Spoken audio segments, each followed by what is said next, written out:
Bai, a ber.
Bueno, egunon. Hasiera emango diogu uztaileko osoko bilkurari. Idazkaria ez dut ikusten. Urruti zaude, bale. Hasiera emango diogu eztaina. Bale. Bueno, gaur badakizute emendakin asko ditugu, beraz denborak ere desberdinak izango dira. Eszepzio bat egin dugu. Hala eta guztiz ere, egun berua daukagu eta bai eskatuko nizueke esfortzo bat, ez gehiegi luzatzea. Eta honekin batera, hasiko ginateke, 84. puntua. Getxoko Udalbatzak 2020ko ekainaren 25ean egindako aurreko ohiko osoko bilkuraren akta onesteko proposamena. Vale. 85. puntua. Carolina Uribe de Espriella Andrea Elkarrekin Podemos taldearen aldetik udal honetako zinegotzi karguaz jabetzea eta udal organoei atxikitzeko proposamena. Carolina Uribe Andereak bete ditu ondasunen eta interesaren aitorpena eta beraz ez dauka inolako arazorik karguaz jabetzeko. Beraz, karguaz jabetzeko aurretik galdetu behar zaio horrengoa. Zin dagizu edo agintzen duzu zure kontzientzia eta ohorearen izenean Getxoko Udaleko zinegotzi arduraren egin beharrak zintzoki beteko dituzula. Erregeari leial izanik eta konstituzioa bete eta bete araziko duzula estatuko funtsezko araua delako? Prometo. Zin dagit. Beraz, Carolina Uribe ongi etorria Getxoko Udalera, kasu honetan osoko bilkurara. Espero dugu ibilbide ona, atsegina eta elkarlanean aritzekoa izatea. Eta honekin batera idazkariari ematen diot hitza. Karguaz jabetu ondoren, akordio proposamen bat planteatzen da, hau da, udal honetako zinegotzi karguaz Carolina Uribe de la Espriella Andrea jabetzea Elkarrekin Podemosekoa bera. 2. Carolina Uribe de la Espriella Andrea tokiko erakunde autonomen artezkaritza kontseiluetan eta informazio batzorde hauetan sartuko da Ignacio Robles Fernández jaunaren ordez. Antolakuntza eta kontuetako informazio batzordea ordezko bezala. Lurraldeko informazio batzordea titular bezala.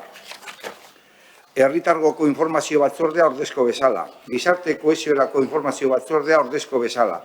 Jesusen Bihotzaren udal egoitzako tokiko erakunde autonomaren artekaritza kontseilua ordezko bezala. Kulturetxeko tokiko erakunde autonomaren artekaritza kontseilua titular bezala.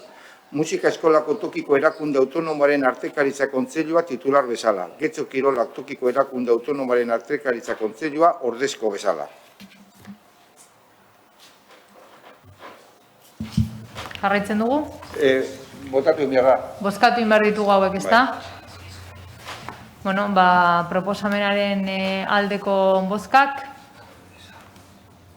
hau batez onartua geratzen da.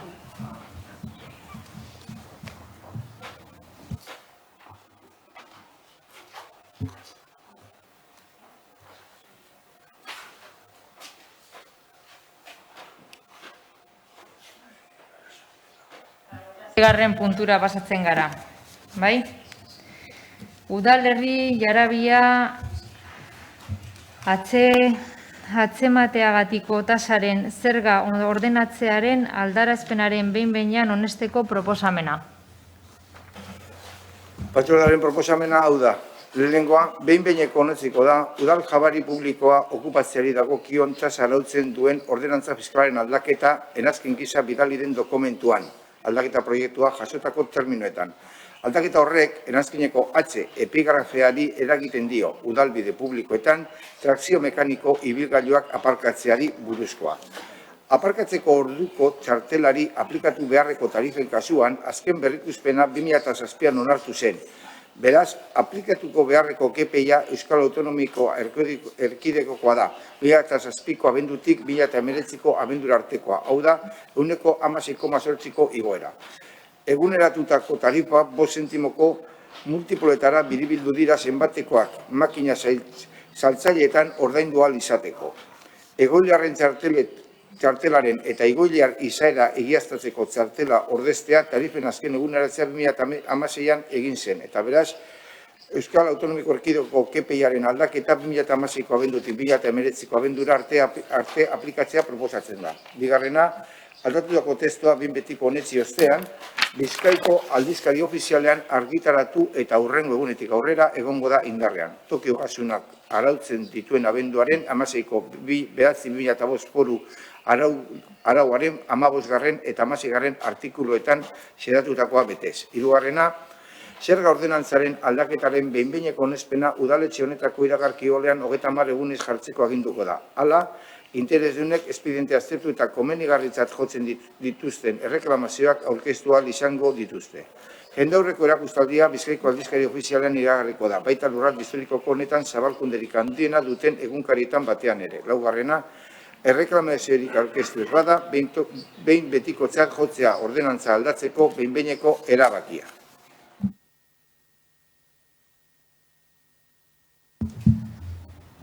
Bai, Uriarte jauna, zeurea da hitza.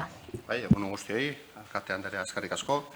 Eta, bueno, egoera honetan jarraitzen dugun bitartean, nire interbentzioak alde neurrian, laburrak izango era, eta aldudan neurrian txanda guztiak ez ditut agortuko.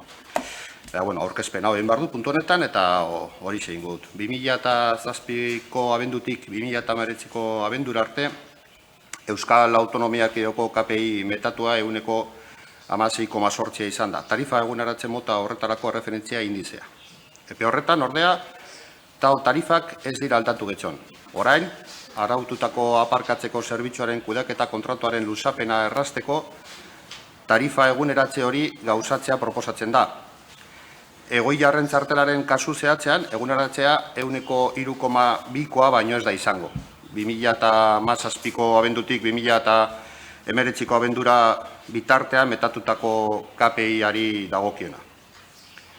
Eguneratze horrek, aurretiazko informazio batzordean azaldu zen bezala, datozen osoko bilkuretan proposatuko diren hurrengo aldaketekin ez dauka harremanik, hurrengo aldaketa horiek, oraindik lantzen ari direnak, zerbitzuaren tarifa egitura aldatzeko helburua daukate.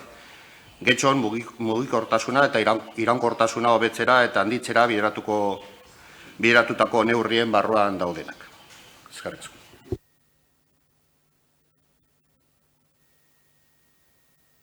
Amiba Anderea, zeurea da hitza. Eskerrik asko, alkate Andrea. Egunon guztioi. Akordio proposamen honetan proposatzen da KPIaren arabera eguneratzea tarifak urte batzuk eman ditugulako berrikusi gabe.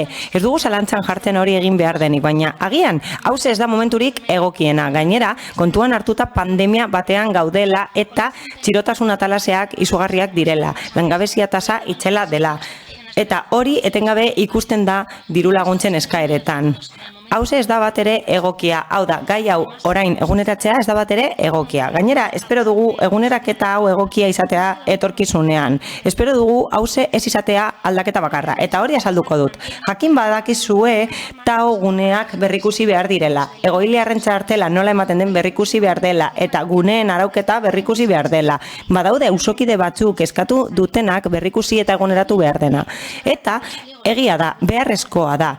Hala, urrengo urterako pleguak idatzi aurretik hausnartzea gustatuko litzaiguke eta eragile desberdinekin elkarrizketetan egotea. Hori da gustatuko litzaigukeena. Espero dugu berritasun bakarra ez izatea presioen igoera eta hori aurretik eskatzen dugu. Ez esateko gero ez dugula interesik izan eztabaida honetan. Mila esker.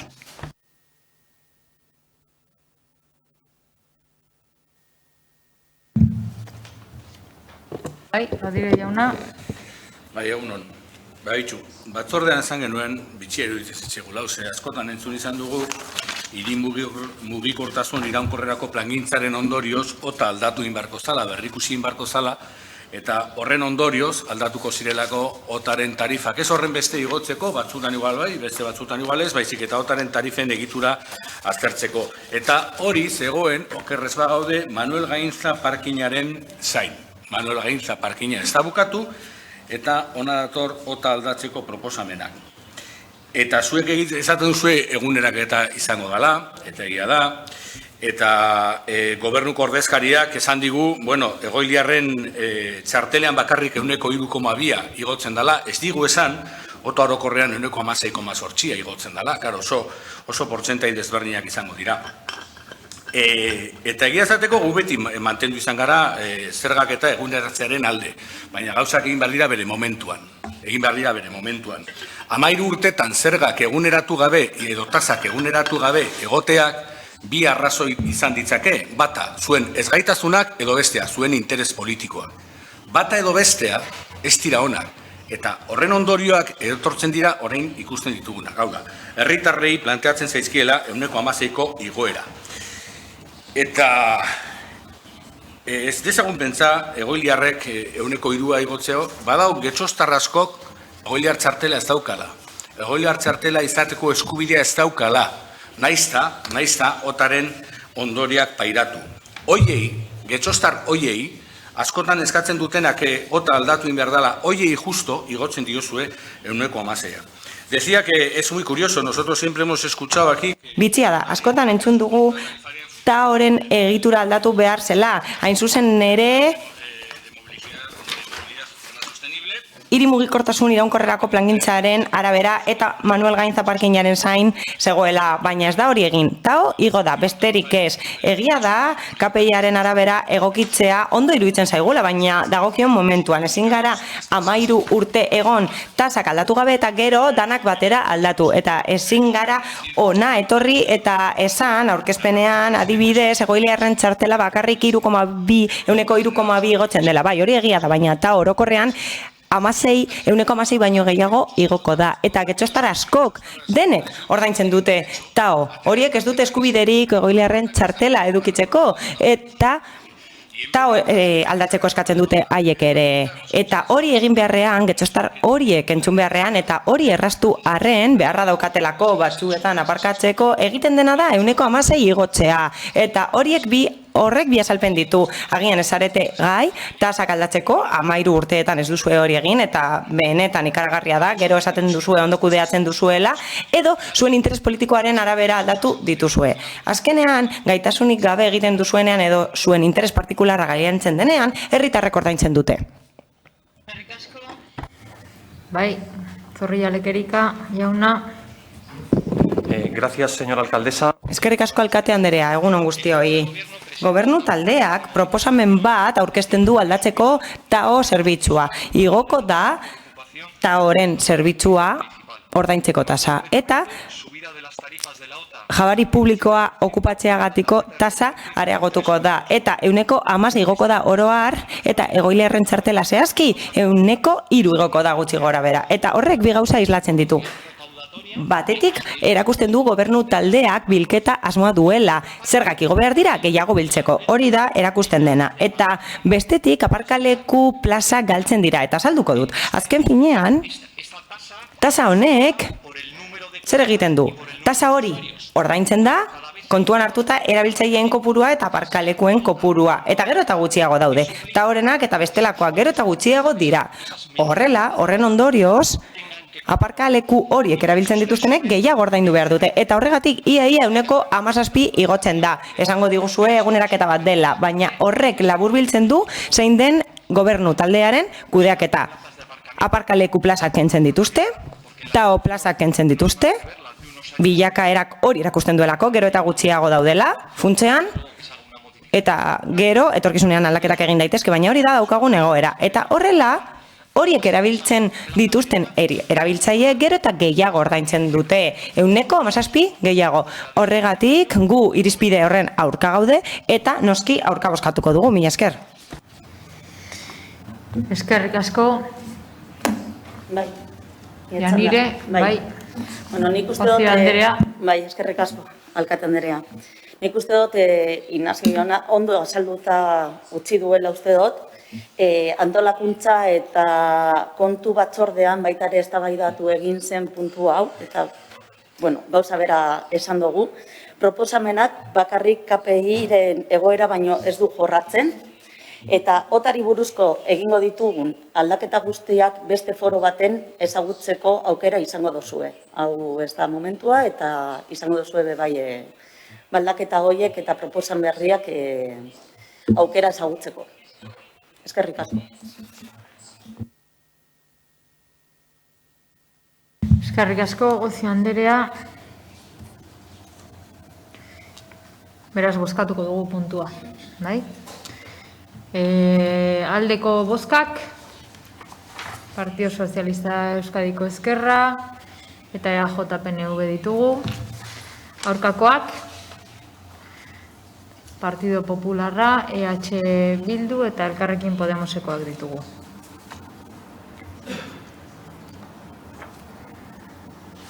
Bueno, orain, 87. puntura pasatzen gara. Plantilla organikoa aldatzeko proposamena udaltzaingoko plazak. Bai 87. puntua eta 88. puntua alkarrekin tratatuko ditugu, ze puntu batek eta besteak harreman estua daukate, beraz alkarrekin joango dira. Eta gero banaka bozkatuko ditugu. Batzordearen proposamen hau da, lehenengoa, administrazio bereziko eskalako 8 plaza hauek sortzea, zerbitzuz berezien azpieskala, udaltzaingo klasea, kategoria, komisario ondokoa, ofiziala, ofizial ordea eta agente lehena, lanaldi osoan. Bigarrena, administrazio bereziko eskalako 6 plaza hauek abolzitatzea, zerbitzu berezien azpieskala, udaltzaingo klasea, kategoria, ordainduko zaintzaileak 2 jarduera lanaldi osoan. Administrazio bereziko eskalako 6 plaza hauek sortzea, zerbitzu berezien azpieskala, udaltzaingo klasea, kategoria agentea lanaldi osoan. Hirugarrena, alkateari eskumena eman zaio bere karguaz baliatuz nahi beste berriak hartzeko erabaki hau eraginkortasunez bete dadin. Laugarrena, erabaki hau Bizkaiko aldizkari ofizialean argitaratzea edonor jakin dezan.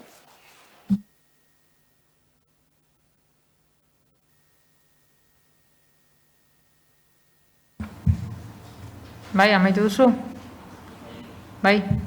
Bale, debatera pasatuko gara. Uriarte jauna. Bai, alkate Anderea. Bueno, puntu honen eta horrengo puntuetako proposamenak batera azaltuko ditut. Adostu dugun bezala, debateare bi alkatera egingo dugu. Bi puntuek oso lotura ez doa baitute.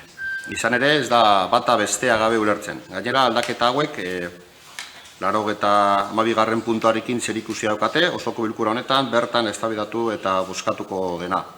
Udaltzaingoaren erreglamenduaren hasierako onespen proposamenari buruzkoa. Ekainaren 27/2019 legeak Euskal Autonomia Erkidegoko Poliziari buruzko legearen 5. aldaketak udaltzaingoaren egitura aldatzeko proposamenera garamatza. Kategoriak eta agintari kopuruak aldatu behar dira. Hona hemen, aginte egitura. Komisario bat, komisario ondoko bat, 3 ofizial, 6 ofizial ondoko eta 16 agente lehen.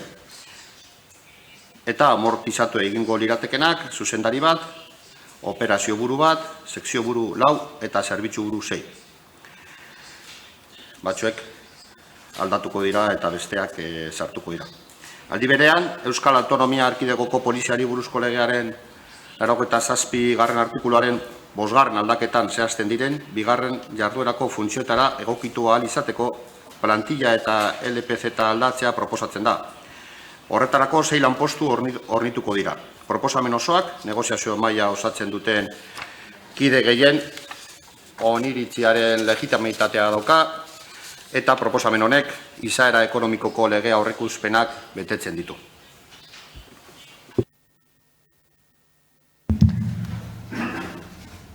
Norbaitek hitza hartu nahi du, Amieba Anderea. Gogoratu edukiko ditugula bitxanda, 5 eta 3 minutukoak. Bai, eskerrik asko. Bueno, tal y como hemos acordado de cada... Adostu dugun bezala eta gobernu bozeramaileak azaldu duen bezala, gure jarrera azaldu nahi dut puntu honetan eta horrengoan ere bai.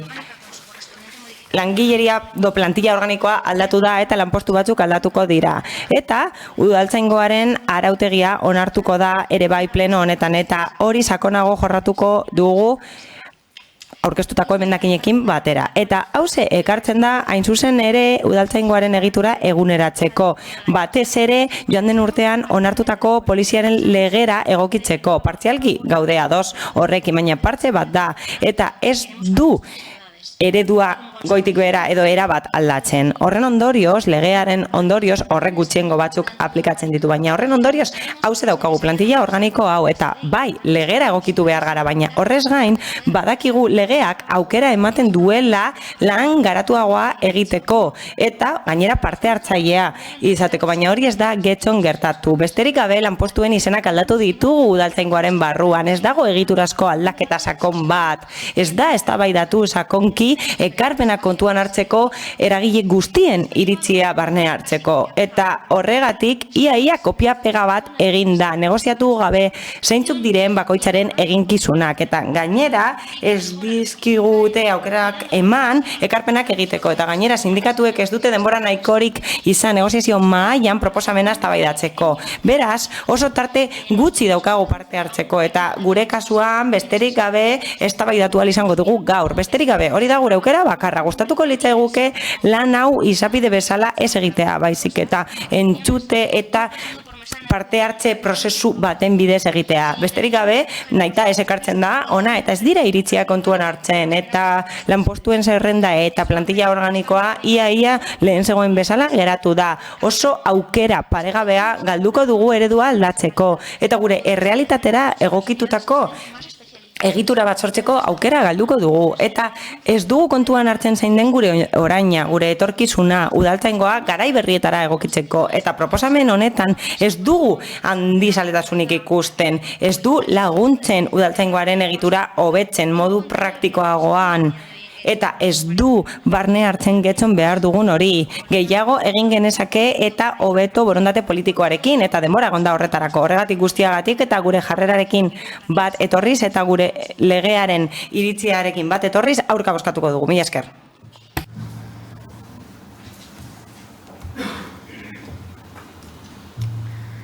Díaz Anderea. Bai, Jarrubi Anderea. Bai, egunon guztioi.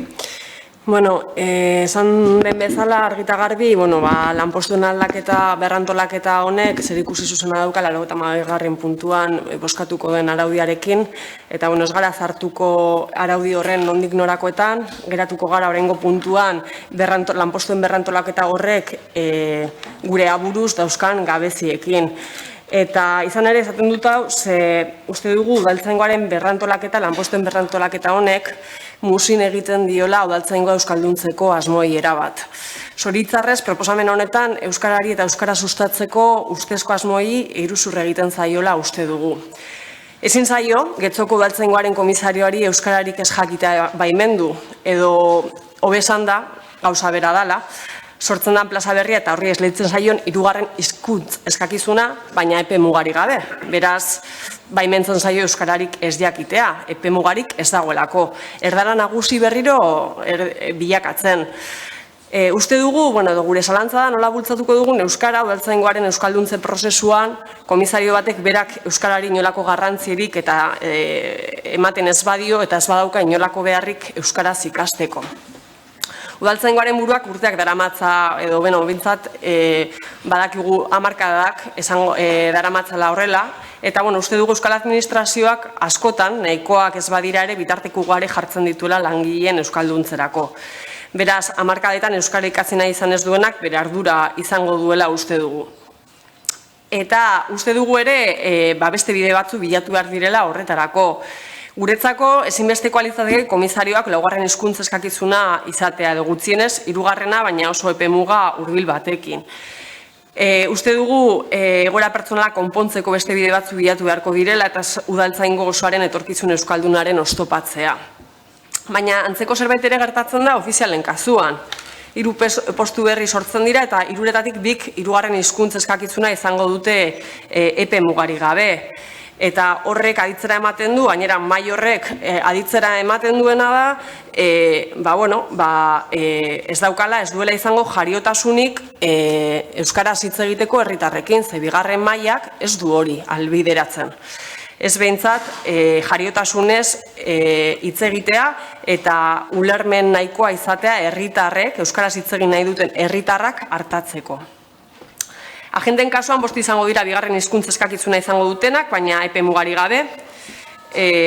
Gainera kasu honetan gure ustez agenten kasuan eskatzen den bigarren hizkuntz eskakizuna ez da nahikoa, esan dudan bezala.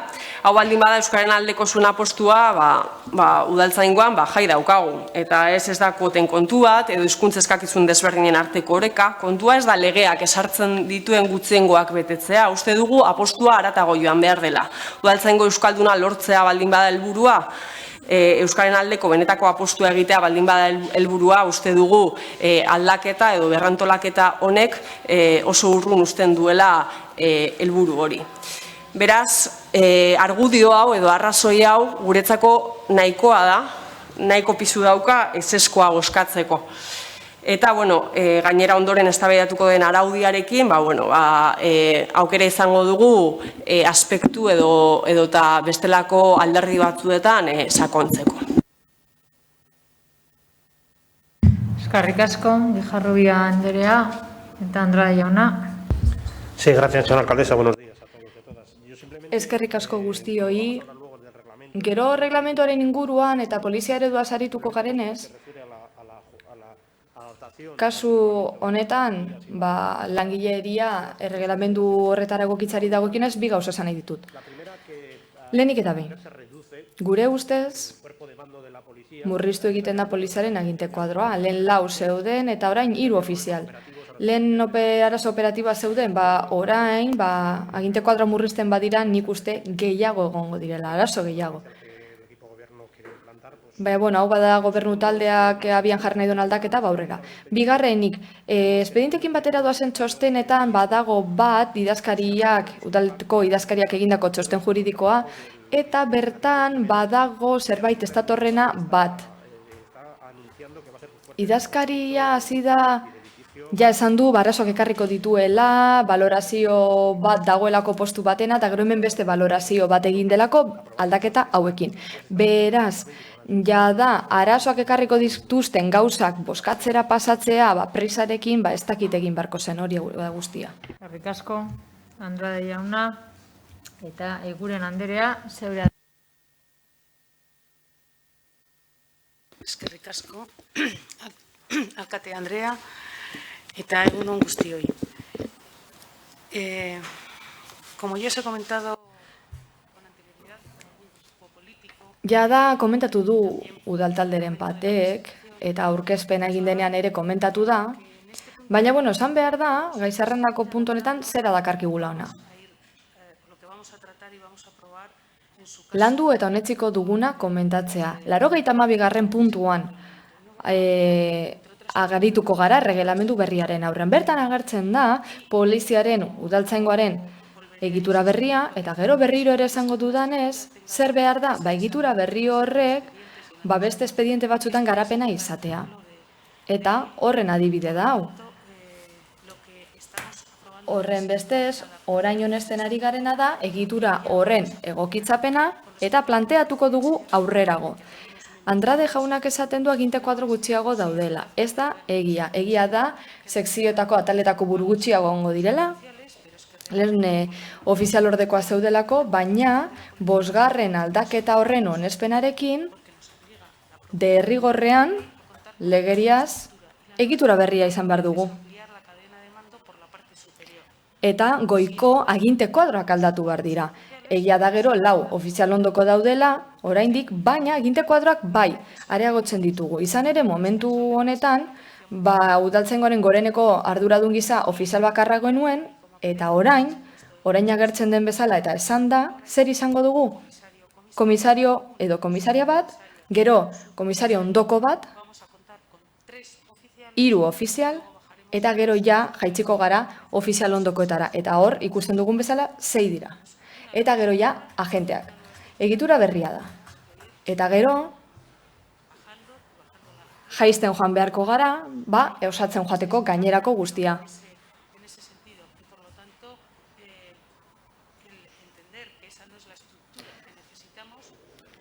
Beraz, pentsatzea hori ez dela behar dugun egitura, poliziaren legeak esaten duenaren aurka jotzea da, izanen legeak berak dio, hau, Getxo bezalako udalerri batean,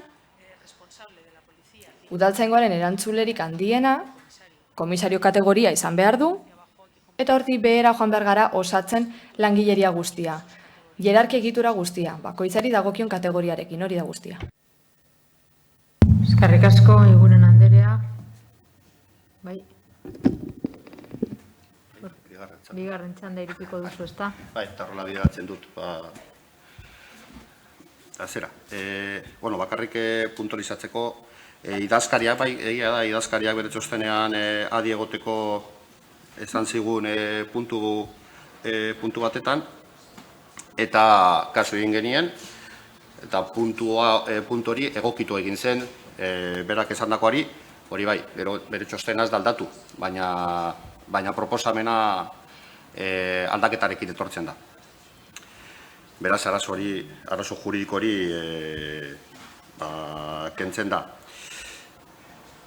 Euskalduntze prozesuan, gure udaltzaingoak erabat betetzen du legeak agintzen duena, soberan eta gehiago, eta komisioan azaldunen zelan egin behar zen egokitzapena komisioaren lanpostuan, ez dago beste biderik, egokitzapen hori egin behar da, eta kontutan eki behar da, pertsona horrek zeuzkan baldintzak, eta hori horrela egin behar da, eta horrela egiten dira normalean egokitzapenak.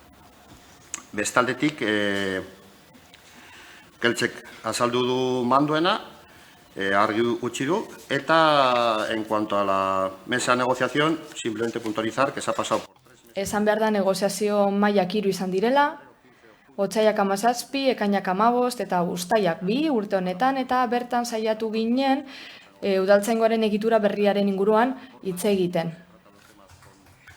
Gai hauek sakon aztertu genituen negoziazio maila horietan,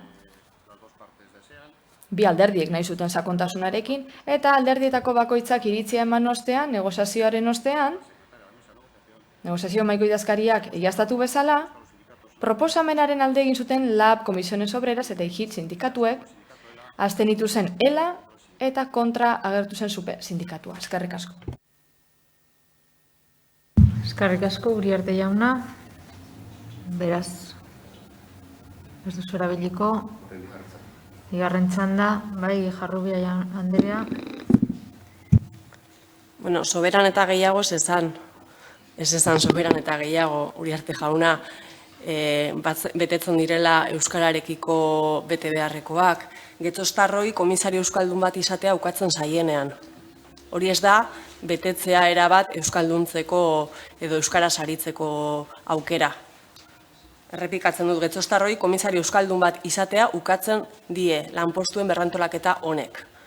eta udaltzaingoarekin euskarazko harremana mugatzen die. Ze bigarren hizkuntza eskakizun batek ez du bermatzen euskaraz hitz egiteko gaitasun jariotasuna ez behintzat. Eta ulermenean ere, oraindik, badute bidea egiteko. Beraz, mugatzen da, herritarrek udaltzaingoarekin euskaraz izateko harremana erabat. Beraz, ez esan mesedez, soberan eta gehiago bermatzen dela. Legea betetzen dela ez dut ukatuko, baina ez esan soberan eta gehiago, ze betetzen da, edo lanpostuaren berrantolaketa horretan, betetzen da legeak esaten duena, ez gehiago ez gutxiago ere ez. Baina lege horrek ez du bermatzen, esan bezala, esaten dudan bezala, euskaraz aritzeko aukera hori.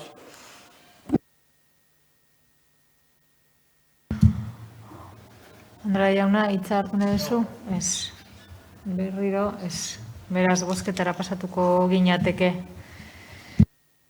Lehendabizi bozkatuko dugu 87. puntua. Beraz, puntuaren aldeko bozkak. Badauzkagu aldeko bozkak. PSE Euskadiko Ezkerra.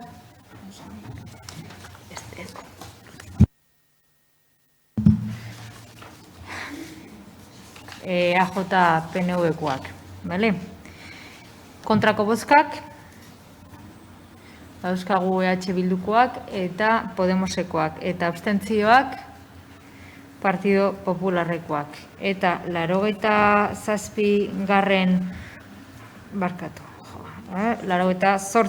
puntuan, badauzkagu aldeko bozkak, EAJ eta PSE Euskadiko Ezkerra, kontrakoak EH Bildu eta Elkarrekin Podemos, eta abstentzioak Partido Popularra. Eta honekin batera, 89. puntura pasatzen gera, 20/05/28ko osoko bilkuran onetsitako 44. erabakiko akatsak zuzentzeko proposamena. Proposamena hola dino. Lehenengoa, aldatu egingo da 2020ko maiatzaren 28ko osoko bilkuran onetsitako 44 erabakia. 6. ataleko B eta C letrak aurrekaritan jasotakoai jarraikiz. Hala antzemandako akatsa zuzenduko dira. Eta horra gertzen da, zein da bertzio okerra eta zuzendutako bertzioa. Bigarrena, Bizkaiko aldizkari ofizialean, argitatuko dira egindako zuzenketak. Uriarte jauna. Katanera, eskerrezko.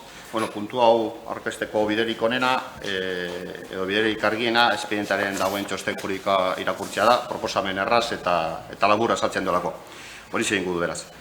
Lehenengoa, 2020ko maiatzaren 28ko osoko bilkuran langileen plantilla eta lanpostuen zerrenda aldatzeari buruzko 44. proposamena aurkeztu zen, 44. puntuan proposamena aurkeztu zen, lan egoera batzuen eta beste aldaketa batzuen lotura juridikoa erregularizatzearen ondoretarako.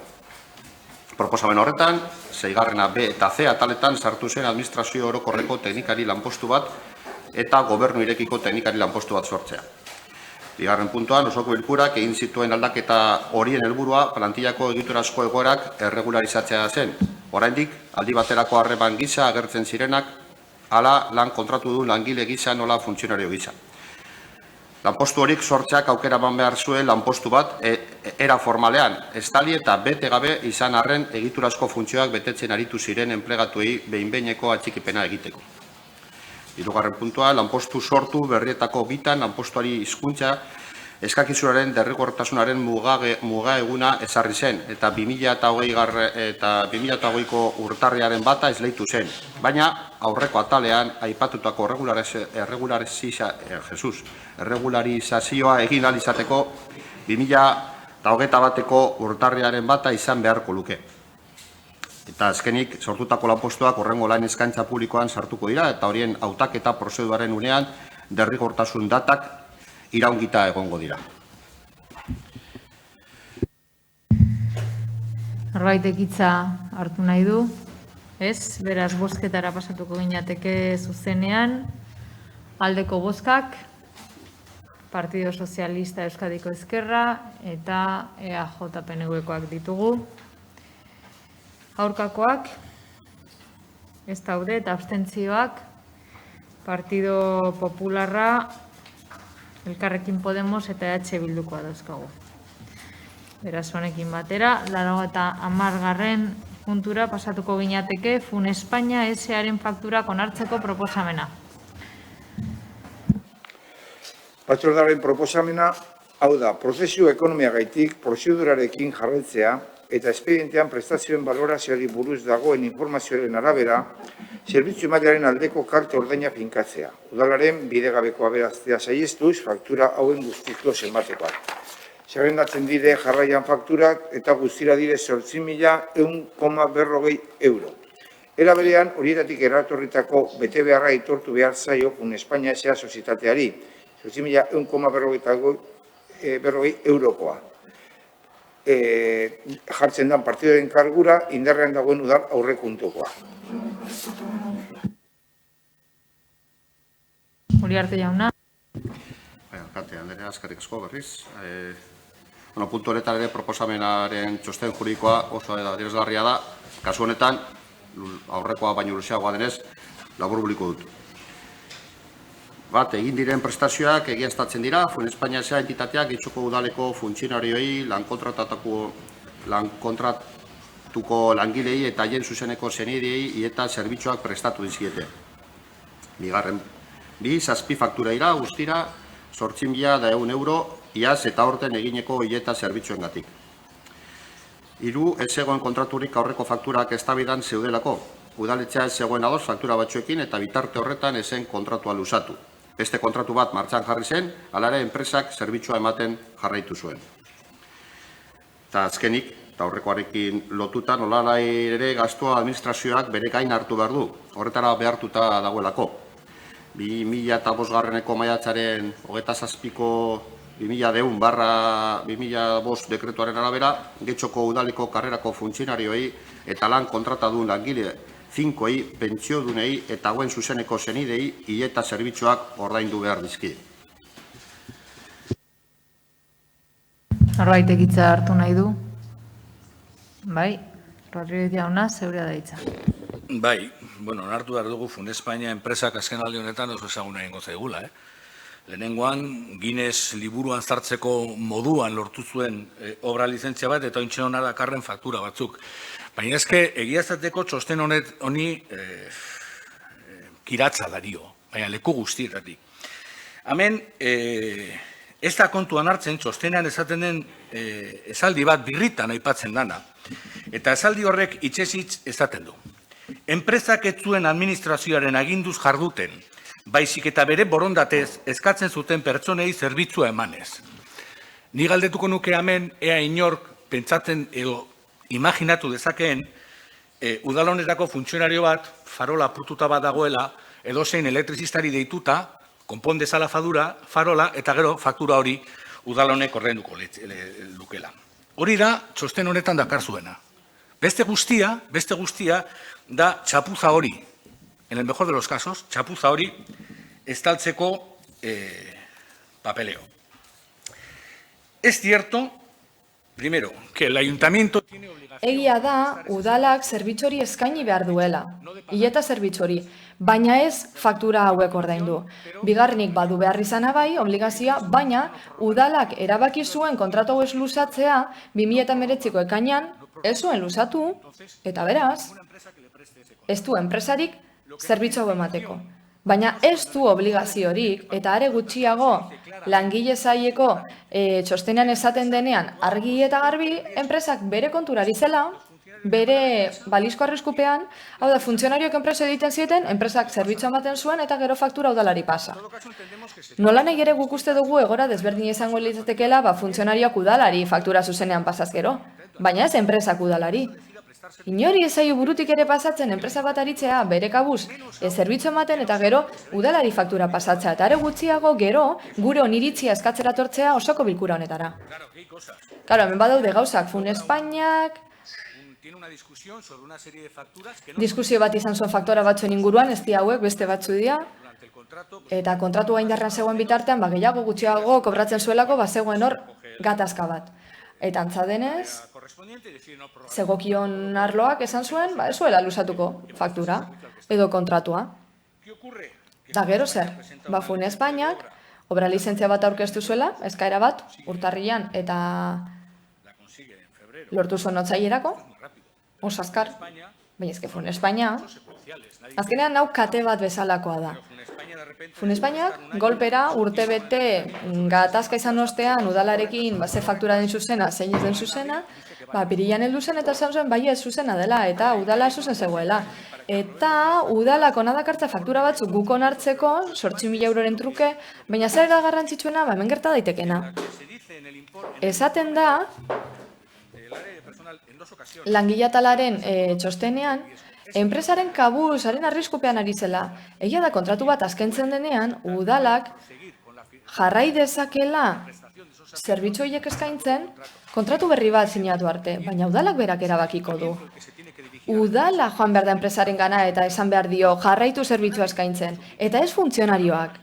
Nigo ezin du buruti pasaregin orain funtzionario bat aztaltzea eta farola bate funtzionatzen ez duenean, edozein elektrizistari deitzea eta gero udalari faktura pasatzea. Horrek ez du inongo zentzurik eta are gutxiago proposamenan txostenean esaten denean ekonomia prozesal bidez egiten dela. Ez, hau txantzuioa da. Eta kasuriko berenean ere txapuza bada. Oso txapuza handia. Baina, ikusi beharko dugu zergatik zazpiletan daukagun enpresa bat guztiz ezagun egin dena eta badirudi guztia txatu egina dagoela enpresa honekin. Hau bintzat ez da ondo egin ja. Langileriaren ataleko txosten hau ez da ondo egin ja. Eta honekin ekartzen dizkizugu, 8 faktura udal honek agintu ez dituenak. Horrek ez du zentzurik. Udalak duelako zerbitzua ordaintzeko behar izena, eta ez zerbitzu hau. Berriro diot, zerbitzu batek beste funeraria bati deitu diezaiok eta gero hori guk ordaindu. Horrela funtzionatzen badu, funtzionarioak aurkeztu beharko du faktura eta zerbitzu hori funtzionariori ordaindu beharko dio udalak, eta ez enpresari, hau txapuza bada. Eskerrik asko, Rodríguez jauna, beste norbaitek hitza hartu nahi du, bai? Eskerrik asko, alkate Andrea. Beste behin, desidia eta negligentzia gure udalaren partetik. Beste behin, kasu honetan kontratu bat azkendu zen, ezen berritu, ez da berrikusterik aurre ikusten. Legegintzaldi honetan askotan gertatu da, kontratuak azkentzen dira, eta inor ere ez dak eskatu kontratu berri bat egiteko. Gero osoko bilkurara fakturak heltzen dira, kontraturik gabeko eskaintzen dien zerbitzuenak, oniritzia emateko. Nik uste dut legegintzaldi honetan urtebete daramagula, ez da?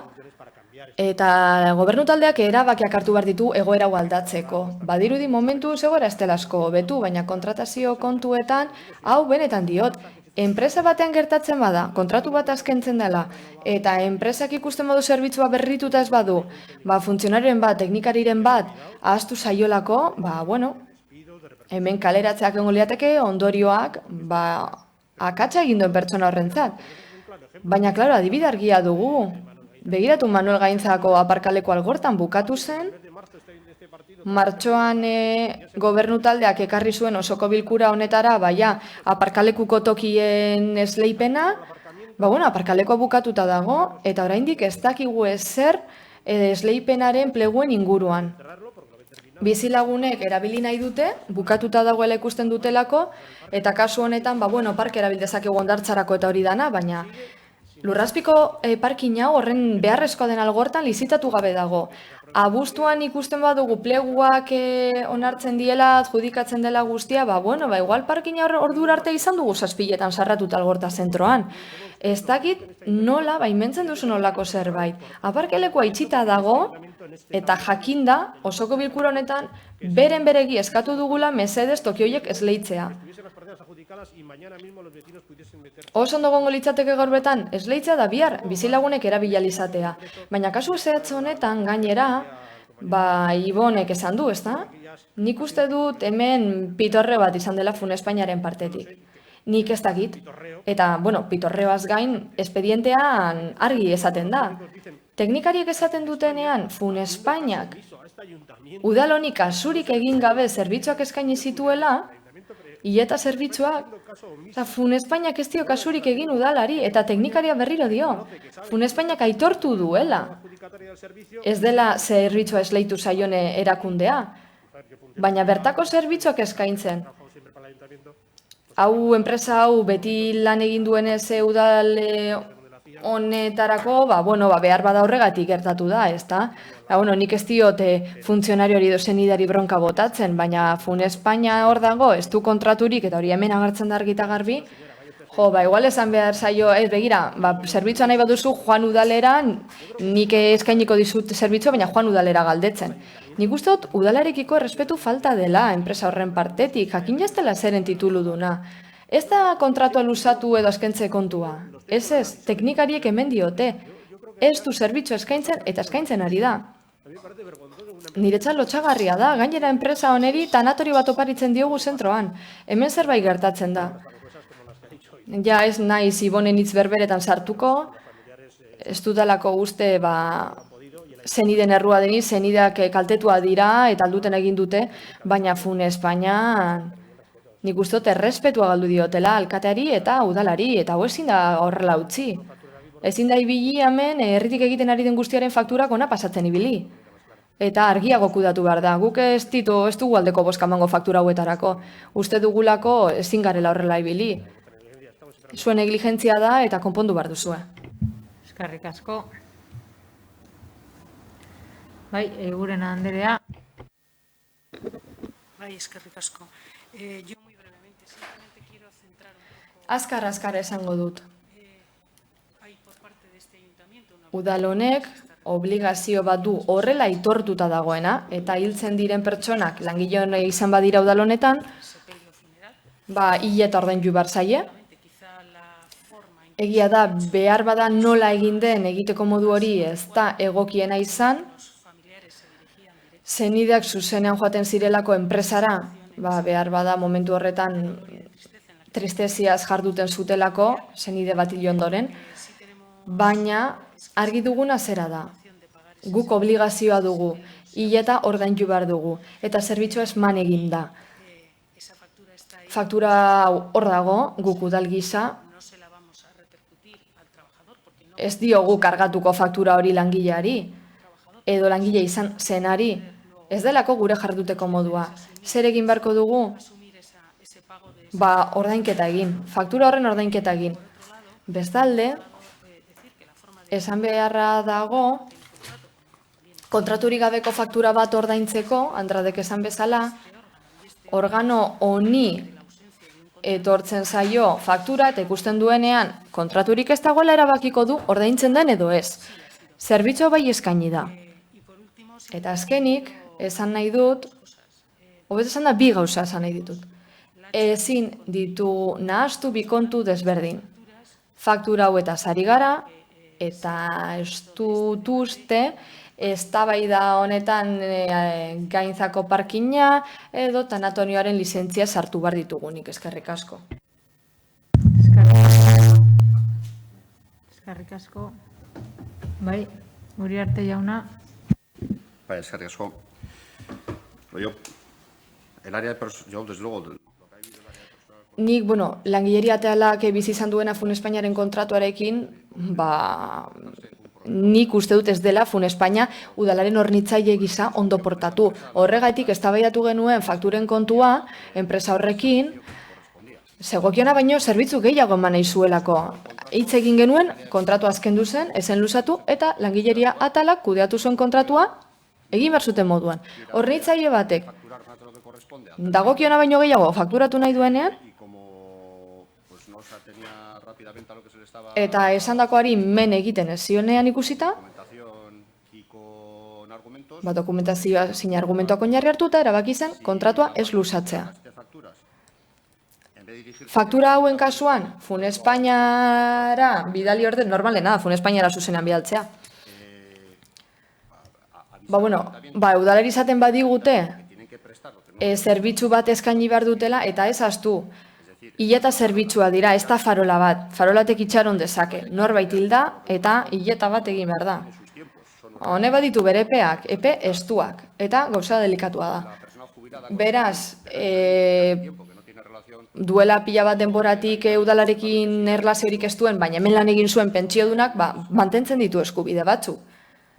Gure obligazioetan sartzen delako duela urte askotatik. Zerbitzu bat eskatzen dute egokiden tokian, eta Fun Espainia berriro ez du jarduten behar bezala, hori egia da, horregatik gaude egoera honetan. Gu Fun Espainiarekin eztabaidatzen aritu gara fakturen inguruan, fakturatu nahi zuelako behar zuena baino gehiago, hitzartutako baino gehiago. Esan zitzaion, diskutitu genuen, ohartarazi genion, eta azkenean esan du, bai, egia dela, behar baino gehiago fakturatu nahi zuela aurreko fakturen kasuan, kontratu indarran zegoenean. Eta beraz, langileria atalak egin zuen lan, udal batean egin behar den bezala. Zer egin zuten? Diru publikoa eta hitzartutako zerbitzua defendatu. Eta ez beste zerbitzurik horregaitik ez zen luzatu kontratua. Kontratu txikiekin ez da ziteken zerbitzua? Bai, unean uneko kontratuekin. Baina gauza da guk ez badakigu norbait hildela, zerbitzua eskaintzen da, eta ezin dugu kontratua zerbitzu eskaino ez da. Eman, horregatik dakarkigu holako fakturak ona. Kontratua bai badago martxan, enpresarekin hitz egin dugu, azkenean ulertu duen enpresak, faktura hauek beren beregi eskainitako zerbitzua ganen truke ordaindu behar zirela, eta hori da azalpena. Hortik aurrera, norbaiten nahastu nahi baditu gauza desberdinak eta eztabaida politiko bihurtu, norberaren kontzentzian egongo da. Azalpen argia izan da, eta langileriaren txosten argia da, egoera argia da, nik laburtu egin dut, behar izana sentitu dudalako, baina kontratua indarrean zegoela, eta zerbitzuengatik faktura batzuk aurkeztu ditu Fun Espainiak, bertoko langile izan dakoen hiletagatik eta bar, guk obligazio hori dugu, hitzarmen badugulako, eta akordio bat, bertoko langileak pentsiodun bilakatzen dien momentuan ordaindu behar zaie hileta, eta Fun Espainiak ganera ulertzen du, eta ez aio kontratu luzetzen, jarraitzen duelako txarto jarduten. Rodríguez jauna. Bueno, vamos a ver, mi conciencia está tranquilísima. Kontzientzia oso lasai daukat, ez dakit zuek nola daukazuen zuen kontzientzia. Oso ondo iruditzen zait. Langileria arloak pentsatzen badu enpresa batek ez duela kontratua zuzen ematen, haiekin eztabaidatzea eta ez luzatzea erabakitzea. Baina horrez gain bada, udalaren bete beharra urrengo kontratua aurre ikustea. Nik dakidala urtebete beranduago ez dago horren ordezko kontraturik. Hori lehenik eta behin. Eta bigarrenik. Pertsona batzuk joan dira zerbitzu horiek eskatzera betiko lekura. Eta momentu honetan ez daukate inolako erantzukizunik, ez nahaztu gaiak. Agian udalak dauka erantzukizuna, ez dielako funtzionario horiei esan beste leku batera joan behar zirela, baina ezekien esaten non eman zezaketen zerbitzu hori. Eta oso egoera desberdina izango litzateke. Naiz eta ekonomikoki berbera izan, udalak familia guztiei, hau da, ukitutako funtzionarioen familiei ordaintzea fakturen zenbatekoa. Hori oso desberdina izango litzateke, baina hemen, kasu honetan udalak egiten duena zera da. Badago enpresa bat, gatazkak dituena udalarekin, eta herritar batek zerbitzu bat eskatzen badio enpresa horri, eman dezake udalak eskatu gabe, eta Andrade jaunak esan bezala, hori egin dezake udalak ezetz esan arren, enpresak zerbitzua eman dezake, eta gero, udalak ordain diezaioke enpresa horri, eta hori bozkatzen ari gara orain, eta hori guztiz onartezina da. Inork ez du esaten pertsona horiek ez dutenik jasan egoera hori, baina haiei ordaindu behar zaie, ez enpresari oraindik ez dago kontraturik eta funtzionarioek eta langileek edozein funetxera jo dezakete, badaukate aukeratzeko abagunerik, hemen edonork egin dezake nahi duena, eta gero bozkatzen da eta nahi duena egin dezake. Edonork nahi duena egin dezake. Eztabaida egon zena, ondo egon zen, baina ez du hau justifikatzen horrek. Egon da, enpresa bat urtebetean nahi duena egiten udalari jaramonik egin gabe. Eta udalak egoera honetan arrazoia emango dio. Ordainduko dizkiolako fakturak, bale, ados, oker ibilizara, baina nik ordainduko dizut. Eta ez da egia bete beharra duenik horiek ordaintzeko. Ez, funtzionarioi ordaindu behar die, baina ez ditu fakturak ordaindu behar. Ez da gauzak nahaztea, baina hori izan da sekuentzia. Eztabaidatu da, lizentzia lortu du oso azkar, enpresak ematen dio arrazoia udalari, eta gero udalak ordaintzen dizkio fakturak enpresari. Hori da sekuentzia, gertakarien sekuentzia. Agien zaizue gustatzen, baina hori da gertatu dena. Eta hori gertatu da 2019ko ekainetik gaur egun arte. Hau da, 2020ko uztailera arte. Eta gero eta gehiago askartu da 2020ko urtarriletik aurrera agian ezaigu gustatzen, baina txapuza bat da, eta hori oso lehun esaten badugu. Andrade jauna, zeurea da hitza. Eskerrik asko alkate anderea. Berriz ere esango dut gauza bera. Beste kasu honek erakusten du udala ez dela gain, gobernu taldea ez dela gai, gauzak behar bezala kudeatzeko. Hauz ez da lehenengoa, ez da azkenengoa ere. Udal honetan oso atxeratuta gabiltza beti, eta beti esaten dut gauza bera, agenda bat erosi. Zuk lan bat baduzu eta kontratu amaitzen bada ekainaren 6an, urtarrilean izapideak burutu behar dituzu. Agenda bat erosi, mesedez, elektronikoak ere badaude. Agenda elektroniko bat erosi edo paperezko agenda bat erosi. Imagina ezazu langileak dituzula enpresa batean, ez dituzula kontratuak berritzen, hau onartezina da. Eta zuei 5 axola dizue. Hori da okerrena, ezaizuela bat ere axola. Ezaizue axola enpresa honek hauz egitea. Badago lotuta aparkalekuarekin gauza bera da, diligentziarik eza eta gaitasunik eza. Hori da arazoa. Algortako auzokideek ezin izan dute bertan aparkatu 6 hilabetez. Eta berdin zaizuelako axola. Hori da, getxostarrei gertatzen zaiena 5 axola zuei. Ez zaizue bat ere inporta. Alangoko aparkalekuak itxita daude, eta itxita egon dira pleguak berandu idatzi zen dituztelako. Orain, eskuartzaileak ez ditu ordainagiriak, ezin dira aparkalekuak esleitu, eta 100 daude, alokairuko 100 plaza daude, oraindik esleitu gabe, eta Manuel Gaintza parkinean gauza bera gertatuko da. 5 axola dizue, eta hori da okerrena, eta benetan, enpresa honek nahi duena egitea ulartezina da. Algortakoa da eta laguna da betidanik, baina zerbitzua nahi bezala ematea lotsagarria da, eta funtzionario batek esatea, bai, lurperatu behar dut nire aita, bai, nik egingo dut, baina gero udalari pasako diot, udalak ordainduko duelako, ematen du republika bananero batean gaudela, zer dau, benetan normala iruditzen zaizue horrela funtzionatzea, funtzionarioak badaki kontraturik ez dagoela, eta badaki benetan, eta esan beharrean joan zaitez udalera, eta bertan esango dizuete zer egin. Ez kezkatu, nik egingo dut, ezagutzen ditut eta ordainduko didate. Hori ez da normala, Inazio, benetan ez da normala. Normaltasuna dela esan arren ez da normala. 5 pasai kasu izan dira, eta ez da normala horrela jardutea eta funetxe horrek horrelako gauzak egitea. Ni udala izango banintz bestela jarduko nuke eta arazo asko eukiko nituzke. Eskerrik asko, Andrade jauna. Eguren, ez? Bueno, bozketara pasatuko gara, aldeko bozkak, Partido Sozialista Euskadiko Ezkerra eta AJPNV-koak ditugu, aurkakoak, Partido Popularra, EH Bildu eta Elkarrekin Podemosekoak dira. Eta honekin batera, 91. puntura pasatuko ginen. Me gustaría hacer una breve explicación. Azalpen txiki bat eman nahi dut gure bozkaren inguruan. Gure aurkako bozka justifikatu nahi dugu. Langileria arloko zinegotziak esan bezala, Fun Espainia gauza asko egin ditu, trikimailu asko egin ditu, faktura gehiago kobratzeko beste taldeek azaldu duten bezala. Beraz, soberan daude arrazoiak faktura hauen aurka agertzeko, eta horregatik aurka bozkatu dugu. 91. puntura pasatuko gara, Puerto Deportivo Elabra Getxo S.A. enpresako administrazio kontseiluan udala ordezkatuko duen udalkidea izendatzeko proposamena. Batzordearen proposamena hau da, Asunción Olaeta Pérez de Mendiola udalkidea izendatzea, proposatzea, Puerto Deportivo Elabra Getxo S.A. enpresako administrazio kontseiluan Getxoko udalaren ordezkaria izan dadin. Bai. Norbaitek hitza hartu nahi du? Bai, Marcela Anderea. Bai, guk onartuko dugu proposamena, baietz bozkatuko dugu, naiz eta oraindik ere gogoan dugun zelan maniobratu zuten PNV eta PSEek ur partzuergoan guri segokigun lekuak kendu eta PSE jartzeko gure ordez. Beste norbaitek hitza hartu nahi du, beraz bozketara pasatuko gara, aldeko bozkak.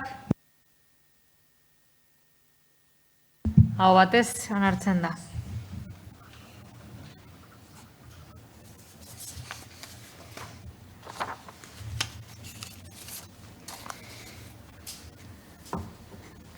Honekin 82. puntura pasatuko gara. Getxoko udaltzaingoaren araudia lehen onarpenaren proposamena. Batzordearen proposamen hau da. Lehenengo hasiera batean onestea tokiko udaltzaingoaren araudia ebazpen honen eranzkineko baldintzetan. Bigarrena, erabaki hau eta beraren espedientea jende aurrean erakutsiko dira eta interesatuei entzunaldia emango zaio. Horretarako iragarkia argitaratuko da Bizkaiko aldizkari ofizialean 30 egunez erreklamazioak eta iradokizunak egiteko. Erreklamazio edo iradokizunik aurkeztu ezean, ordura arte behin-behineko izango den erabakia behin betikoa dela joko da. Araudiaren testu osoa Bizkaiko aldizkari ofizialean argitaratu behar da. Argitaratzen denetik 15 eguneko epean indarrean sar dadin. Toki araubideari buruzko oinarriak araupetzen dituen apirilaren 2/7/1985 legearen 70. artikuluan xedatutakoarekin bat etorriz.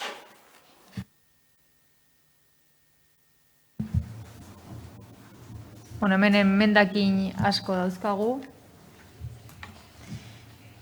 Orduan egingo duguna da lehendabizi erabateko emendakinak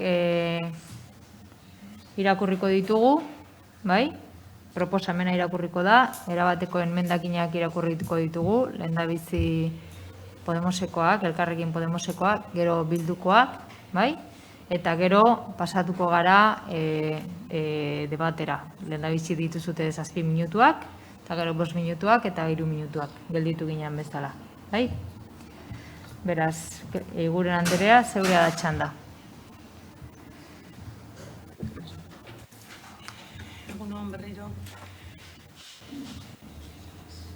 Traemos a consideración plenaria. Osoko bilkura honetara daukagu, da ekartzen dugu udaltzaingoaren araudia lehen onarpenaren proposamena. Izapidetuta zegoen proposamen hau 2020-rako. Hala? Getxoko udaltzaingoak badauka arautegi bat, baina 2004koa da eta partzialki aldatu zen 2018an. Hala eta guztiz ere, onartu ostean arau desberdinak onetzi egin dira eta horregatik testua berrikusi egin da. Eta bereziki garrantzitsua da poliziaren legearen 5. aldaketa. Dagoeneko aipatu egin dena osoko bilkura honetako beste puntu batzuetan. Hala, araudi honen onespenarekin kontuan hartzen da gure udaltzaingoaren arautegia egokitu behar dela egungo lege guztietara. Analisi tekniko bat egin da eta horren ondorioz esan beharra dago egungo araudia zaharkituta dagoela. Legearen edukia nabarmen aldatu delako eta horregatik guztiagatik ondorioztatzen da beharrezkoa dela arautegi berri bat onestea. Era berean, aurreko arautegia honetzi zenetik aldaketa sozialak eman dira, eta horregatik beharrezkoa da poliziaren eredua aldatzea. Hala, zioen azalpenean jasotzen den bezala, poliziaren eredu berria ezarri behar da, eta poliziaren eta herritarren arteko harremana bestelakoa izan behar da, eta esku hartzea eta gatazka konpontzea izan beharko dira lehentasunak, eta zerbitzu bat eman behar da. Hori da funtsezko lana, eta hori egin behar da pertsona guztien eskubideak eta askatasunak defendatuz, neutraltasunez eta bereizkeriarik gabe. Eredu hau, oinarrituta dago delituen prebentzioan eta gatazken konponketan. Hori da helburu nagusia, eta horiei erantzun baino gehiago, helburua da hori guztiek konpontzea esan bezala. Horregatik guztiegatik egitura aldatu behar izan da, eta langileria eta plantilla organikoa aldatu behar izan dira. 5. aldaketa honekin ezartzen da zein den poliziaren beharrezko egitura, kontuan hartuta udalerriaren biztanleria noski. Gure kasuan, aipatu dudan bezala, Getxo 50.000 biztanle baino gehiagoko udalerria da, eta orduan komisario bat izan behar dugu, eta hortik behera, eskala eta kategoria guztiak eduki behar ditu udaltzaingoak.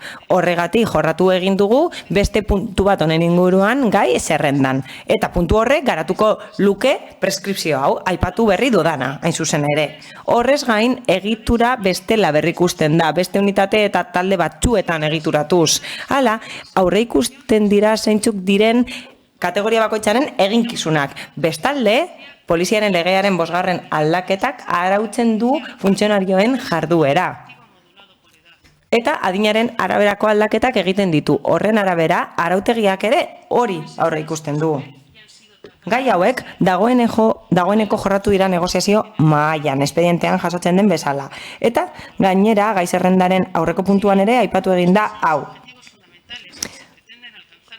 Aipatutakoak dira arautegi berriaren helburuak, baina gustatuko litzaidake beste gai batzuk aipatzea, bertan jasotzen direlako. Jasotzen dira kontrol mekanismoak poliziaren jarduera kontrolatzeko. Horretarako, herritarren ekimenen bulegoa existitzen da. Ekinbideren eskutik eta poliziaren legea betez.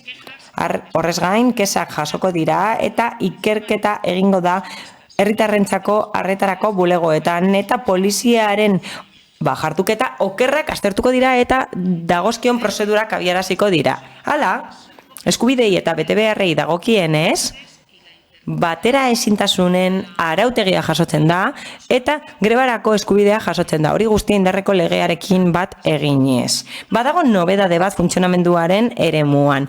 Badaude jokabide arau batzuk eta irudi pertsonaleko arau batzuk. Eta gainera uniformea eraman beharko dute eta beharrezko ekipamendua jasotzen da.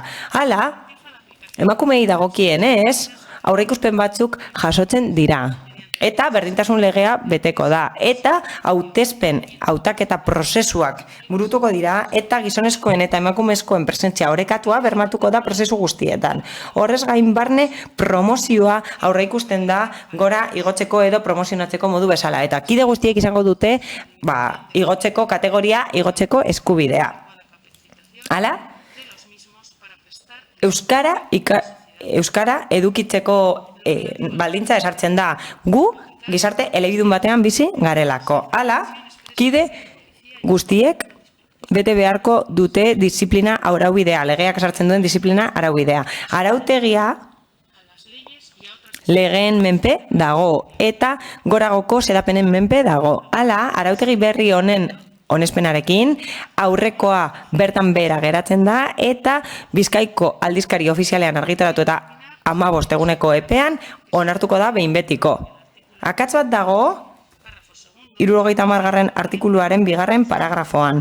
Bertan 74.2 artikulua aipatzen da eta 73.2 aipatu beharko litzateke eta alba da zuzentzeko eskatuko nuke. Azkenik, aipatu beharra dago hasiera batean onesteko proposamen honek beharrezko dokumentazio guztia duela. Eta betetzen duela idazkaritza nagusiak ezarritakoa. Ordenantzak eta arautegiak idazteari dagokionez.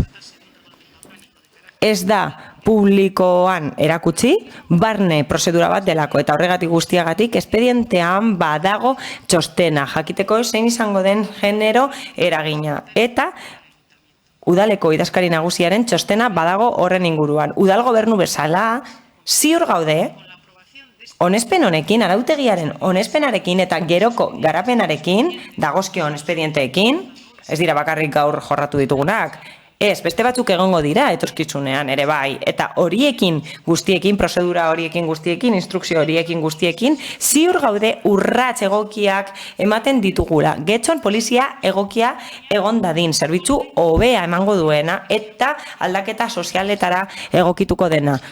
Gaurko aldaketetara, zein etorkizuneko aldaketetara. Mila esker. Eguren Anderea, Amio Anderea, zure 7 minutuak. Eskerrik asko, alkate Andrea. Bueno, como se acaba de explicar, hoy tratamos... Azaldu den bezala, gaur, udaltzaingoaren arautegi berria jorratuko dugu eta ematen du helburu nagusia dela lortzea hurbiltasun polizia bat, baina gure ustez prozedura zein azken edukia ez datoz bat helburu horrekin. Horren ondorioz oso arautegi antzekoa daukagu. Ez dago nobedade handirik eta hurbiltasun poliziaren eredua ez da jasotzen. Izan ere, ohiko jarduerak besterik ez dira jasotzen. Gustatuko litzaiguke gure osoko emendakinean jasotzen dugun bezala, prozesu parte hartzaileagoa izatea, iritzi gehiagorekin eta parte hartzaile gehiagorekin, zabalagoa izan zedin eta egungo errealitatera egokitzeko. Negoziazioa ez da horrelakoa izan, ez da negoziatu arautegia. Negoziazio mahaian aurkeztu da, baina izapide bakar bezala. ez da pasatu horiek mahaiko kideek aztertzeko eta ekarpenak egin ahal izateko. Ez aie pasatu, helburua ez zen iritzi desberdinak onartzea, eta azkenik ez da bozkatu arautegi hau. Gainera, ez dituzte eskala desberdinen eginkizunak eztabaidatu ukitutako pertsonekin. Eta kontua ez da pertsona horiek ez direla implikatu nahi. Askotan eskatu dutelako negoziazio mahaian aztertzeko. Poliziaren beharretara egokitzeko, baina ez da hori egin, badakigu legeak ez duela horretara behartzen, baina guk uste dugu negoziazio mahaia zerbaiterako existitzen dela, negoziatzeko hain zuzen ere, eta borondate politikoa hildo beretik joan beharko litzatekeela, informazioa emanez eta kidei beharrezko informazioak emanez, baina ez da hori egin, eta bidea nahiko markatuta zegoen, eta ez zegoen ekarpenak egiteko tartean dirik, eta hori nahita eta jakinda egin dute. Guri, orain dela aste batzuk eman zeniguten zirriborroa, eta eskerrak eman nahi dizkizuegu. Askotan eskatu dugulako hori egiteko, baina horrez gain bilera horretan esan zenuten ez zegoela aldaketan dirik egiteko tarterik. Transposizio bat zelako, hau da, legearen aplikazio zuzena zelako. 2019an onartutako poliziaren legearen transposizio hutsa zelako. Hau da, erabaki tekniko batzuk besterik ez zirela hartu behar, eta erabaki politiko gutxi zeudela egiteke. Baina joan den asteko batzordean gure galderekin eta planteamenduekin, ez genuen antzeman borondaterik zegoenik gure iritzia ezagutzeko eta gure ekarpenak egin ahal izateko. Beraz, orain dela hilabete batzuetako bidean jarraitzen dugu. Hala eta guztiz ere itxaropena badugu eta espero dugu gure proposamenak entzutea. Horiek ekartzen ditugulako, arautegia hobetzeko eta benetan hurbiltasun polizia bat edukitzeko eta zerbitzua modernizatzeko, hain zuzen ere egungo erronkei erantzunez. Edukira sartzen banaiz, azpimarratu nahi dut hurbiltasuna ezin dela definitu artikulu gutxiagorekin edo gehiagorekin. Izan ere, uste dugu arautegi hau ez datorrela bat agenteen izaerarekin. Haiek badakite nola egon behar diren harremanetan herritarrekin. Hala? Ez da beharrezkoa arautegi batean sartzea nola gurtu behar dituzten herritarrak. Ez dugu uste esan behar zaienik nola orraztu behar diren. Harrigarria da benetan paperan idaztea. Gainera, kontuan hartu behar dugu beste puntu batzuk gehitu beharko liratekeela eta faltan botatzen ditugula. Ikuspegi feminista, adingabeen ikuspegia, jasangarritasuna, arreta berezia gai batzuetara, nabarmentzea prestakuntza espezifikoak, migrantekiko harreman hobea edukitzeko, indarkeria matxistaren biktimekin harreman hobea edukitzeko, eta funtsean esan dezakegu ez dela gizartearen aniztasuna kontuan hartzen.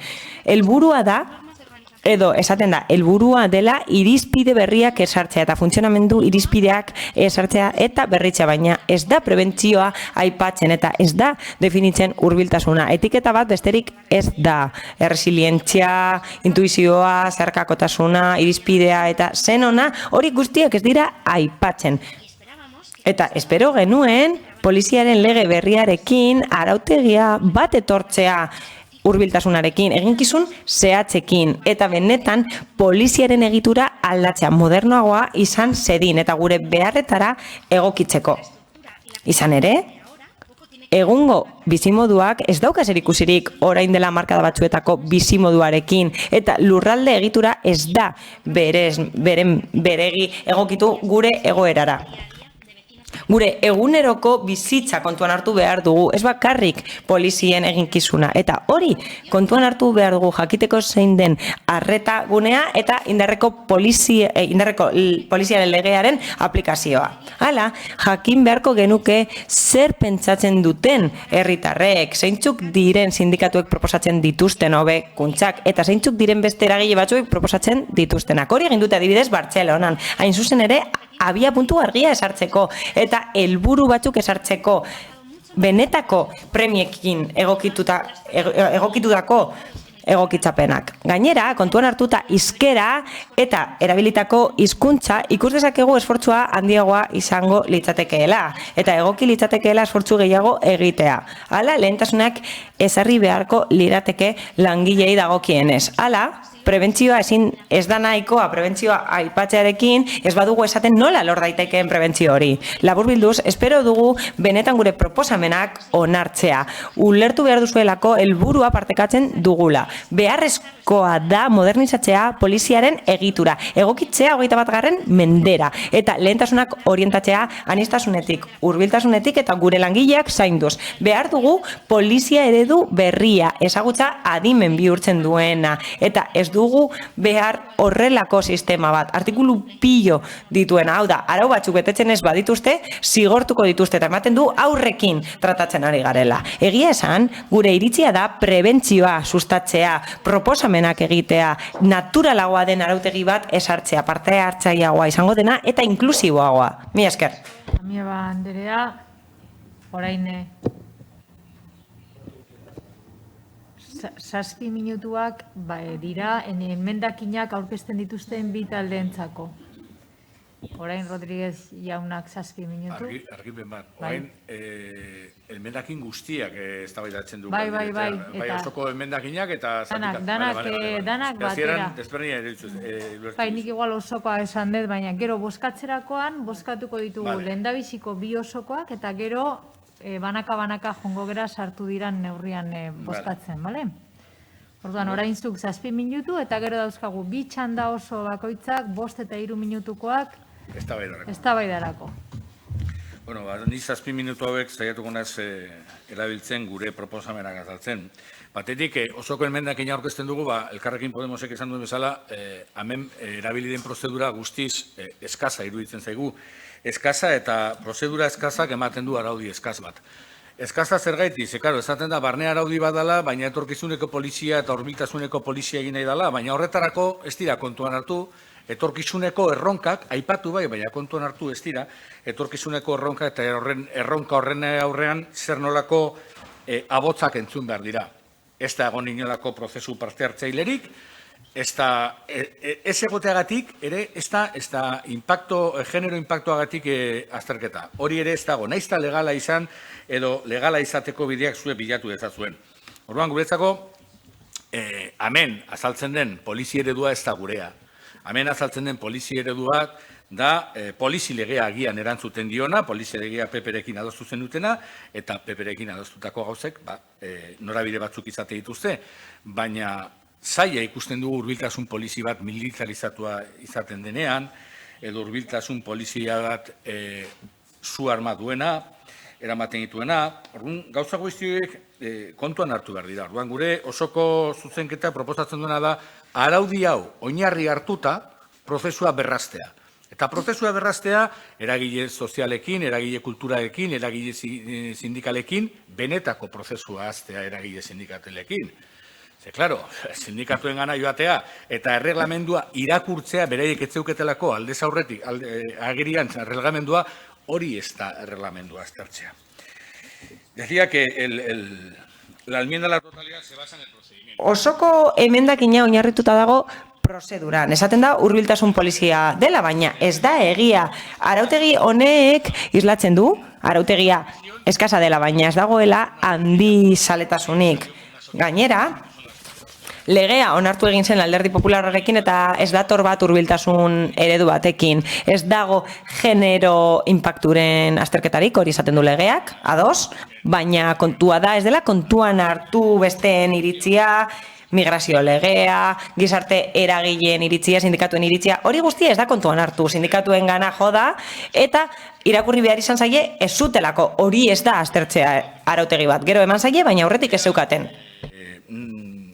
Osoko zuzenketaren zentsu nagusia, eta zergaitik horrela, proposatzen duguna da, que vuelva atrás y se vuelva a hacer un procedimiento participativo. Baina gero, zuzenketa batzuk egin ditugu, eta norabide batzuk badauzkate zuzenketa horiek. Norabide bat lehen aipatu duguna da euskararena. Erreglamendu honetan, euskara bigarren mailako hizkuntza da. Hau da, badago artikulu batek esaten duena, udaltzainak herritarrek nahiko balu euskaraz egin dezake, edo herritarra euskaraz hartatzeko bideak ezarriko duena. Gure proposamena da, udaltzainek lehenengo hizkuntza euskaraz izan dadila, eta herritarrek aukeratzen baldin badute erdera, udaltzainak erdera eman diezaiola hartatzea. Baina hori ere ez da horrela hartzen. Lehen esan dut, no concibimos una policía de proximidad armada, militarizada y... Ez dugu uste militarizatu daitekeenik. Eta euskara hitz egin beharra dago udaltzaingoan. Eta oso bitxia da. Guk mozio desberdin batzuk ditugu, emendakin batzuk ditugu, armen inguruan, baina oso bitxia da legearen artikuluaren interpretazioa. Izan ere,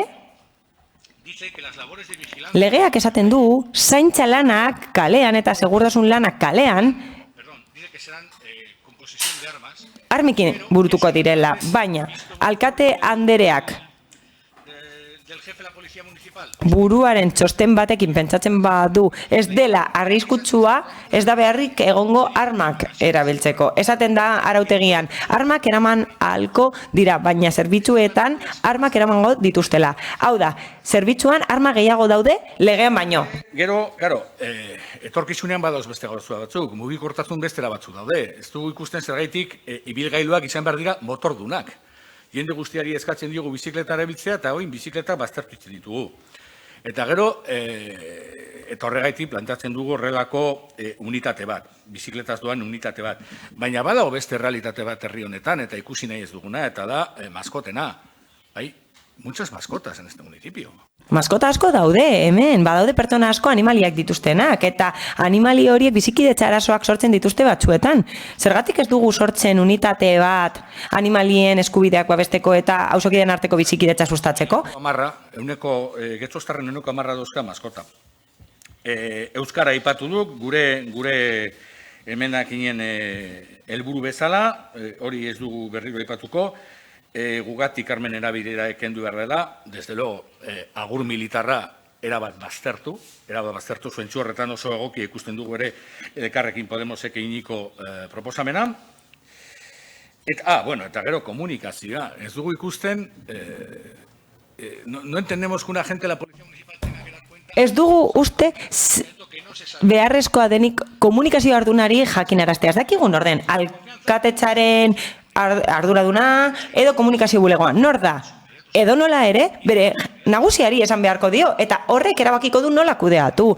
Edo nola ere komunikazioko barne bulego bat egon beharko da, baina ez dakigu zein den beste lanpostua. Nor da? Komunikazio bulegoa, propaganda eta manipulazio bulegoa, prentza bulegoa. Nor da? Funtzionario bat, konfiantzazko langileak, ez dakigu nortzuk diren, eta ez dugu ulertzen zergatik udaltzainek hori egin behar dutenik. Ulertzen dugu ere, udaltzaingoak izan dela eskubideen berme, eta zentzu horretan, mordaza legearen gainetik udaltzainek bermatu beharko lituzkete edo bermatu beharko lukete manifestazio eskubideak eta erabat baztertu horre epatzen diren tresna batzuk edo arma batzuk. Eta hori da bat ez be, guri gustatuko litzaiguke udaltzainak izatea, Getxoko udaltzaingo izatea benetan Getzostarron udaltzaina, baina ez da izango. Eta onartzen dugu hizkuntz inklusiboa sartzeko prozedur bat egondala eta idazkariaren gomendio batzuk zentzu horretan doaz, baina bukatu gabe dago. Oraindik amendi dago, mucho comisario, mucho policía, mucho agente y muy poca comisaria, muy poca policía y muy poca agente. Eskerrik asko, eta orain bai elkarrizketara pasatuko ginateke. Bai, guren Anderea. Pues, en primer lugar, quiero agradecer a los grupos... Lehenik eta behin eskerrak eman nahi dizkiet udal taldeei, emendakinak aurkeztu dituztelako.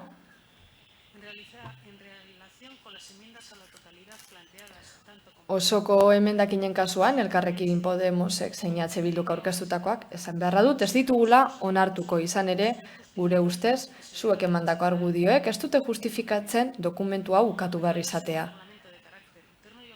Barne erregelamendua denez, antolakuntzari eragiten diona, ez da jendartean erakutsi behar. Gainera, beharrezko argudio guztiak eman dira honetxe izateko. Izan ere, Amibandrea, bai, erregelamendu bat da eta ez plangidari bat, erregelamendu bat da. Horrek dituen ondorioekin. Gainera, osoko emendakin hauen kasuan, kasu bakar batean ere ez da beste testu bat planteatu. Esaten den bakarra da ez dela onartzen eta beste modu batera egin behar dela. Esan bezala, momentu honetan, indarrean dagoen araudira egokitu beharra dugu daltzaingoari dagokionez, polizia legeari hain zuzen ere. Eta erregelamendua aurrekoa indargabetu denez, berri bat onetsi behar dugu araudiaren egutegiari jaramon eginez. Momentu honetan, negoziazioa izan dugu, negoziatu beharrekoa negoziatu zen, eta erregelamenduan agertzen ziren beste puntu batzuk ezin ziren negoziatu. Hala ere, negoziazio mahai batean, azalpen guztiak eman ziren erregelamenduaren inguruan. Jakitera emateko eta neurriak ulertu ahal izateko.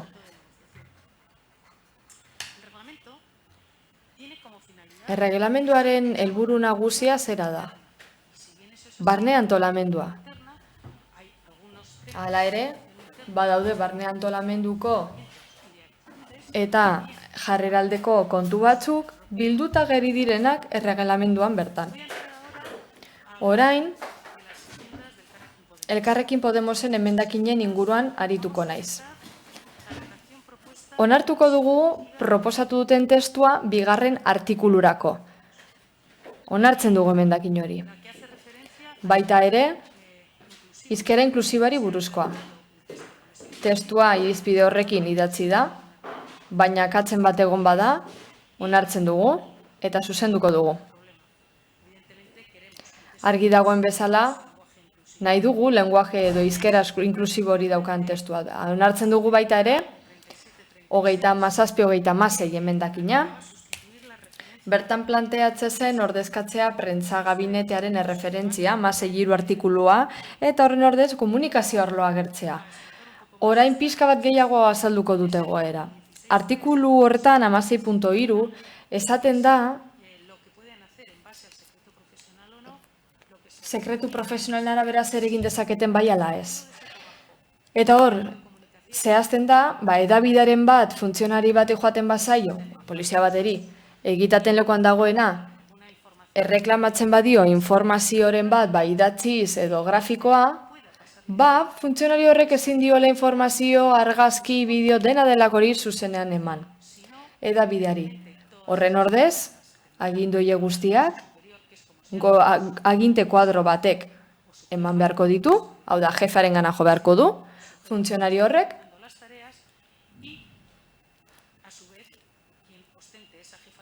eta jefe horrek komentatuko du komunikazio arloarekin. Egia da hasiera batean komentatu zen prentza gabinetearen kontu horrekin, zalantza sortu zirela, ea nor zen organ hori, baina emendakin horretan esandakoa onartzen dugu. Baina bakarri parte bat, prentza kabinete esan ordez, komunikazio arloa jartzeko aukera onartzen dugu. Gailu mugikorrari dagokionez ez da onartzen, izan ere ezinbestekoa iruditzen zaigu, horrela jasota geratzea. Gure ustez, gailu mugikorren erabilerak distrakzioa sordezake aisialdirako erabiltzen denean zerbitzu barruan. Ez da Amieba Andreak esan bezala jarrerak infantilizatzen ari garela jente batzuen kasuan. Ez, gu jarrera batzuk arautu nahi ditugu. Hauteman direnak, herritarrek ikusten dituztenak, eta ez direnak, poliziaren kasuan gomenda daitezkenak, herritarren zerbitzura daudelako eta profesionala direlako. Agente bat, mugikorrarekin jolasten egotea, kotxe patruiaren barruan zerbitzu orduetan, ez da egokiena. Eta hori arautu nahi da artikulu honetan. Polizia jardueraren kontrol mekanismoi dagokienez, ez da emendakina honetxi, izan ere gogobetetasun inkestak ez dira kontrolatzeko modu bat. Ez horrekin ezin da jardun bideoker bat kontrolatu. Bai izan litezke kontuan hartu beharreko elementuak eta kontuan hartzeko batez ere herritarren pertzepzioa, baina horrela ez da esku hartze oker bat hautematen poliziaren partetik.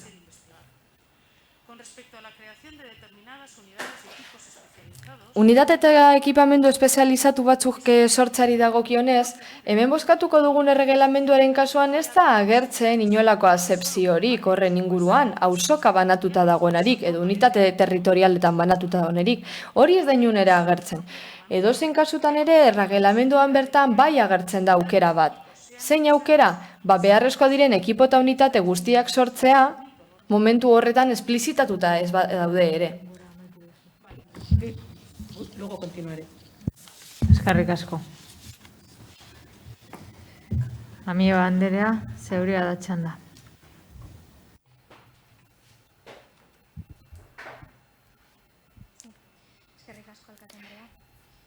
Bueno, tras escuchar las exposiciones de los dos grupos.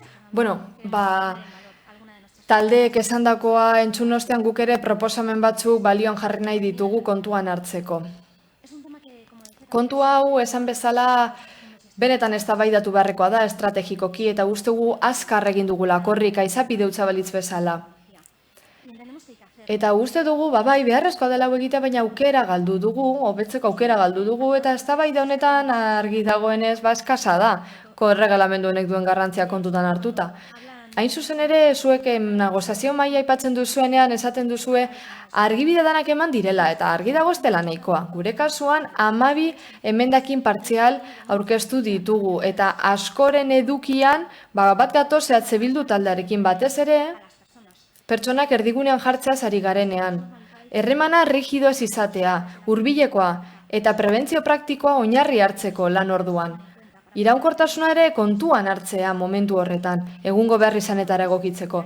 Eta benetan horregatik espero genuen emendakin hauek aurrera ateratzea eta kontuan izatea. Azken finean, eduki osoagoa eta inklusioago izateko modu bakarra eztabaidatzea eta borondate politikoa erakustea da, iritzi guztia kontuan hartzekoak. Desberdinak izen arren. Era berean, eskerrak eman nahi dizkiot Eiguren Andreari azalpenengatik, baina badugu zalantza bat, nola da posible proposamen bat partzialki onertzea lehen ez dugunean aukera hau izan? Ez da horrekontuen gaineko eztabaidan ere.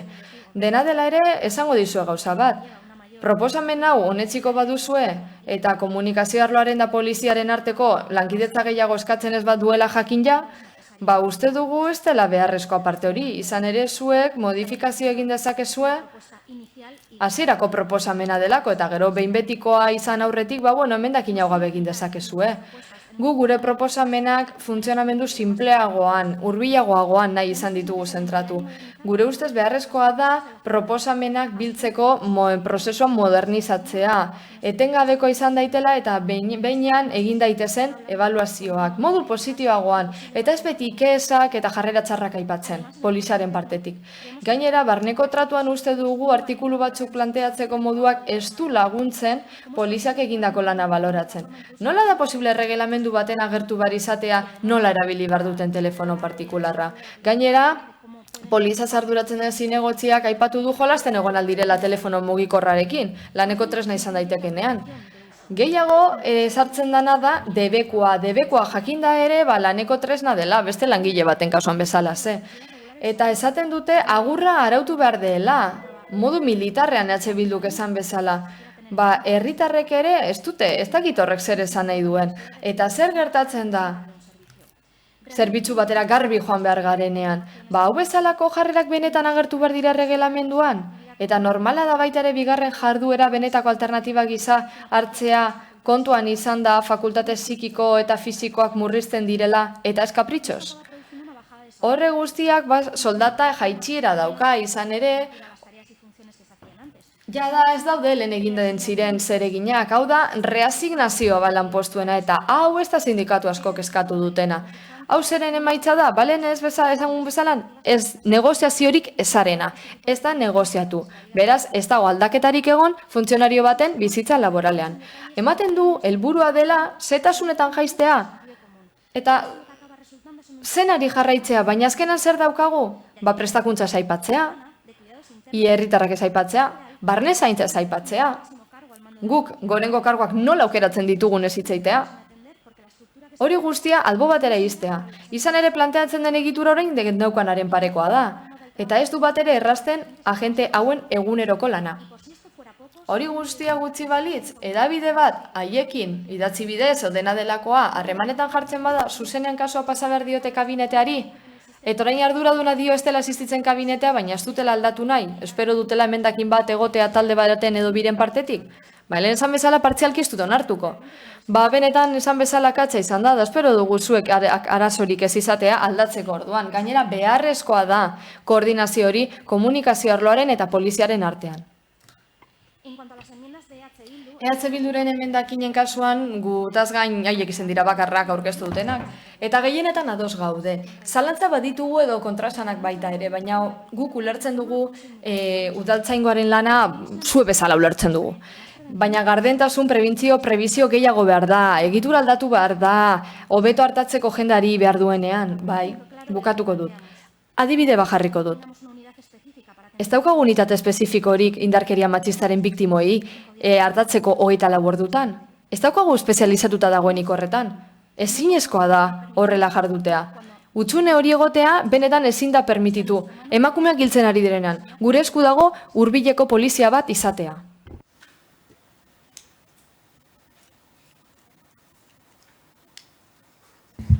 Díaz Anderea, Gonzalo Ayo jauna.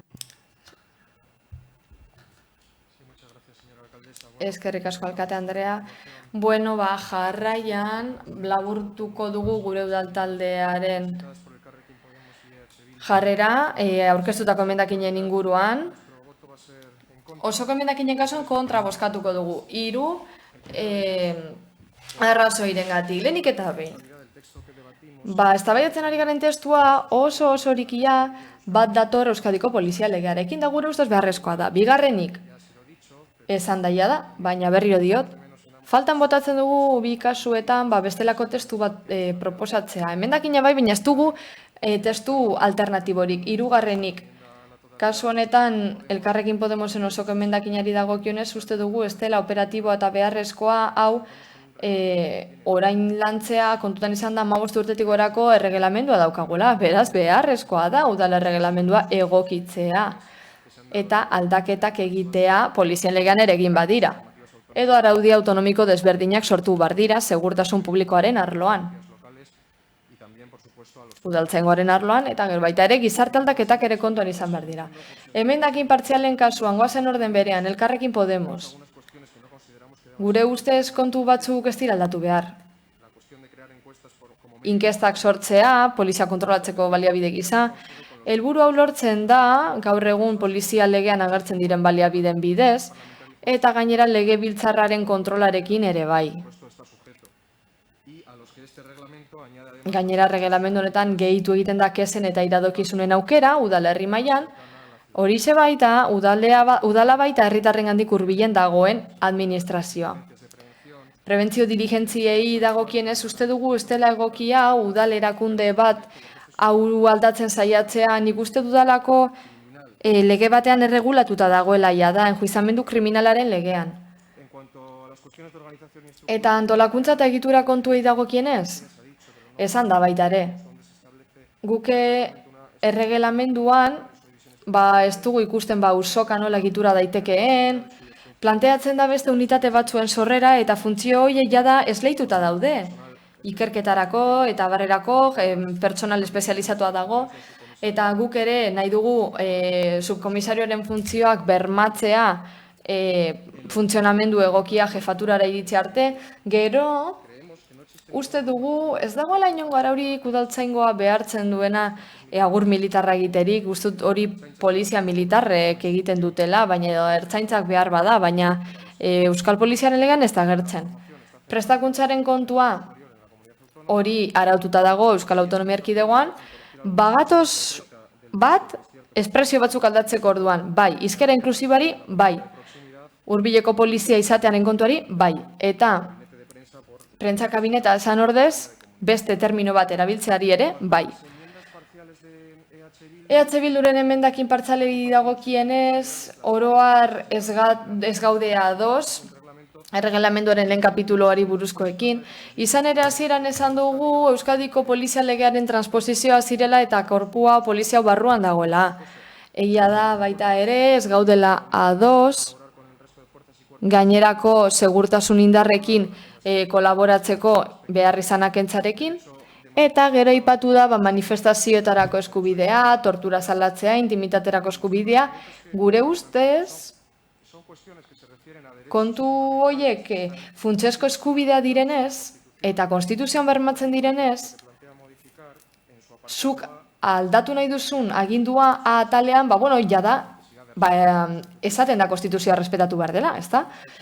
Ez da posible, ez da ere, oinarrizko ekipamendua osagarri bihurtzea, hizkuntza eskubideen kontuan uste dugu euskara sustatzeko baldintza guztiak betetzen direla, 82 artikuluan, Euskadiko Polizia Legearen 82 artikuluan esan bezala, baina, zuek emendakina batzutan euskara erabiltzaren inguruan planteatu zuen gauza batzuk onartzen ditugu, antolamendu kontutik ere bat gatoz, emakume gizon ratioak sustituzio puntualetan edo adin handieneko pertsona kontuan izateana, horren 57 artikulorako matizaren alde egingo dugu bai, eta baita ere ibilgailu terminoa erabiltzeari, beste termino desfasatu batzen ordez, esate baterako kotxe eta motozikleta, bai, ibilgailu. Erregelamenduaren alde egingo dugu, ondo derizkiogun emendakinak batu ostean, eta eskerrik asko emendakinak aurkeztu dituzuen guztioi, ez dezerrez. Eskerrik asko, Aio jauna. Eta, zeinek, Rodríguez jauna.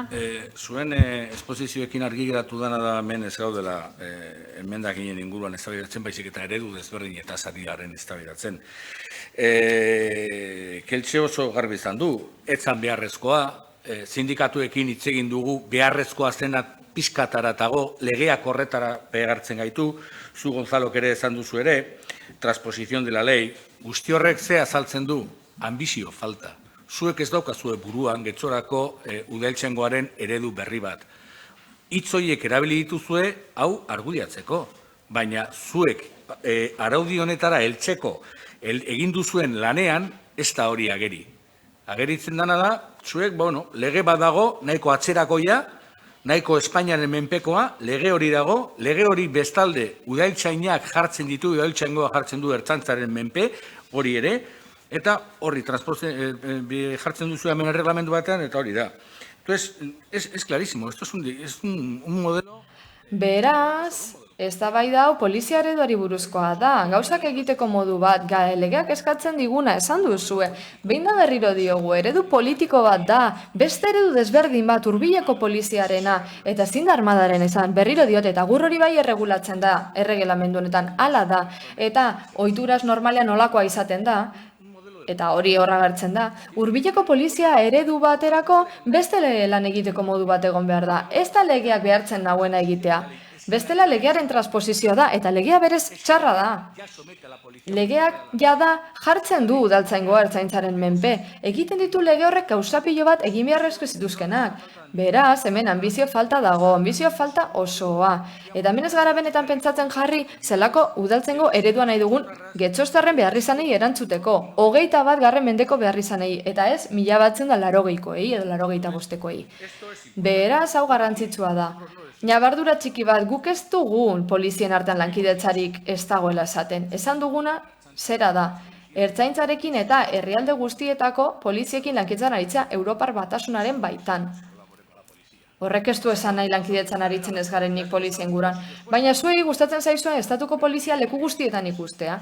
Eta, nik ulertzen dut Europar Batasuneko Polizia nazional bakoitza dela, kasuan guardia zibila, behar bada, erratutan ator, arkaikoa dira horretan ere.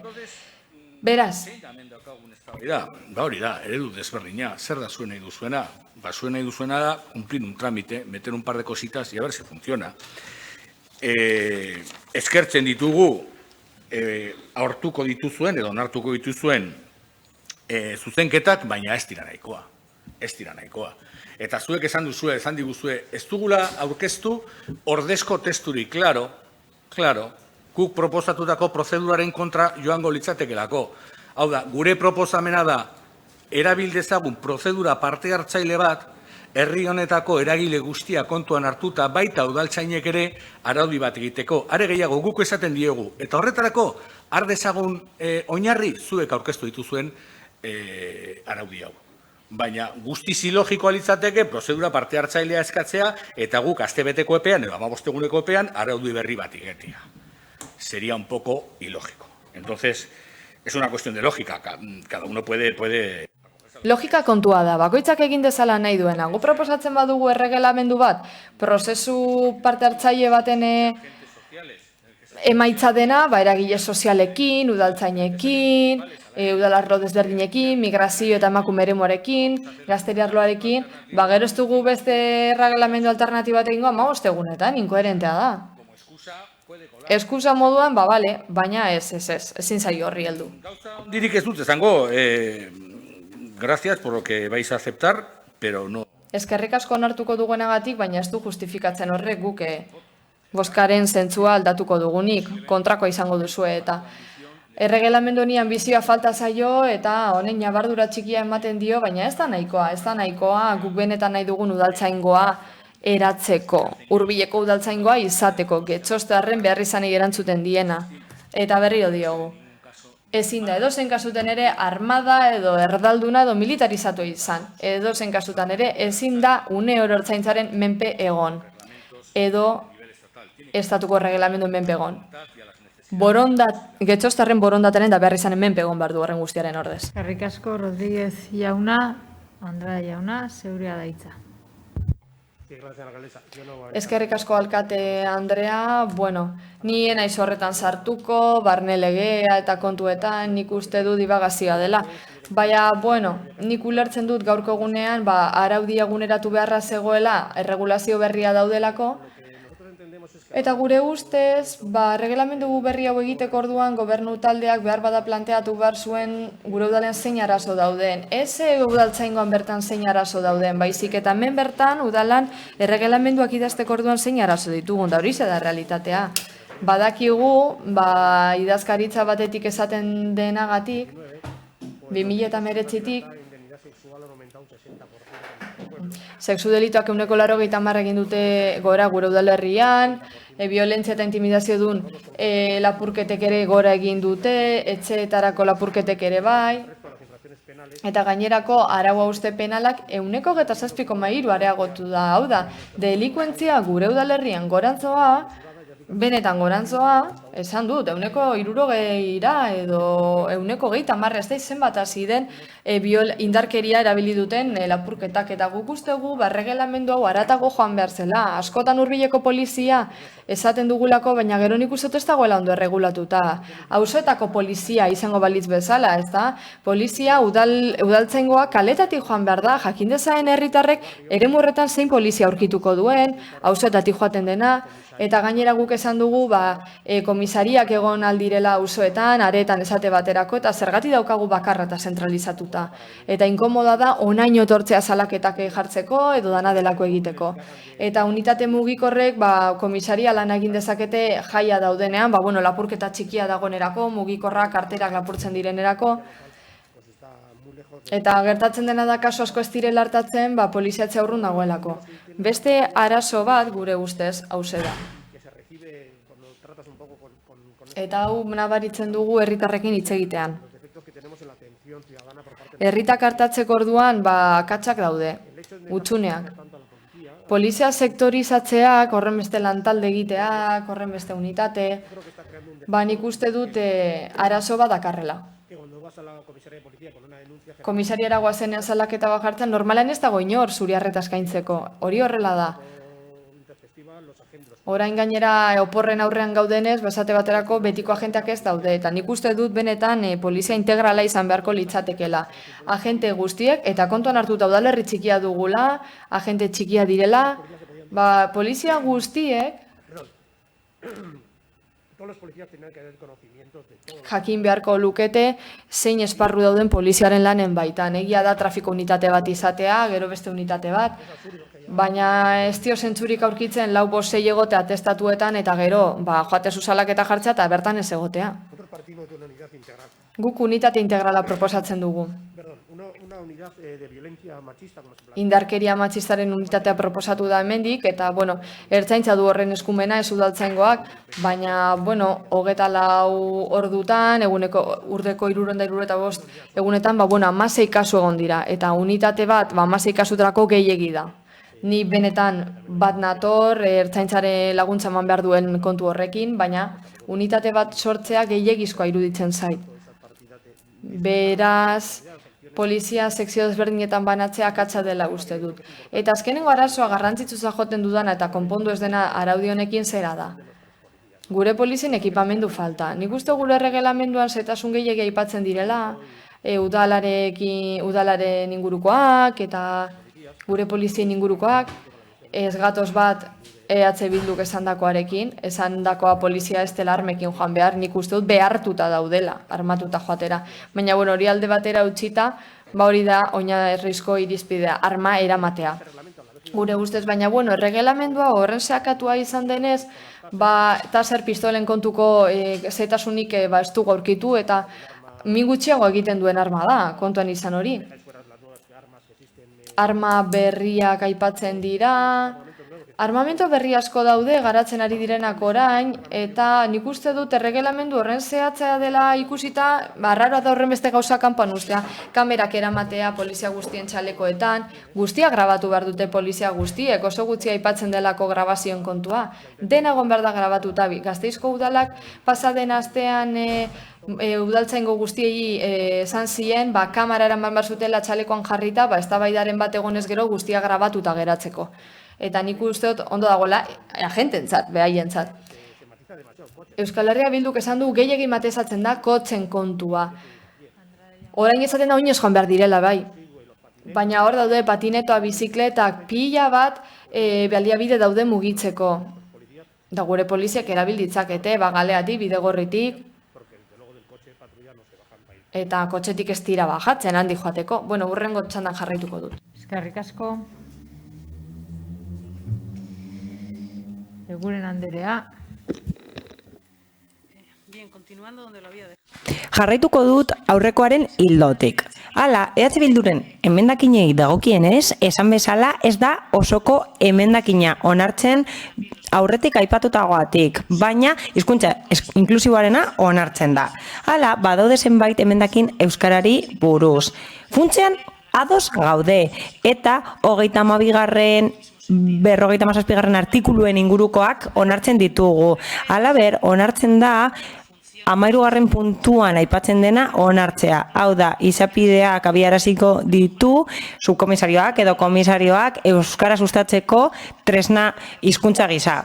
Eta beste emendakin bat onartzen da. Hau da, aginte buruak ez daudenean, antxinatasuna kontuan hartzeaz gain, ratioa onartuko da emakumezkoen eta gizonezkoen artean. 38.3 artikuluaren ingurukoa onartzen da eta partzialki onartzen da 75.1 artikuluaren idazketa. Bizikleta elektrikoak onartzen dira, baina patineteak ez. Kontuan hartuta udaltzaingoaren funtzionamenduan elementu horiek ez direla bat ere egokiak. Hala, 75.2 puntuari dagokionez idazketa berria onartzen da eta ibilgailuak hitza erabiliko da.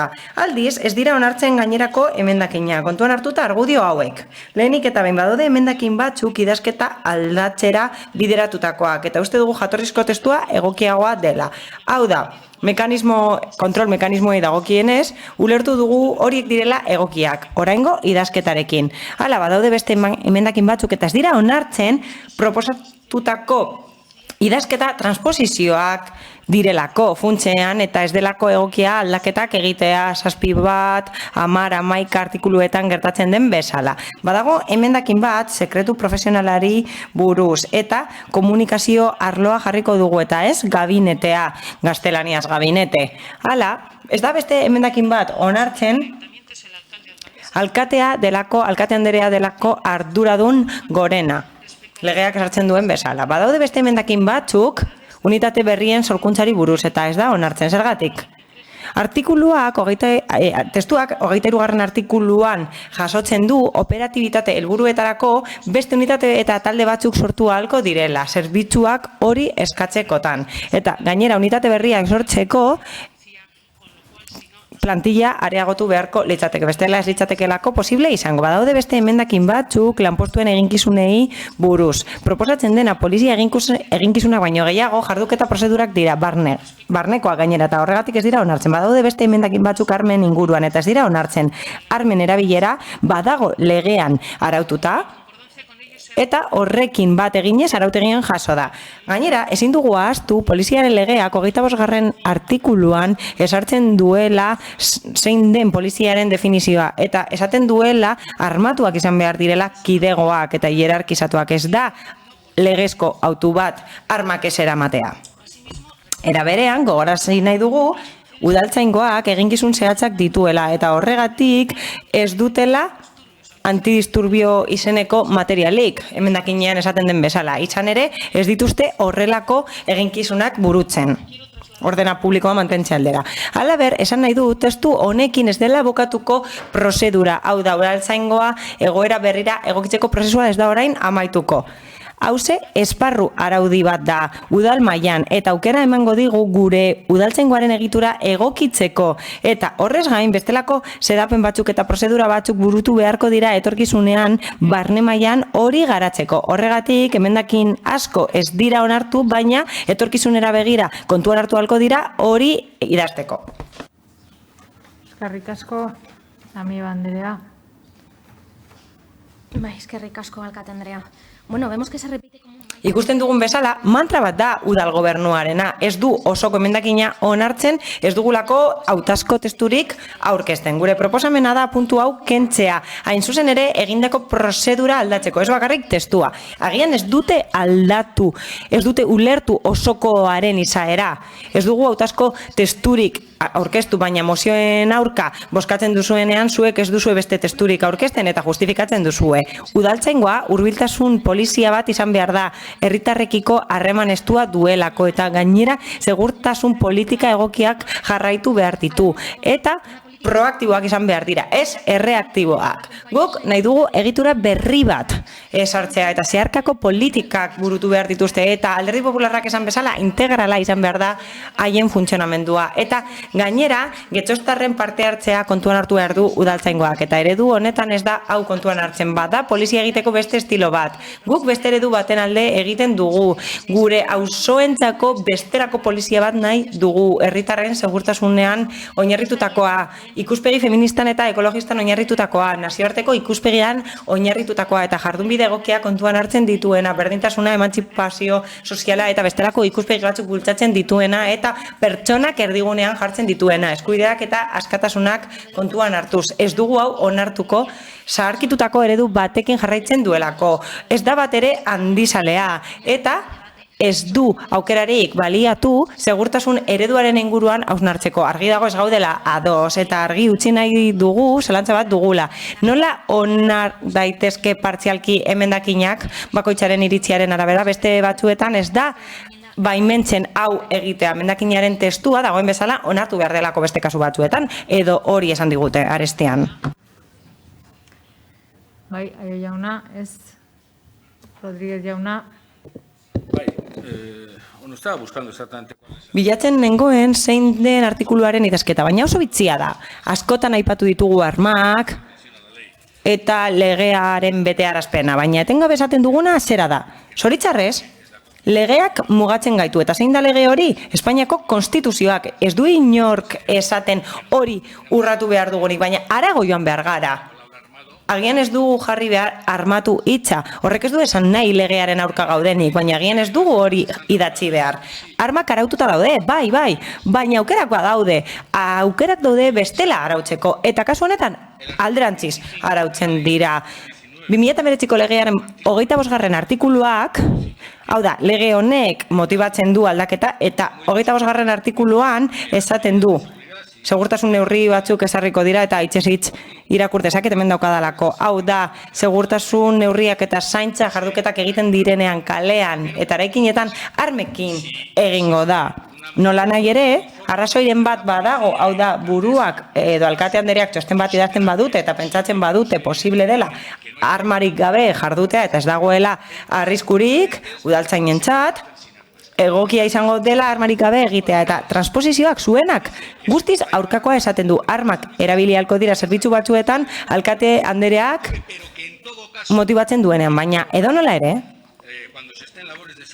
segurtasun eta zaintza lanetan armak eramango dituztela. Hau da, zuen arautegiak, poliziaren legeak, baino apustu irmoagoa egiten du armen alde. Ez da legeak esaten duena, zuen autua izan da. Nik uste dut, batzuetan, testuak oso desberdinak direla eta esanahia aldatzen dela. Poliziaren legea txarra da, baina aukerak ematen ditu armen erabilera ahalik eta gehien mugatzeko, eta bai, egia da. Udaltzaingoak ez dauka material antidisturbiorik, baina eginkizun zehatzak dituzte, ertzaintzari laguntzeko lan horietan segurtasuna bermatzeko, manifestazioa kontrolatzeko. Beraz, gerta daiteke etorkizunean hori edukitzea.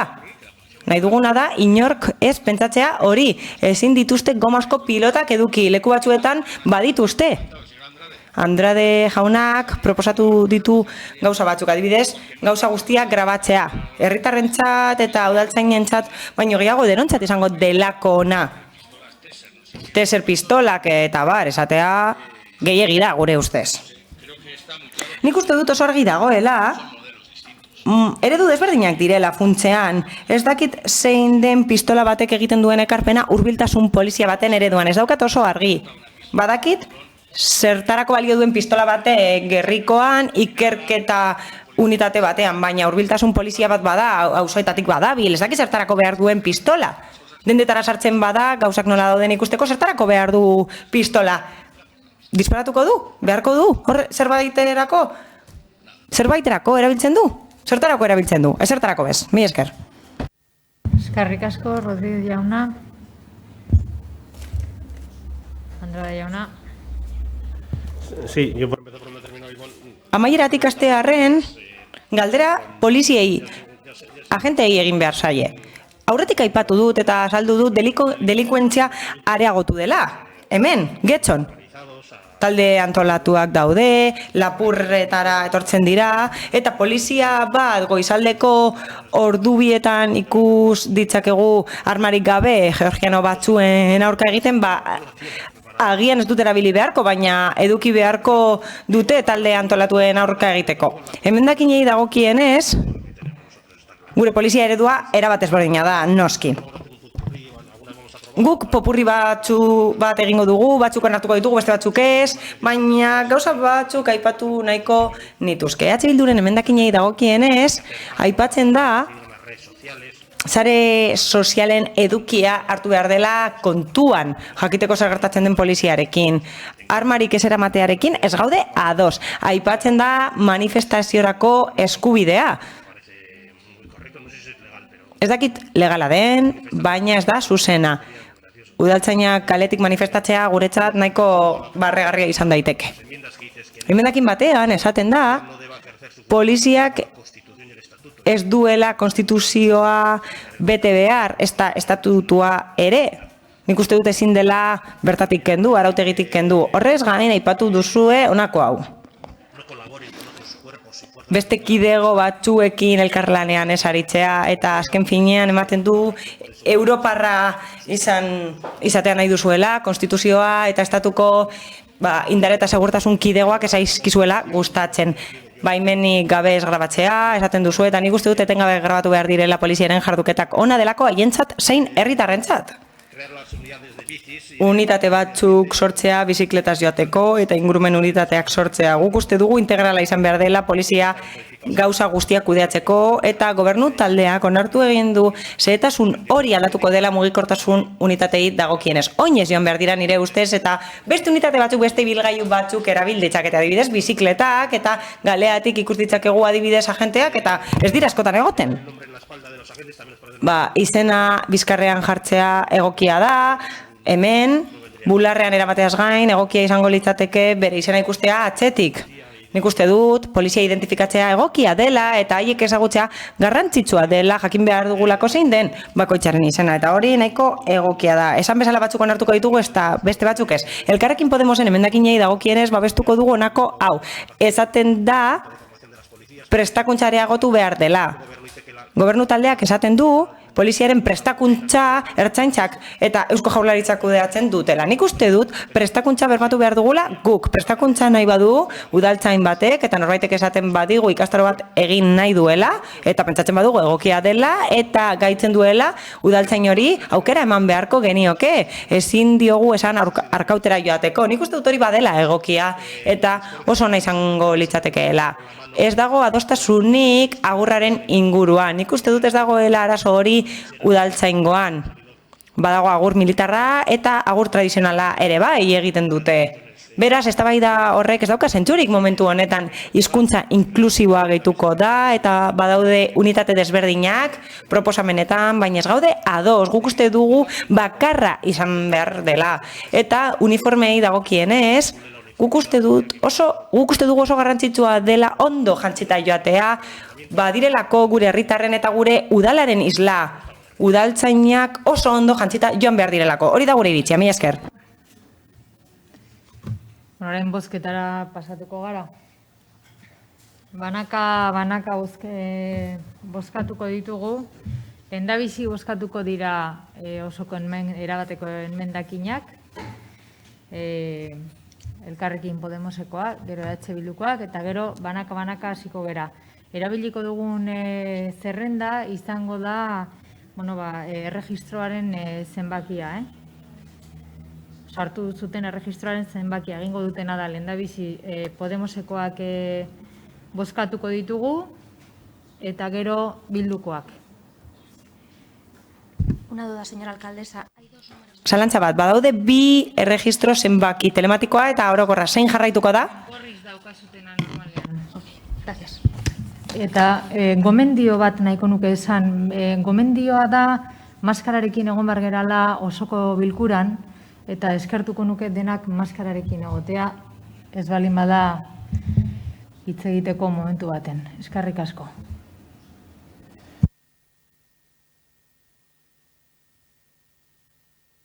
Beno, bozketara pasatuko gara.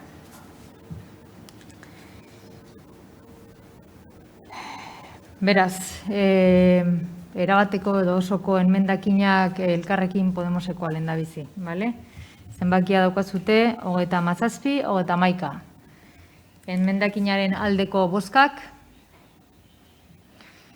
Elkarrekin Podemos eta Bildukoak dauzkagu. Kontrakoak, aurkakoak, Partido Popularra, Partido Sozialista Euskadiko Ezkerra eta EAJ-PNV-koak ditugu. Orain Bilduren erabateko enmendakinak bozkatuko dugu. 36, 82 zenbakiduna. Enmendakinaren aldeko bozkak, Bildu eta Elkarrekin Podemosekoak ditugu. Aurkakoak, kontrakoak, Partido Popularra, Partido Sozialista eta Euskadiko Ezkerra eta EAJ-PNV-koak ditugu. Eta orain sartzen gera bozkatzera bakarrik Elkarrekin Podemosek sartu dituen enmendakinak. Bale? Beraz, 37, 32 zenbakidun enmendakina. Aldeko bozkak, Elkarrekin Podemos eta Bildukoak ditugu. Kontrakoak, Partido Popularra, Partido Sozialista Euskadiko Ezkerra eta EAJ-PNV-koak ditugu.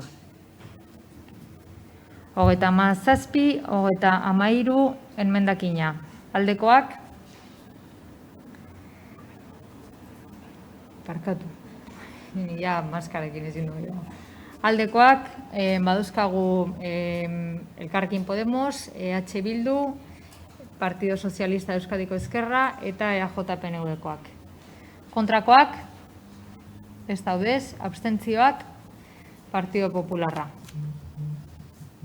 37, 34 enmendakina. Aldeko bozkak, Bildu eta Elkarrekin Podemos. Kontrakoak, PSE Euskadiko Ezkerra, EAJ-PNV. Abstentzioak, Partido Popularra. 37, 35 enmendakinak. Aldeko bozkak, Partido Popularra, EH Bildu, Elkarrekin Podemos, PS Euskadiko Ezkerra eta EAJ PNV-koak ditugu. 37, 36 enmendakinak. Aldeko bozkak? Alde Elkarrekin Podemos. Kontra? Partido Popularra, PS Euskadiko Ezkerra, EAJ eta abstentzioak EH Bildu. 37 emendakinak. Alde EH Bildu eta Elkarrekin Podemos. Kontra? PS Euskadiko Ezkerra eta EAJ ditugu. Abstentzioak Partido Popularra. 37, 38 alde EH Bildu eta Elkarrekin Podemos. Kontra? PS Euskadiko Ezkerra eta EAJ. Abstentzioa Partido Popularra. 37, 39 alde Bildu eta Elkarrekin Podemos. Kontra? PP, PS Euskadiko Ezkerra, EAJ PNV. 37, 40 alde EH Bildu eta Elkarrekin Podemos. Kontra? PS Euskadiko Ezkerra, EAJ PNV. Abstentzioak Partido Popularra. 37, 41 alde Elkarrekin Podemos, EH Bildu. Kontra? PS Euskadiko Ezkerra, EAJ PNV eta Partido Popularra. 37, 42 alde Podemos eta Bildu eta Partido Popularra. Kontra? PS Euskadiko Ezkerra eta EAJ PNV. 37, 43 alde EH Bildu eta Elkarrekin Podemos. Kontra? Partido Popularra, EAJ PNV, Euskadiko PS Euskadiko Ezkerra. Beraz, orain pasatuko gara Bildun enmendakinak bozkatzera. A ber, 36, 83 alde PS Euskadiko Ezkerra, EAJ PNV, Bildu eta Podemosekoak ditugu. Kontra? Abstentzioak PP-koak. 36, 84 alde EH Bildu, Elkarrekin Podemos. Kontra? PP, PS Euskadiko Ezkerra, EAJ PNV. 36, 86 alde EH Bildu, Elkarrekin Podemos. Kontra? PP, PS Euskadiko Ezkerra, EAJ PNV. 36, 87 alde EH Bildu. Kontra? Barkatu, bozkatu duzu alde? 36, 87.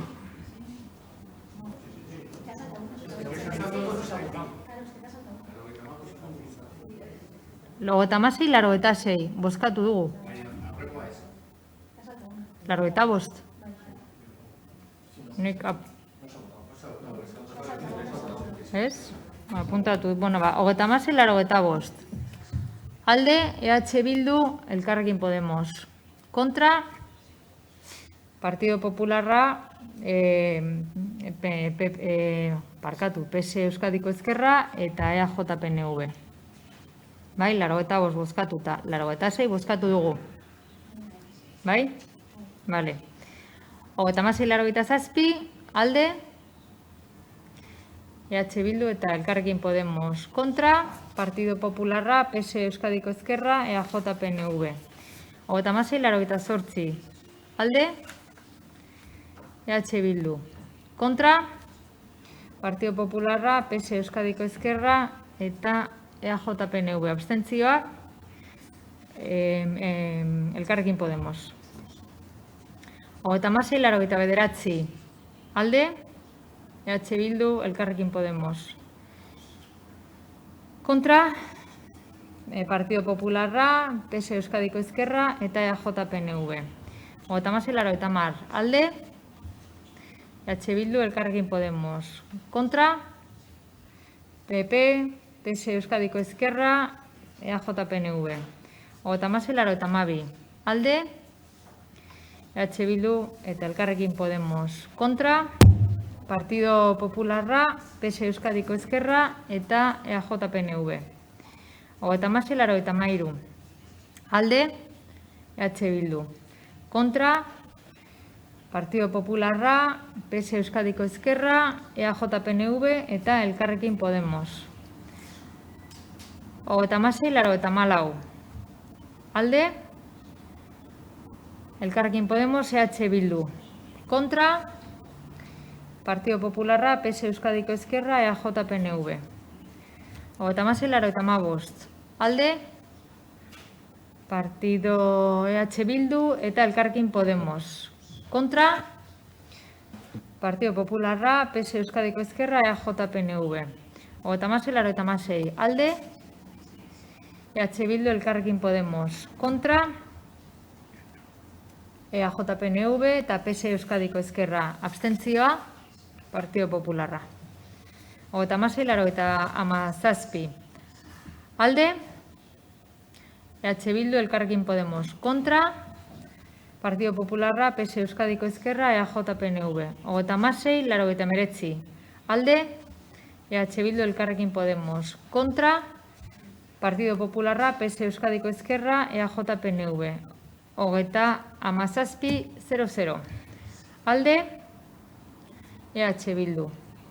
Kontra, Partido Popularra, PS Euskadiko Ezkerra, EAJ-PNV. Abstentzioa, Elkarrekin Podemos. 37-07. Alde,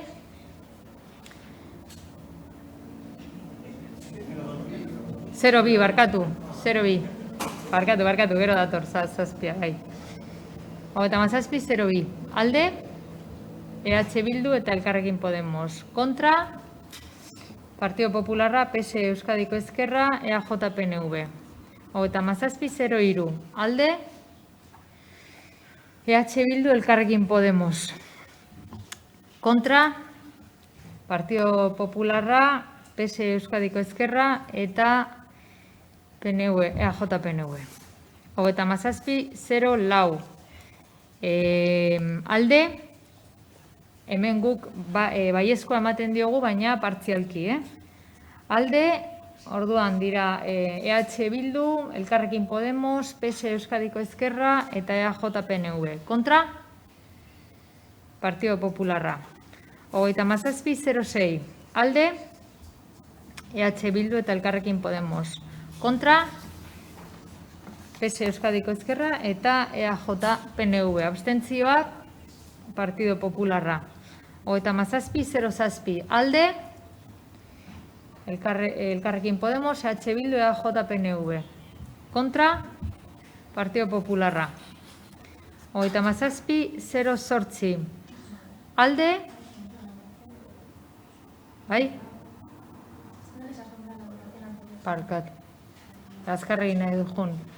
A ber, aurreko bozketan 37-07 alde gaude EH Bildu, bozkatuko dugu, bazpadare, EH Bildu, Elkarrekin Podemos, PS Euskadiko Ezkerra, EAJ-PNV.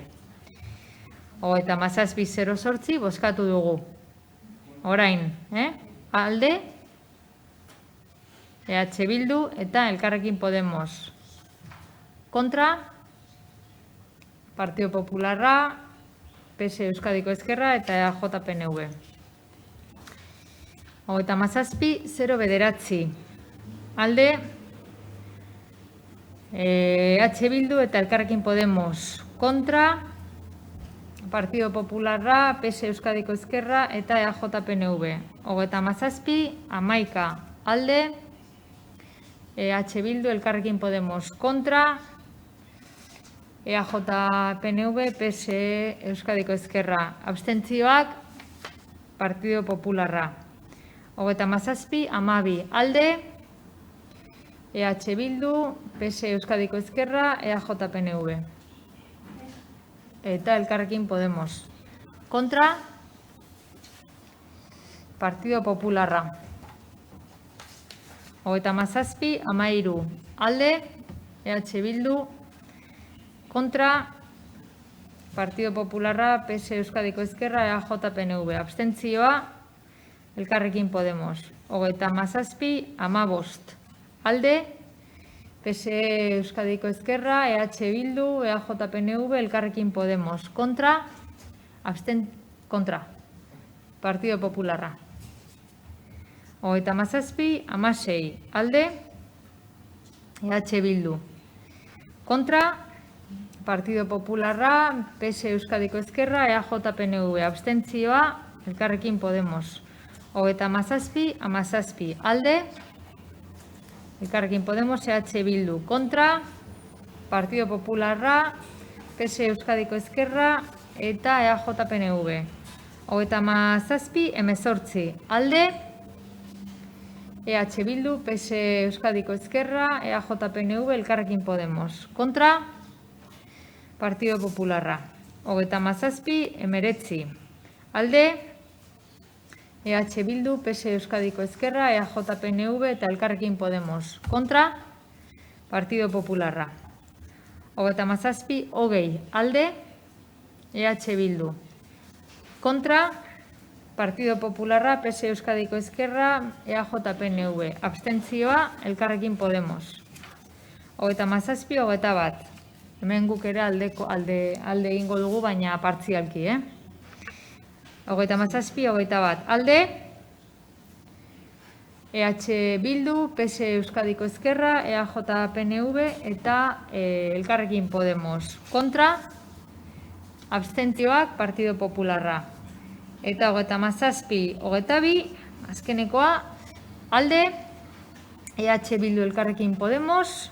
Kontra, Partido Popularra, PSE Euskadiko Ezkerra, EAJ-PNV. Beraz, orain pasatuko gara proposamen osoa onartutako enmendekinekin bozkatzera. Beraz, proposamenaren 82. puntua. Proposamenaren aldeko bozkak.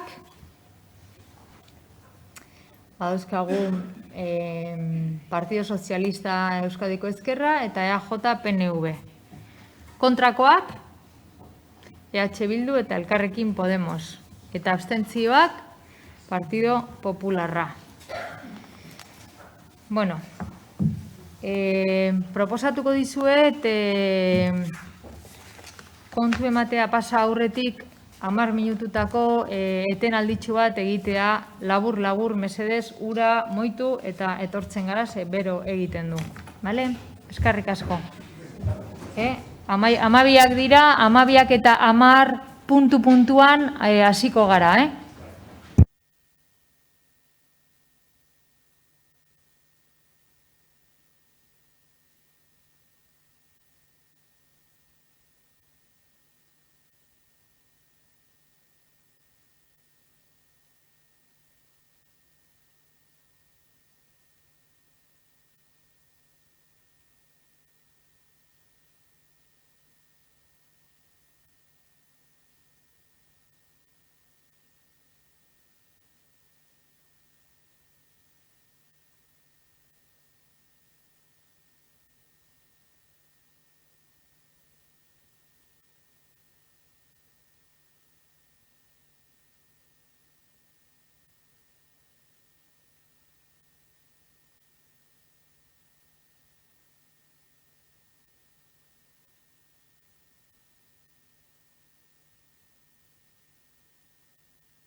Bueno, hasiko gara, bai?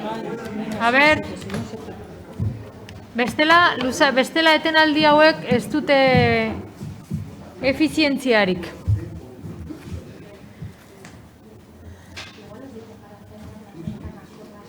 Baina hasiko gara, bai? Bueno, pues hala, hasten gara. Paula, vamos a empezar, por favor. Dazioetara pasatzen gera.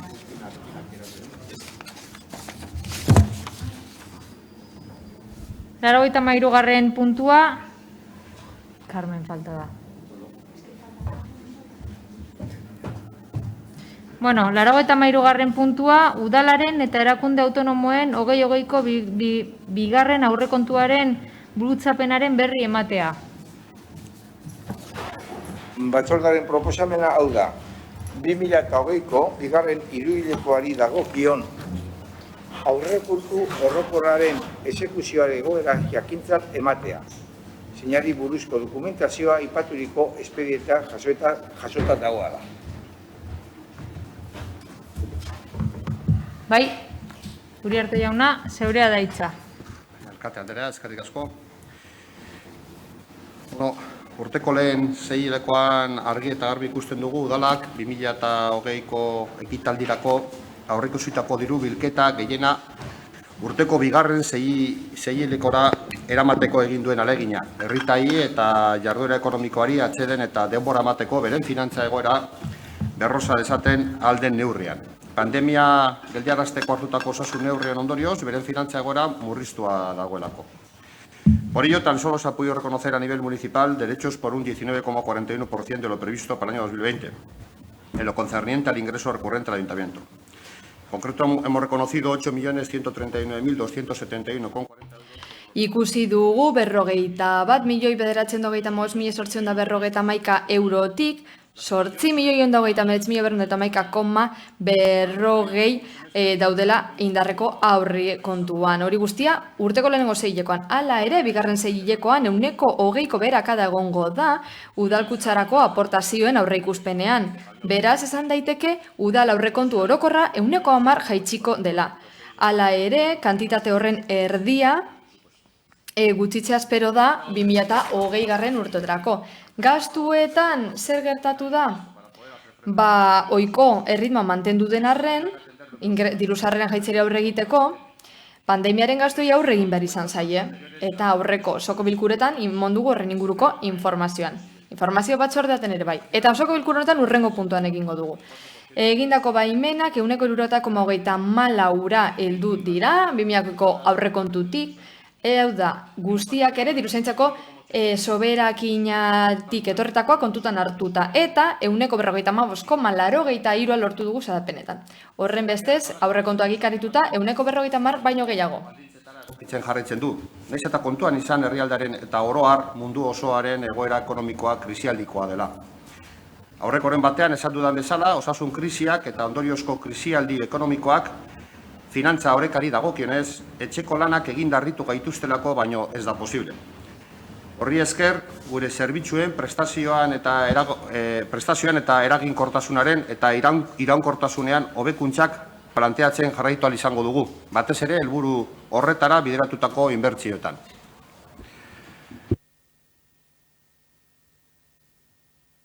Eskerrik asko, Uriarte jauna, norbaitek hitza hartu nahi du?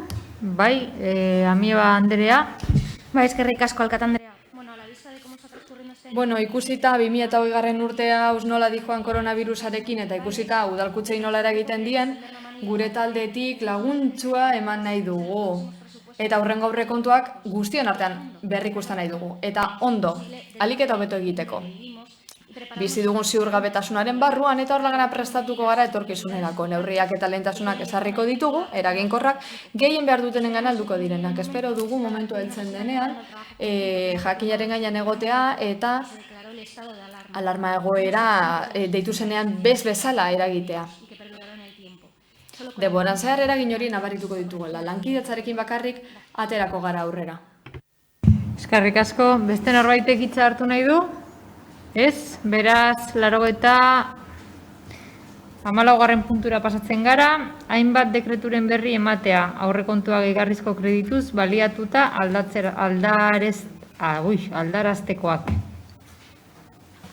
Batzordearen proposamena da, kreditu gehigarriaren bidezko aurrekontu aldaketaren dekretuekaz jakitun geratzea. Bertan, zerrendatzen dire, zein dekretu direzen eta bakotzaren diru kopurua. Norbaitek hitza hartu nahi du? Ez? Beraz, 85. puntura pasatzen gara. 23/56/2020 zenbakidun dekretuaren berri ematea transferentzien bidez aurrekontuaren aldaketari buruzkoa. Batzordearen proposamena da jakintzat ematea transferentzien bidezko aurrekontu aldaketaren dekretu hau.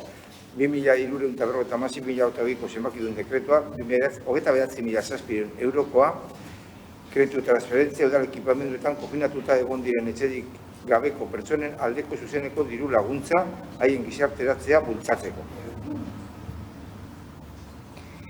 Norbaitek hitza hartu nahi du?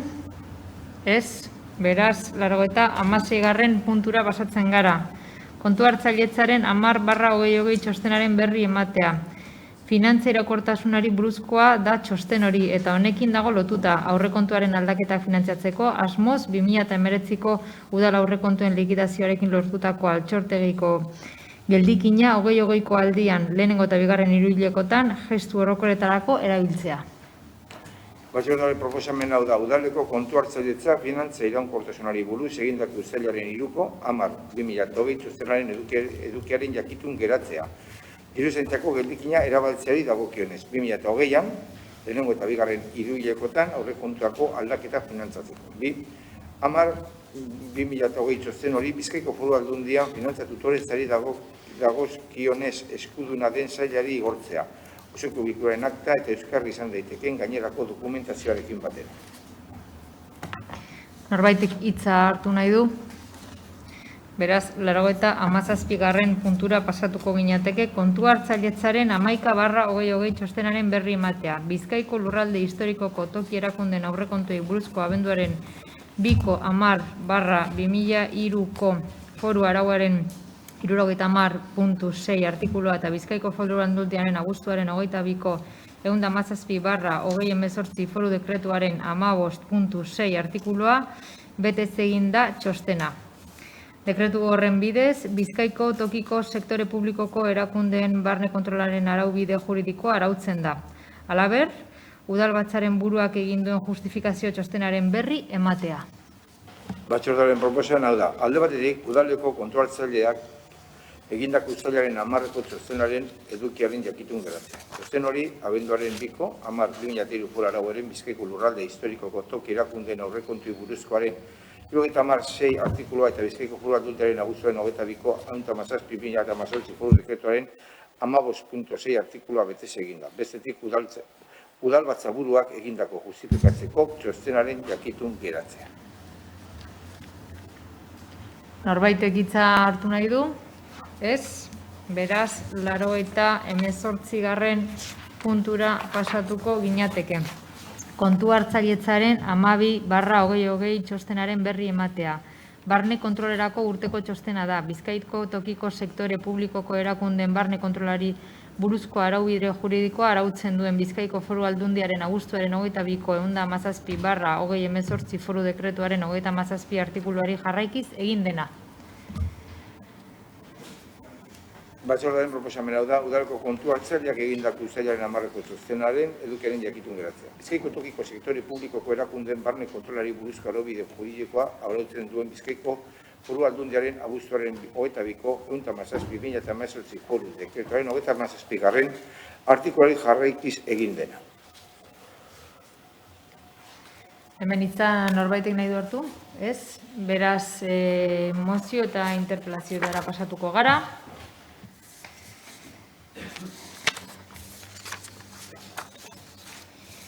Laurogeita 19. puntua PP Alderdiko Udal taldeak aurkeztutako mozioa aldaketak Getxoko bono kanpainan. Zorrilla Lekerika jauna, zeurea da hitza. Gracias, señora alcaldesa. Buenos días a Egun on guztioi berriz ere, mozio irakurriko dut. Aldaketak Getxo Bono kanpainan. Beste urte batez, Getxoko udalak Getxo Bono kanpaina jarri du martxan udalerriko merkatari, ostalari eta enpresei laguntzeko. Laguntza hori beharrezkoa da, are gehiago urten, establezimendu gehienak denbora batez itxita egon behar izan direlako COVID-19aren ondorioz. Ekainaren 25ean hasi zen Getxo Bono kanpaina. Orduz geroztik, erosi eta trukatu daitezke aipatutako bonoak. Hala ere, Popular Udaltaldeko kideok uste dugu gaur-gaurkoz kanpaina ez dela deziotako arrakasta izaten ari, eta horregatik urrengo diziotarako zenbait aldaketa proposatzen ditugu. Oraingo bonok 20 eurokoa dira, 25 euroko balioa duten kontsumoak egiteko, eta 40 eurokoak 50 euroko balioko kontsumoak egiteko. 5 eta 10 euroko alde horiek udalak ordaintzen ditu. Uste dugu, udalak egindako ekarpen hori, bono bakoitzeko 5 edo 10 euro baino handiagoa izan behar dela. Bestalde, oraingo bonuak Kutxabank finantza entitatearen bitartez eskuratzen dituzte bezeroek. Eta etxean inprimatzen dituzte edo zerbitzuan hitzeko kutxazainetatik ateratzen dituzte. Zoritzarrez ikusten ari gara bonuak oso motelki eskuratzen ari direla. Eta aurreikusten dugu horien banaketa modu eraginkorrago batean egitea posible dela. Hau da, bonuak zuzenean egon daitezke proiektuari atxikitako merkataritza establezimenduetan. Eta establezimendu horiek egin dezakete banaketa. Uste dugu, aldaketa horiekin bonu gehiago eskuratuko liratekela, eta azkarrago. Hala, helburu nagusia hobetuko genuke. Hau da, Getxoko saltokiei, ostalaritzari eta enpresei laguntzea. Hau guztia kontuan hartuta, Popular Udaltaldeak erabaki proposamen hau aurkezten du.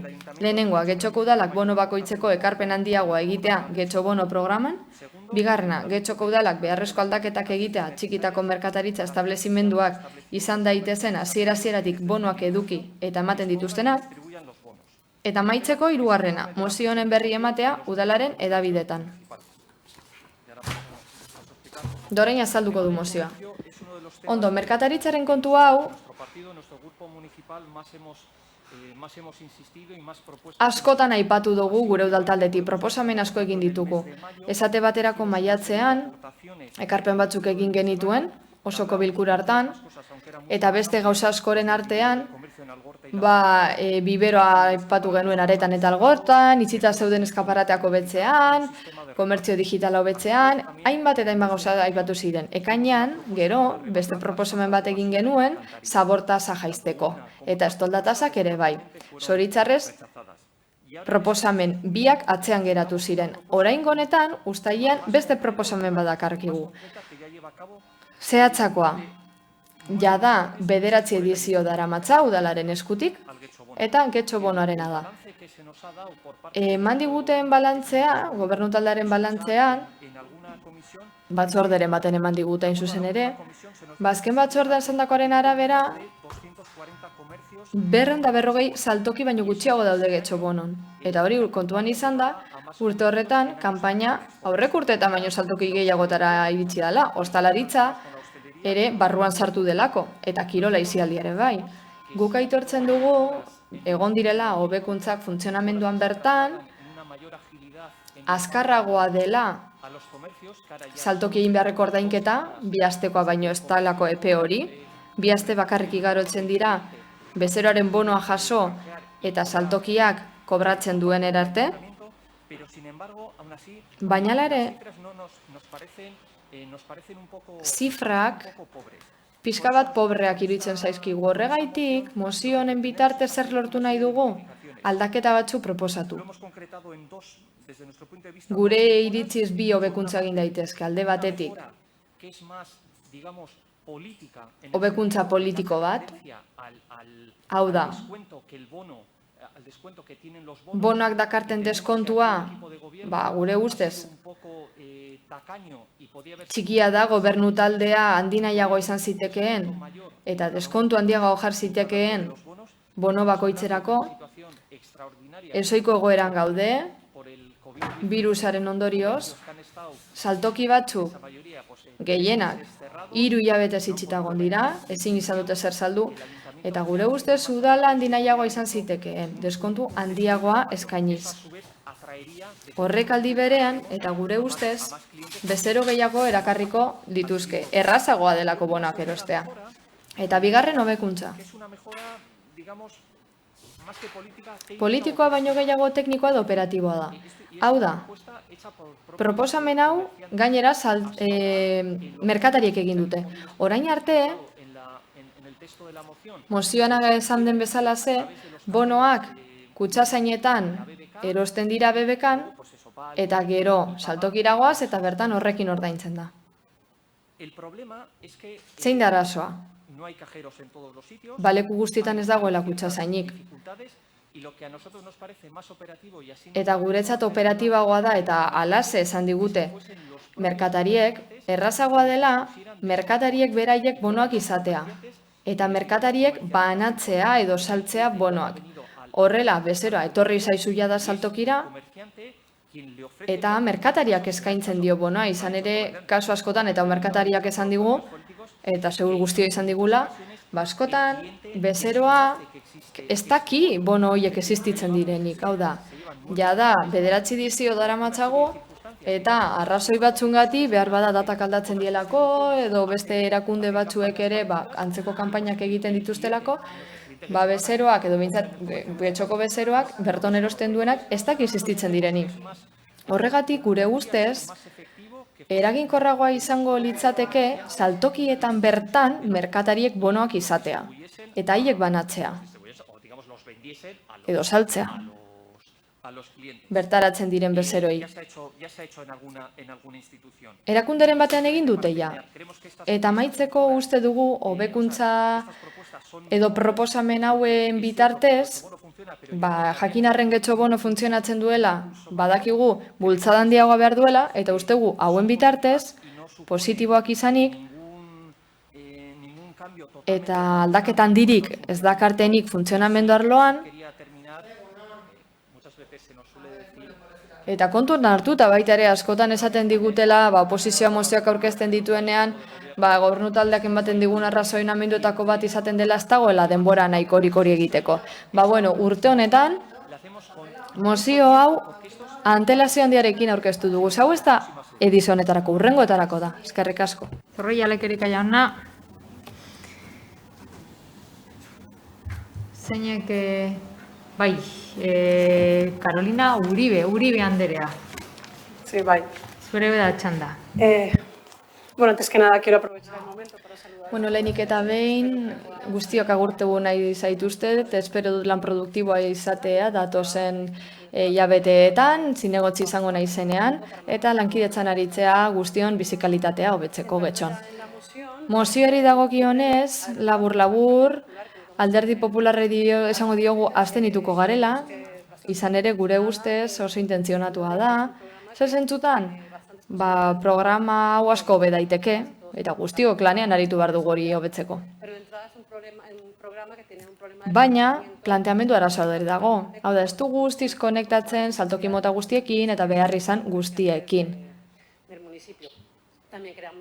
Era berean, berandu datorrela uste dugu, ez dela eraginkorra, eta horregatik pixka bat aipatu nahi ditugu akatsak edo behintzat merkatarin elkartetik esan diguten akatsak. Alde batetik epeak oso laburrak izan direla, esan dute, programara txikiteko denbora laburra onda, horregatik ez dira horren beste nahi bezain beste jende txiki.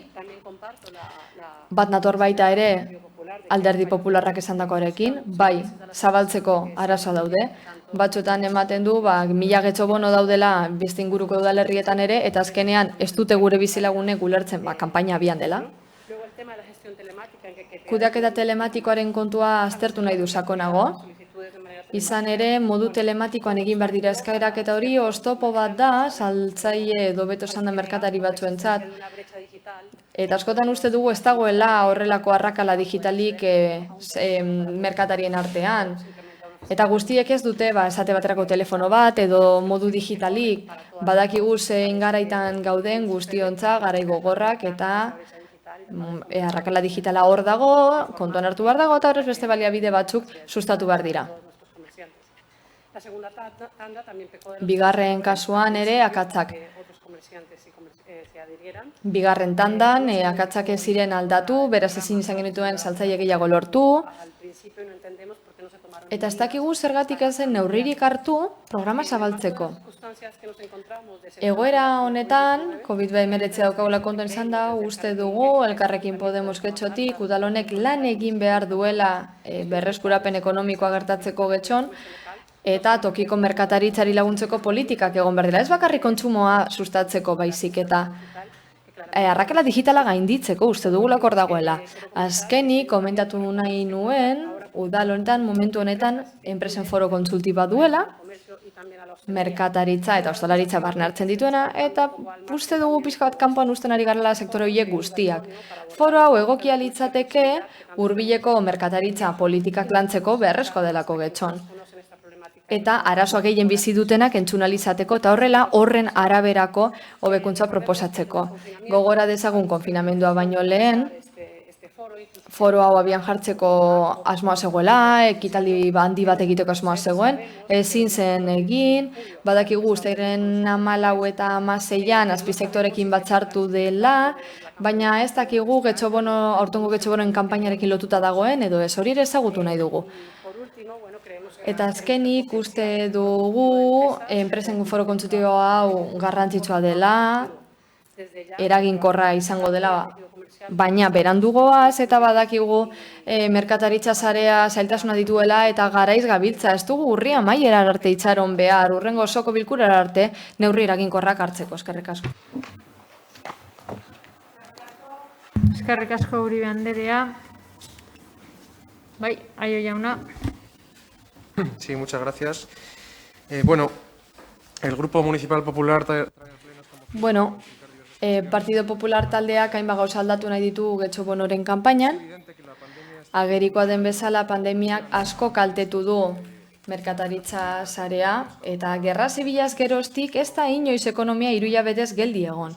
Horre baditu ondorioak eta horregaitik gure udal taldetik uste dugu ezinbestekoa dela gobernu taldearen esfortzuak 2 bidetara zabaltzea. Lehenik eta behin, pertsonarik kalte berenen beharrizanei erantzutea, tartean tokiko merkataritza, eta uste dugu horretan aritu dela gobernu taldea pandemia hasi zenetik. Hainbat neurri hartu ditu, ezagutzen ditugunak, eta asko gainera gaurko osoko bilkuran ekonomia arloan aipatu dira. Ekonomi sustapenaren arloan 3 milioi euro erabili dira eta ziur gehiago beharko dugula. Neurrietako bat horretan hartutakoa 2020ko getxobono da, momentu honetan ekonomi zuzkidura handiagoa du, gehiago iraungo du, aurreko kanpainekin alderatuta gainera, eta enpresa gehiago atxiki dira. Diseinuari dagokienez, ekonomi sustapeneko arloak eta udalerriko 3 merkatari elkarte nagusiek lankidetzan diseinatu dute.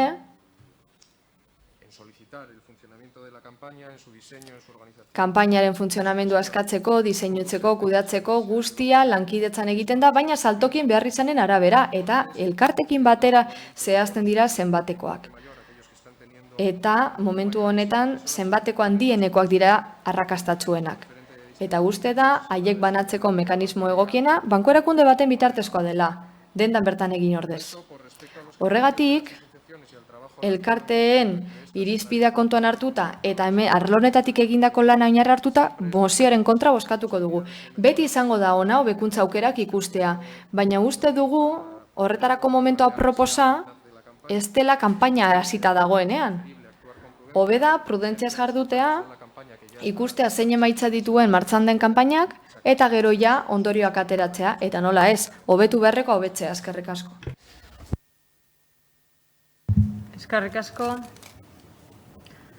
Zeinek, Maseda Anderea, zeurea da hitza. Bueno, gaur Alderdi Popularrak ekarritako mozioak zerbait argi uzten du. Udal talde guztiok, berton, kezkatuta gaudela oraingo kanpainagatik. Konfinamendu osteko getxobonogatik. Eta zergatik. Gure ustez, porrot izugarria izan du. 154 saltoki eta 20 ostalaritzako establezimendu lehenengo olatuan. Eta 27 gehiago bakarrik bigarrenean. Oie baino ez dira atxiki getxo osoan. Eta zifra hauek aurreko kanpainekin konparatuta hori erakusten dute, porrot izugarria izan dela. Gure udaltaldeak apirina proposamen bat aurkeztu zuen, diru laguntza hauen ingurukoa, bozeramaien batzarran zein egoki ziren batzordetan. Eta gainera, sare sozialetan ere iragarri genuen. Zer nahi genuen? Etxe guztietara 10 euroko hirubono bidaltzea, tokiko merkataritzan gastatzeko. Eta gastua berdina edo handiagoa egin beharko zen. Baina ez zuten kontutan hartu proposamen hau. Bilerak ezeztatu zituzten, ez zuten gurekin hitz egin nahi izan, eta horregaitik kanpaina porrota izan du.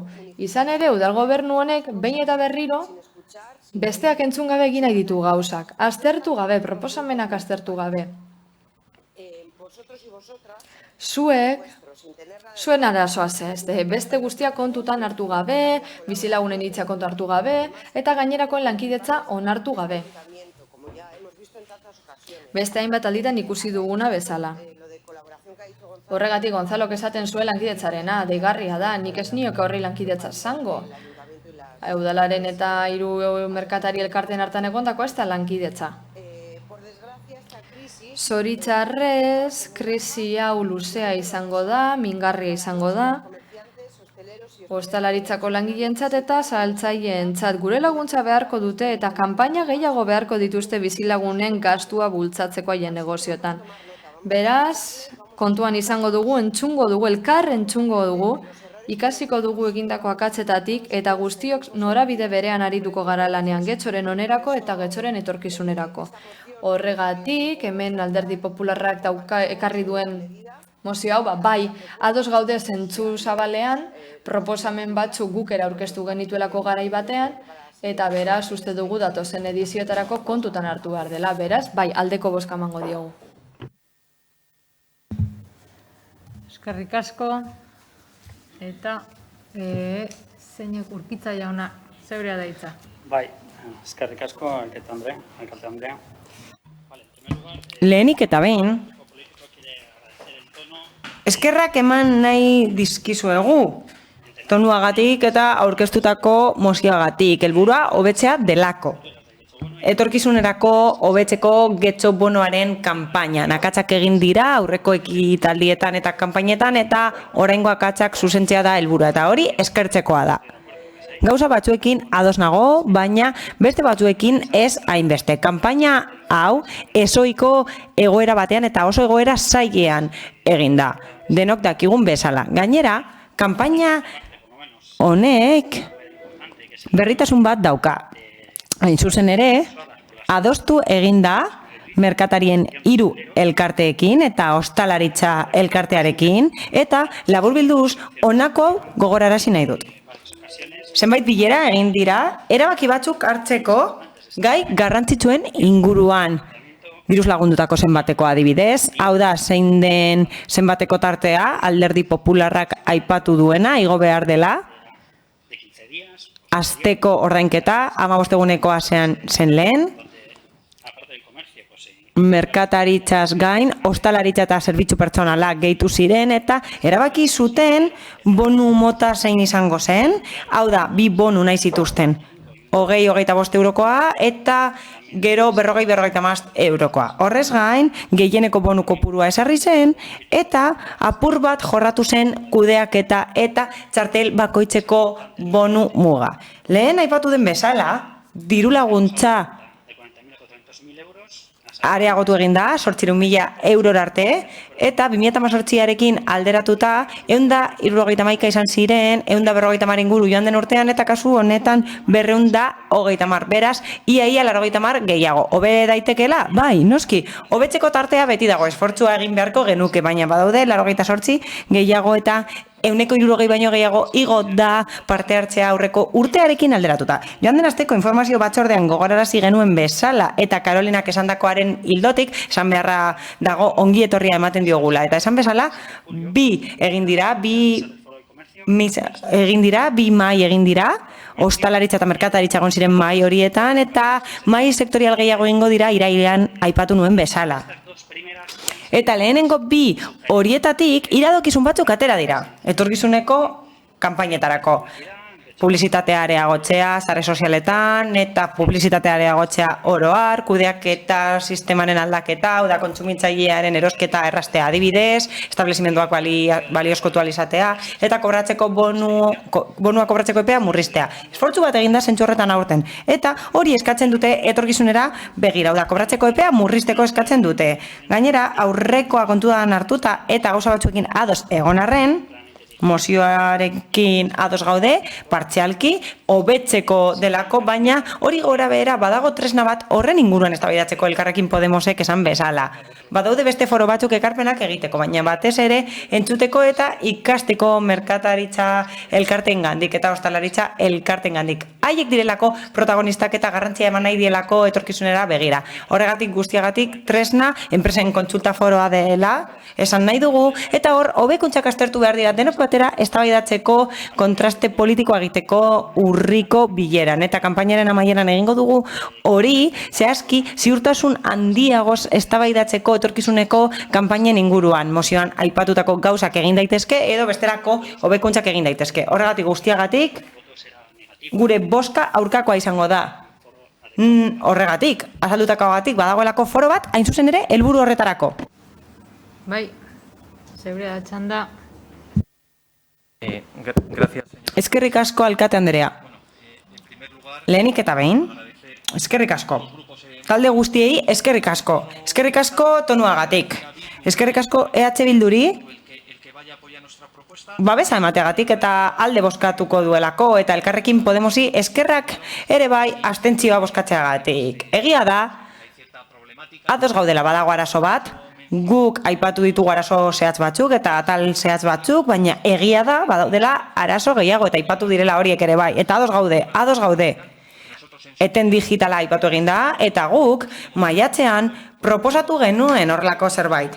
Gure neurrietako bat hori zen, zerbitzu bat, sistema bat esartzea merkataritza digitalerako.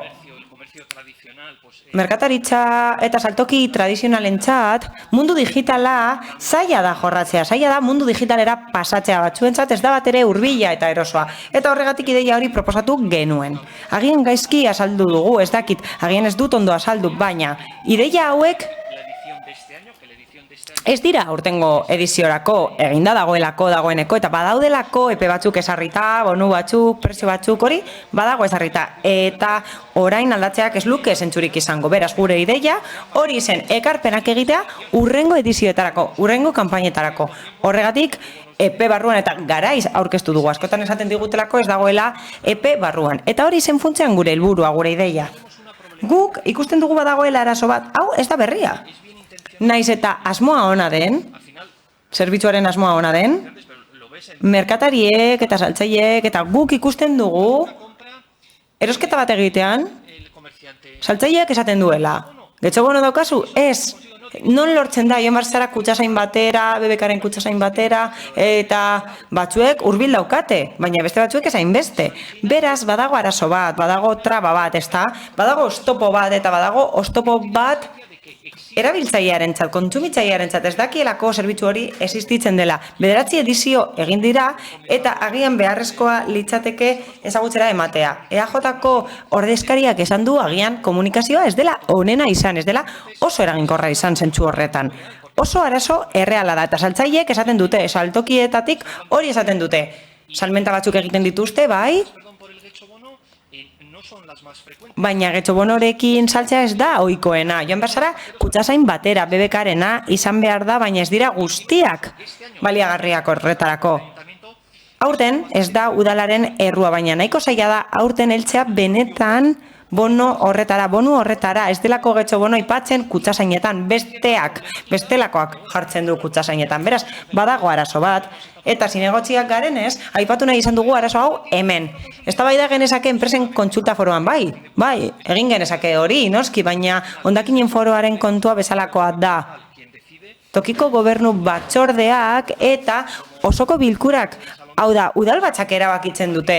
Gu, zinegotziak gara eta proposamenak hemen egiten ditugu. Areto honetan, espero dugu, urrengoan arrakasta handiagoa izatea. Eta funtzean, espero dugu getxo bonok hobetzea benetan eta lortzea salmenta gehiago eta saltoki gehiago bat egitea kanpaina honekin, eta pentsatzen genuen erabilgarri esan zitekela gure ekarpena.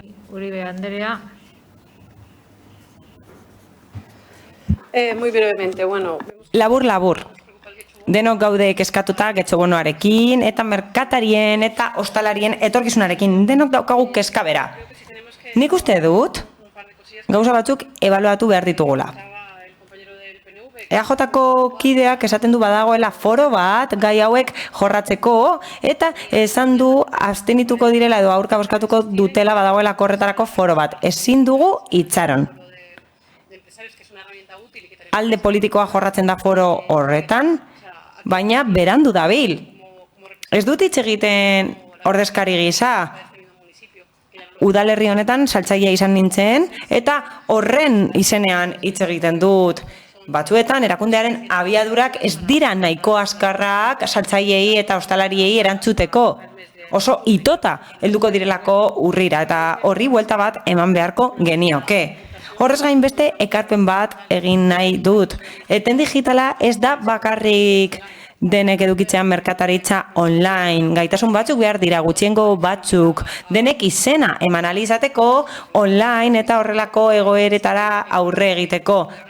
Badaude batzuk ez direna gai izan, ez zutelako denborarik izan, izena emateko eta telefono bat eskatzen zutelako. Eta zutelako lortu. Gonbidapen bat egin nahi dut ere bai, bestelako neurri batzuk aztertu beharko genituzke. EH Bilduko kideak esan duen bezala, zuzeneko neurri bat haientzat. Hau da, bada neurri bat, udalak ematen duena gastatzeko, eta hori saltokietan gastatzeko. Horrez gain, ebaluatu beharko genuke ostalaritzaren baliagarria den. Pentsatu behar da, nola ebaluatzen den ostalaritzatik, benetan baliagarria den jendea ostalaritzara hurbiltzeko. Badaude beste likidezia neurri batzuk, Bartzelonako udalean ez dute itxaron, ez dute goitik neurriak jartzera itxaron. Haiek zuzenean ezarri dituzte eta alokairuaren prezioa murriztu dute bestelako laguntza batzuen bidez. Mila esker.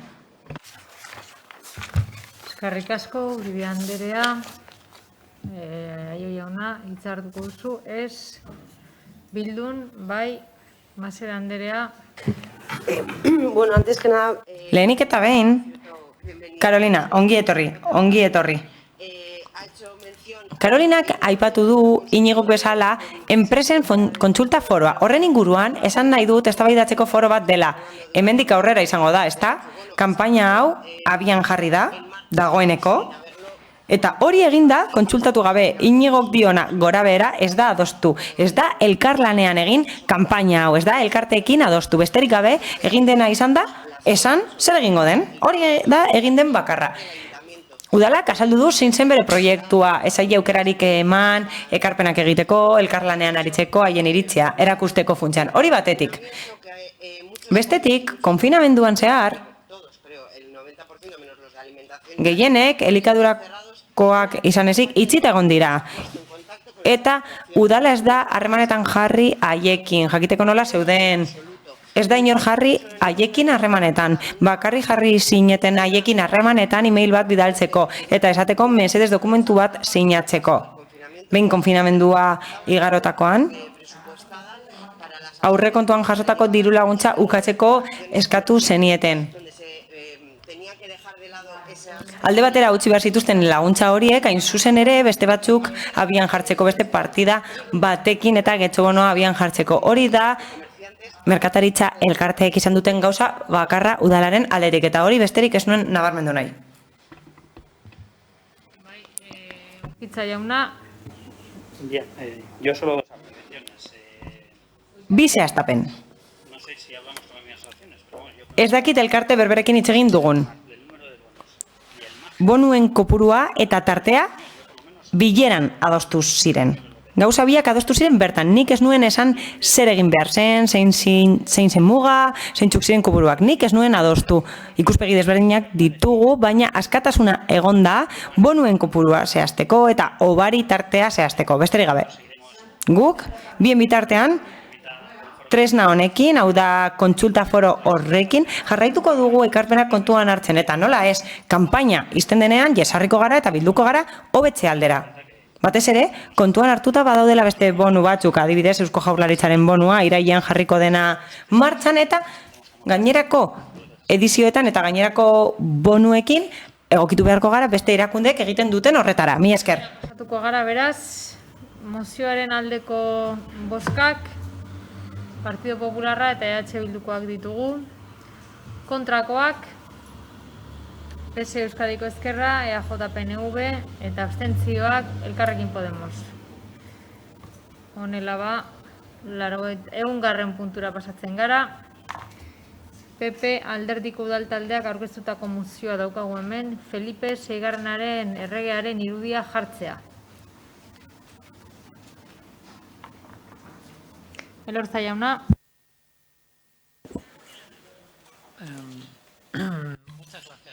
Eskerrik asko eta egun on guztioi. Irakurriko dut mozioa. Ekainaren 25ean egindako osoko bilkuran, Popular taldeak udalbatza osoari ohartarazi zion eta bereziki gobernu taldeari, alkatea buru duela, eta idazkari jaunari legezko aginduak betetzea bete beharra dela. Kasu honetan, 1986ko azaroaren 28ko 2568/1986 errege dekretuan jasotakoak. Horren bidez, onartu zen tokiko erakundeen antolaketa funtzionamendu eta lege araubideari buruzko araudia. Bada, 85.2 artikuluak honako hau dio. Erregearen irudia egon behar da bilkuraretoko lehentasuneko toki batean. Nahita ez bete beharreko araua da, eta ez dago aukerakotasunerako, arbitrariotasunerako edo apetarako tokirik hori aplikatu eta betetzeko orduan.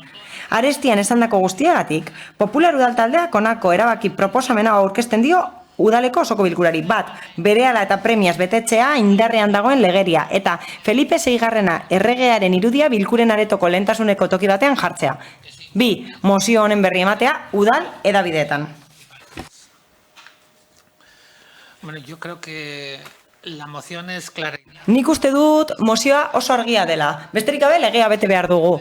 Eta hori ez genuke gogorarazi behar udal osoko bilkura batean. Hori izan beharko litzateke alkate anderearen eta bere taldearen gobernatzeko modua eta udalbatza osoarena. Oso askar bete dute joan den hilabetean onartutako mozioa betetzeko. Oso askar bete dute mozioa, baina mozio asko onartu egin dira pleno honetan eta asko ez dira bete. Eta urteak eman dituzte gauza batzuk onartzeko, baina honek sorte handia izan du, hilabete batean bete eginda. Berdin jokatu beharko genuke legea betetzerakoan, eta gainera udalbizitzaren beste kontu asko horrela kudeatu beharko lirateke. Adibidez, hirigintzan, denbora geldiarazten da eta ez da existitzen. Batzuek baimena eskatzen dute igogailua jartzeko, baina Fun Espainiak eskatuko balu oso askar lortuko luke baimena, baina hori beste kontua da. Legezkotasunera itzuliz, osoko bilkura honetan arautegia bete nahi dugu. Gure eskuartzeak, gure hitzaldiak araututa daude, eta guk betetzen dugu mozioa aurkezteko modua. Alkate andereak berak zuzentzen du osoko bilkura eta idazkariak askotan esaten du zer esaten duen arautegiak eta gogorarazten digu zer egin behar dugun legea betetzeko. Hau da, legea betetzen da eta horren arabera jokatzen dugu, besterik gabe araua betetzen dugu. Hala? Horregatik, eskatzen dut legezkotasun osoa betetzeko. Ez bakarrik guri gustatzen zaiguna betetzeko. Legeak bete behar dira eta ezin da legea zalantzan jarri gure zaletasunen arabera. Legeak bete behar dira. Eztabaidarik gabe. Eta hori horrelakoa da. Gu gara gure ordezkarien bidez baimena eman dugunak horretarako eta antolamendu hori betetzeko. Legezkotasuna ez da inmutablea. Proposa genezake legeak aldatzeko edo bertan behera usteko. Baina legeriak baditu beren mekanismoak horretarako. Bien bitartean, aldiz, denok gaude behartuta legeak eta arauak betetzera. Zer gertatuko litzateke bakoitzak berari gustatzen zaizkion legeak beteko balitu? Hauze, anarkia bat izango litzateke hori egingo bagenu. Botere publikoak gara, eta gu eredugarriak izan behar gara, eta zorrotz bete behar dugu legezkotasuna. Bestela ez dugulako autoridaderik izango legea betetzeko eskatzeko.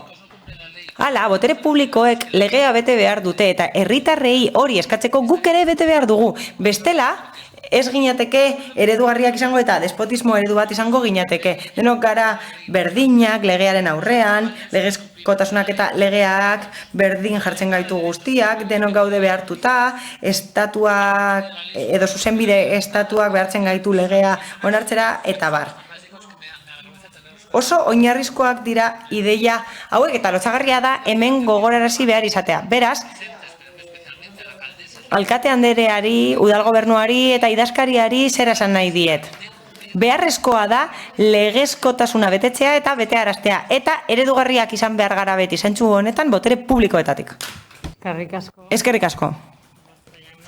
Eskerrik asko, Elorza Andrea, Elorza jauna, barkatu. Bai, eskerrik asko, alkate Andrea. Bueno, lo primero decir que se nos hace muy raro. Oso arraroa da gai honi lehentasuna ematea osasun larrialdi batean. Gauza asko proposatu eta hobetu behar dira, baina zuek proposamen hau ekartzen duzu eta guretzat ez da baliagarria eta erabilgarria. Are gutxiago momentu honetan. Proposamen hau ekarri duzue aurreko hilabeteko proposamenagatik. Hau da, aurreko erregearen irudia kendu zenez, orain hauze ekartzen duzue. Esan genuen, txantxa gisa, errege baten irudia kentzeak ekarri lezakeela bestearena jartzea. Esan bezala, legea betetzeko modu asko daude, eta zuek proposatzen duzuena ez zaigu gustatzen. Hala, konbentzimendu errepublikarra daukat, eta horregatik uste dut ez dugula erregearen irudirik behar. Batez ere kontuan hartuta zein den bere irudia. Oso ustezko delitu asko daudelako bere familian eta gainera implikatutako alde izan daitekeelako. Gainera gure jarrera ziurtatzen da zuen eskaera ikusita. Ez dakigu zer esan, aurka bozkatzen dugu bere ala egin behar dela esaten duzuelako, edo eskatzen duzuelako irudia lehentasunezko toki batean jartzeko, naiz eta legeak hori esartzen duen. Ez dakigu zergatik esan aurka bozkatzen dugula. Arrazoi nahikoak ditugu eta gara ados egongo egoera honetan. Ez dakigu zergatik egiten den proposamena honela, batez ere kontuan hartuta altuerara egon behar garela momentu historiko honetan. Agian, sorte hona duzue eta abuztuan gobernuak hau egin dezakeelako, publizitaterik gabe eta eskutua, baina legea bete behar bada, ados gaude zuekin. Ez da beharrezkoa horrelako moziorik aurkestea guretzat, ez delako lehentasunezkoa. Mi esker. Eskerrik asko, amiga Anderea. Ez? Bildun. Rodríguez jauna. Bai, bueno, lehenengo pizkate, ez dakit, politika zarituko gara, da.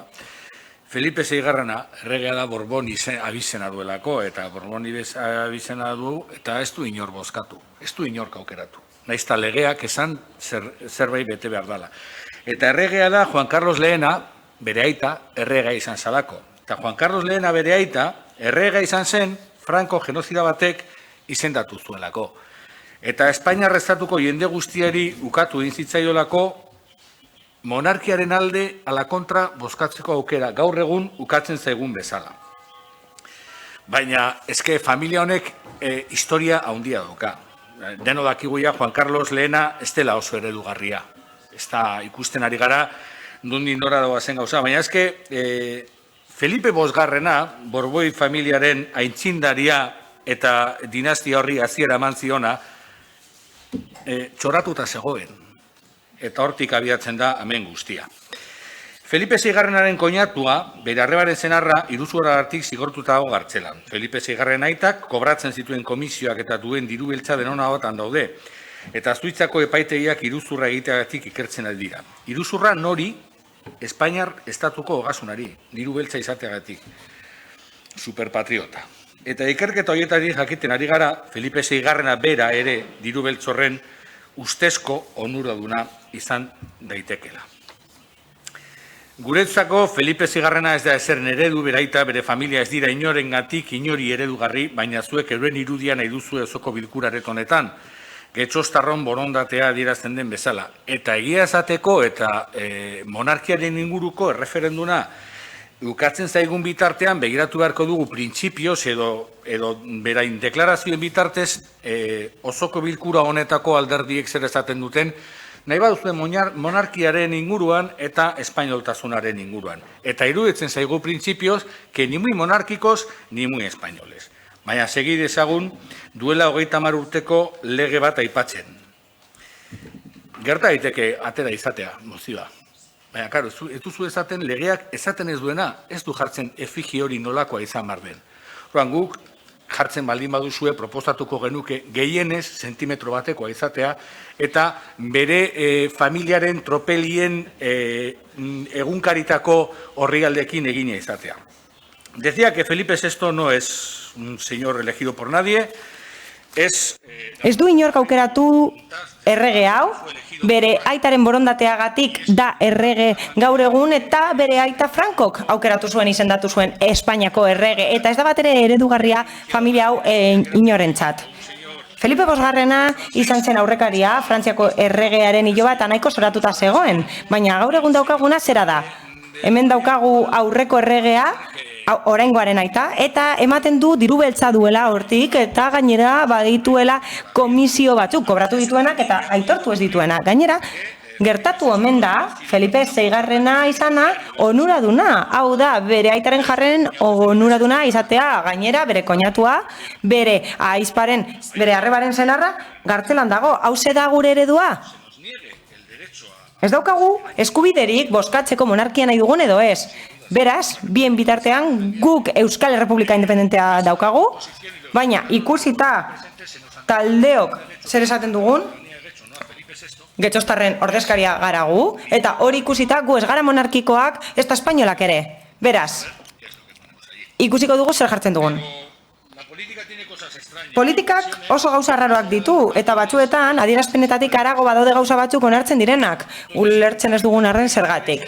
Beraz, naiz eta inposatu nahi duzuen orain dela 30 urteko lege bat, bete beharko dugu legea. Esaten du, efigia egon behar dela, baina ez du esaten nolakoa izan behar den. Beraz, zentimetro batekoa izan daiteke. Jarri behar bada, gehienez ere, zentimetro batekoa izan beharko da. Eta gustatuko litzaiguke eraikitzea egunkarietako horriekin egitea. Agian horrela, ulergarria izango litzateke jaun honen irudia jartzea. Inposatzen zaigu hor egotea eta benetan islatu beharko luke zer esan nahi duen gizon horrek. Oso eredugarritasun gutxi eta benetan mespresatzeko moduko zerbait. Eskerrik asko. Rodríguez jauna. Berez. Beraz, ez dakite berriro hitza nahi duzun hartu, Elorza jauna. Bai.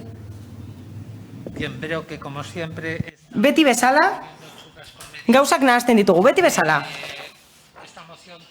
Mozio honen helburua hori da, legea betetzea. Kontua ez da gustatzen zaidan edo ez erregearen jokabidea. Hori ez da kontua, erakundea gustatzen zaidan edo ez, hori ez da kontua. Legea daukaguna hori da, legea bertan bera usten denean beste bat aplikatuko dugu, baina momentuz hori dago indarrean. Erregearen efigia ezin da ikusezina izan. Tamaina nahikoa izan beharko dut denok ikusteko eta berriz ere irakurriko dut artikulua hitzezitz. Artikuluak hauze esaten du. Lehentasuneko tokian egongo da erregearen efigia, irudia. Irudiak, erregearen irudia, kokatuta egon behar da lehentasuneko toki batean guk ikusteko. Ikusten ez bada, esan nahi du ez dagoela, ezta? Naiz eta zentimetro batekoa izan. Azkenik. Harrigarria da gobernu taldearen erantzuna. Orain, por mucho que este tema no les guste o por mucho que este tema les resulte vidrioso. Ematen du entzungorrarena egiten duela. Errealitate bat da gai hau eta behar bat da, premia bat da eta espero dut justiziak ez behartzea hori egitea. Entzungorrarena egitea guretzat ez da bat ere egokia. Ez da bat ere demokratikoa, ez da eredugarria. EAJaren aldetik ez da eredugarria, baina are larriagoa da PSEren aldetik. Mila esker. Eskerrik asko, Elorza jauna. Erantzuna nahi duzute, ez, beraz, bozketara pasatu.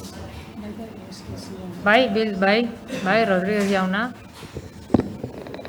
Hombre, es curioso, bitxia da. Artikulua irakurtzen du eta arrazoia ematen dit. Bai, noski, ez dut amaina aipatzen. Sentimo bat jar genezake. Hori ere bada efigie bat. Sentimo bat jarriko genuke eta konponduta. Kontua da, Alderdi Popularrak esaten duela legea bete behar dela, eta niri hause bururatzen zait. Autonomia estatutuak baditu urte batzuk, 40 urte darama estatutuak, beraz, legea bete behar dela esatea, badaude legea urratzeko beste modu batzuk, adibidez, memoria historikoaren legea ez onartzea Alderdi Popularrak esan bezala. Lexiorik ez mesedez. Batzuek esaten dute legea bete nahi dutela, baina kontua da inposatu nahi dutela. Erregimen hau inposatu zigun Frankok. Eta gainera, monarkia inposatu zitzaigun, ez da referendumik egon horren inguruan. Jakin izan dugun bezala, Suarezek oso argi zeukan galduko zuela. Horregatik pentsatu zuen, hobe da konstituzioan sartzea eta horrela inposatzea. Lege hau inposatu zen 86an eta bi helburu zituen. Baieztatzea eta esartzea erregimen bat eta espainoltasuna inposatzea. Eta ez da pertsonen borondatea errespetatzen. Eta getxostarren borondatea hemen dago ordeztuta eta islatuta. Zorionez edo zoritzarrez, nik ez dut esango zer den bakoitza. Denok dakigu zer pentsatzen dugun oroar taldeok. Eta zer pentsatzen dugun espainoltasunaren inguruan. Nik uste dut argi dagoela, baina berriz ere esango dut. Legea bete behar bada, ados, baina islatu beharko du benetan zer den monarkia gaur egun Espainiako estatuan. Erakundea zaharkituta dago. Erdi aroko gauza bat da, monarkia. Erregea da bere arbasoek oso ondo egin zituztelako gauza, baina Espainian ez da eredugarria, ez da bat ere eredugarria. Titular pilo ditugu egunotan eta kide batzuk daude gartzelan. Orain ez dira erregearen familiakoak, gartzelan sartzen zarenean botatzen zaituztelako. Ez dugu erregearen efigirik nahi. Nahi dugu ahalik eta txikiena izatea. Eta benetan islatzea, zer ordezkatzen duen erregearen familiak. Eta hori ere, bada legea betetzea. Berdin digu zer jarri, sentimo bat, edo sentimetro bateko irudi bat. Paperarekin, non agertzen diren zeintzuk diren familia honen tropeliak. Mila esker. Bozketara pasatuko gara, beraz, mozioaren aldeko bozkak, Partido Popularra eta PSE Euskadiko Ezkerra ditugu. Kontrakoak, EH Bildu eta Elkarrekin Podemos. Eta abstentzioa, EAJ-PNV-koa daukagu.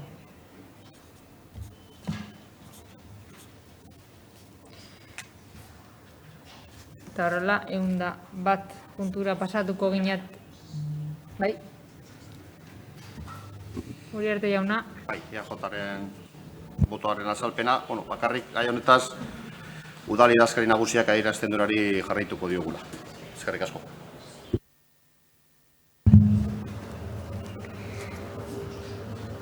Eta horrela, 101 puntura pasatuko ginateke.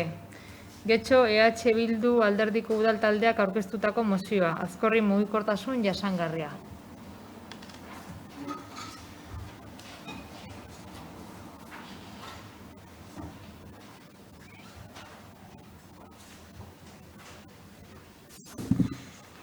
Ezaguna da, Azkorri aldean urteetan gertatzen diren kotxe pilaketak sortzen duten ezin egon auzokideen artean. Are gehiago, getxostar guztiontzat gozagarria den eremu berdi honetan motordun ibilgailuen joan etorri etengabeak getxostar guztiok arduratzen gaitu. Izan ere, naturaz gozatzeko leku bakarrenetakoa da eremu hau, gala inguruari lotua eta sopela eta plentzia arteko kostaldarekin konektatuta. Eta zer esanik ez, bertako fauna eta landariaren babezean honek duen eraginak, batez ere apolastrekariaren kasuan.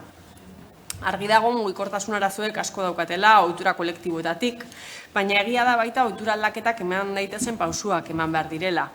Kontziente gara, egun batetik besterako aldaketarik ez dela egongo arlo honi lotuta, eta saiakeraren bat edo beste egin dela sintoetzeko bidegorria kasu. Bidegorri estua eta arriskutsua izanik kendu behar izan zena.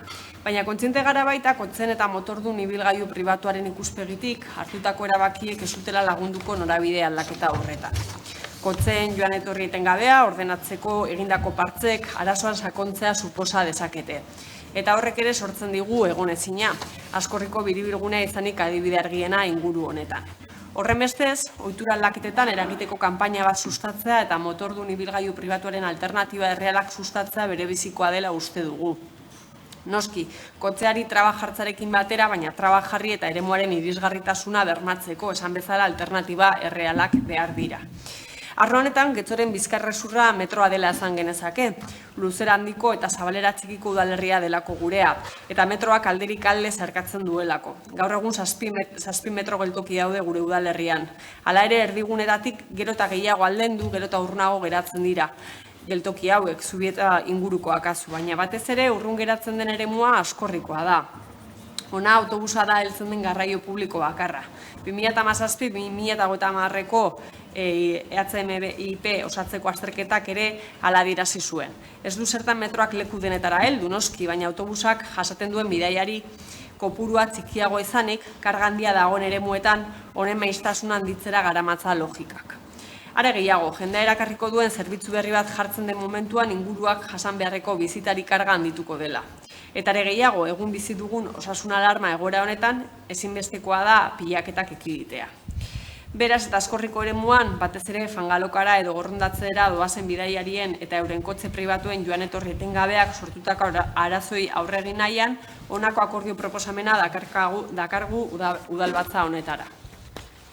Lehenengoa, Getxoko udalak komunikazio kanpaina bat jarriko du martzan askorriko ingurua hurbiltzen diren bisitariak kontzientzatzeko eta oinez bizikletan edo garraio publikoan joan daitezen ibilgailu pribatuan bertaratu beharrean.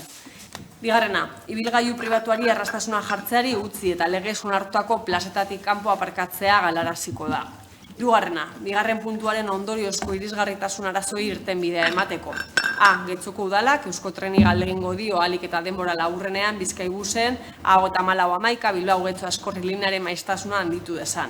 B. Getxo bizi zerbitzua bertaraino edatuko da eta bizikleta pribatua aparkatzeko espazio gehiago jarriko da.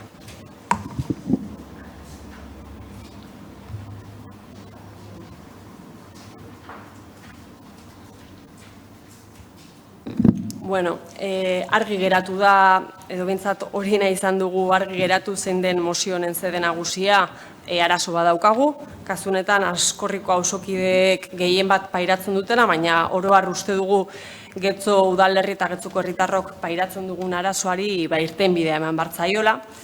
Eta, uste dugu, ezinbestekoa dela arazoen kausetara jotzea, eta ez ondorioek eragindakoetan bakarrik geratzea. Eta hori izan dela, uste dugu, azken asteotan egin izan dena askorriko biribilgunaren eraikuntzarekin esaterako. Gainera, bestaldetik ere gustatuko litzaiguke aipatzea Bizkaibusek urteak eta urte andana daramate askorriko hondartzaraino ibilbideak egiten. Azkenengo 2 urtetan berriz badirudik esati agertu izan direla, gidariek ezin dutelako egin beharreko maniobrak egoki eta segurtasunez egin, eta argi dagoena da hori arazo larria dela, ez? Baina, uste dugu ere, keza horiek estuki kontzitzen dutela, orain dela 3 urte inguru bertan martzan jarritako ostalaritzan negozioarekin, eta horrek ere nolabait ekarritako autopilaketarekin. Esan gabe doa, zonalde hori udako egun eguzkitzuetan beti egon dela kotxez gainezka, autoz gainezka. Eta arazo hori ere beti pairatu izan dutela modu batean bertako auzokideok edota bertatik ere igaro izan diren oinezkoek, ez? Baina egia da eta realidade bat da, azken urteekin batera pilaketa areagotu baino ez dela egin. Eta ez bakarrik egun eguzkitzuetan, baizik eta egun askoz gehiagotan. Beraz, hau da daukagun egoera, egunetik egunera autopilaketa gorrondatzen guruan, autoaren presentzia murriztua izan beharko litzateken arren eremu horretan esaten dugulako, zonalde babestu eta naturalari buruz ari garelako. Orduan guk uste dugu, jarrai genezakela partzea jartzen, egoerari, kasu honetan biribilgune bat eginez, edota bestelako neurri batzuk hartzen, hala, arazoari benetako konponbide integrala ematea, ez? Hori da, bigarren aukera bat, eta horren alde egiten dugu, EH Bildutik. Uste dugu, bestelako mugikortasun eredu bat bultzatu behar dugula, eta hori da, hain zuzen ere, gure mozioan egiten saiatzen garena. Hazikera bat izan daiteke, baina uste dugu beharrezkoa dela, eredu berri horreri bideak irekitzen joatea eta horretarako neurriak ezinbestekoak dira. Gura postua, esan dudan bezala, bigarren hori da, uste dugu, eta jakin badakigu saiena dela, baina eraginkorra bigarrena izango da epe ertain eta luzera begira. Jakin badakigu ohitura aldaketek denbora behar dutela, baina ezinbestekoak dira gure bizimodua eta ingurunearekiko harremana bideragarria izateko. Eta hori da hain zuzen ere argi izan behar duguna eta jendartean helarazi behar duguna, getzostarrei helarazi behar dieguna. Zonaldean saiakerak egin direla esango diguzue, baina uste dugu saiakera horiek zertan asmatu dugun eta zertan ez dugun asmatu adierazi behar digutela, eta ez direla inondik inora izan behar aitzakiak arrazoia, egoera edo arazoa bere horretan usteko. Uste dugu erantzukizunez jokatu behar dugula, instituzio bezala, mugikortasun eredu berri baterantz joaten. Eta uste dugu arazo irten bide egokia emateko hori dela bidea. Eta bai, hori egiteko lanketak egin behar dira herritarren artean. Alde batetik hori da ezinbestekoa, kontzientzia piztea, herritarren artean herri barruko mugikortasunean autoa alboratzen joateko. Eta kontzientzia lanketa horrekin batera ezinbestekoa izango da ere alternatibak eskaintzea. Herri barruko autobusa martxan jartzea, izan daiteke bat, zerbitzuaren maiztasuna handitzea, beste bat, eta herriko zonaldeak lotuta egoteko bestelako aukera batzuk ere edo alternatiba batzuk ere martxan jartzea. Baina horrez gain uste dugu etzoko beste etzoko askotan egiten den bezala herritarrei ere adierazi bat zaiela, ez dutela aparkaleku araudia errespetatzen. Batez ere zonalden arteko ezberdintasuna gertatzen direnean, ze bidegabekeria gertatzen dira, zergatik gaizki aparkatzen badugu berdidunon, Askorrin edo Taretako kale nagusian ez da gauza bera gertatzen, ez? Beraz uste dugu ere herritarrei helarazi behar zaiela gaizki egiten dabiltzala. Baina argi daukaguna zera da mugikortasun plan integrala behar duela Getxok eta horren barruan Askorri ere egon behar dela. Are gehiago, herriko babesgune natural bakanetariko buruz ari garenean, biodibertsitate handiko zonaldeari buruz ari garenean. Hori beste pisuzko arrazoia da horrelako neurriak martxan jartzeko, gizakiaren esku hartzea mugatzeko eta gure naturgunetan aberastasuna gordetzeko. Esandakoa, konponbideak behar ditugu, eta gu beti bezala prest gaude konponbide horretan gure aletzoa jartzeko, baina horretarako udal gobernuari dagokio borondatea izatea eta benetan plana ekiteari hastea. Eskerrik asko. Eskerrik asko, Jarrubia Anderea. Bai, Amiba Anderea. Eskerrik asko, Alkate Andrea. Estamos totalmente de acuerdo con Guztiz ados gaude mozio honetan planteatu denarekin, eta are gehiago, lehenengo paragrafoan planteatzen da, ditugun naturgune babestu urrienetakoa dela, fauna eta landaredia dela eta, duela gutxi egindako iruzkin bat etorken zaigu gogora, bertakoek egindakoa. Arazoain da agerikoa, konfinamenduan glorian egon direla esan zutela. Ez egoelako trafikorik, ez egoelako jenderik, eta normalean egoten dira urtearen gainontzeko sasoietan. Eta horrek pentsatzera eraman behar gaitu. Gure auzoetan mugikortasun eredua orain arte izandakoaren inguruan hausnartu dugu, baina begiratua Askorri naturgunea da eta hartan aldaketa handiago izan da eskerronez hartu dute.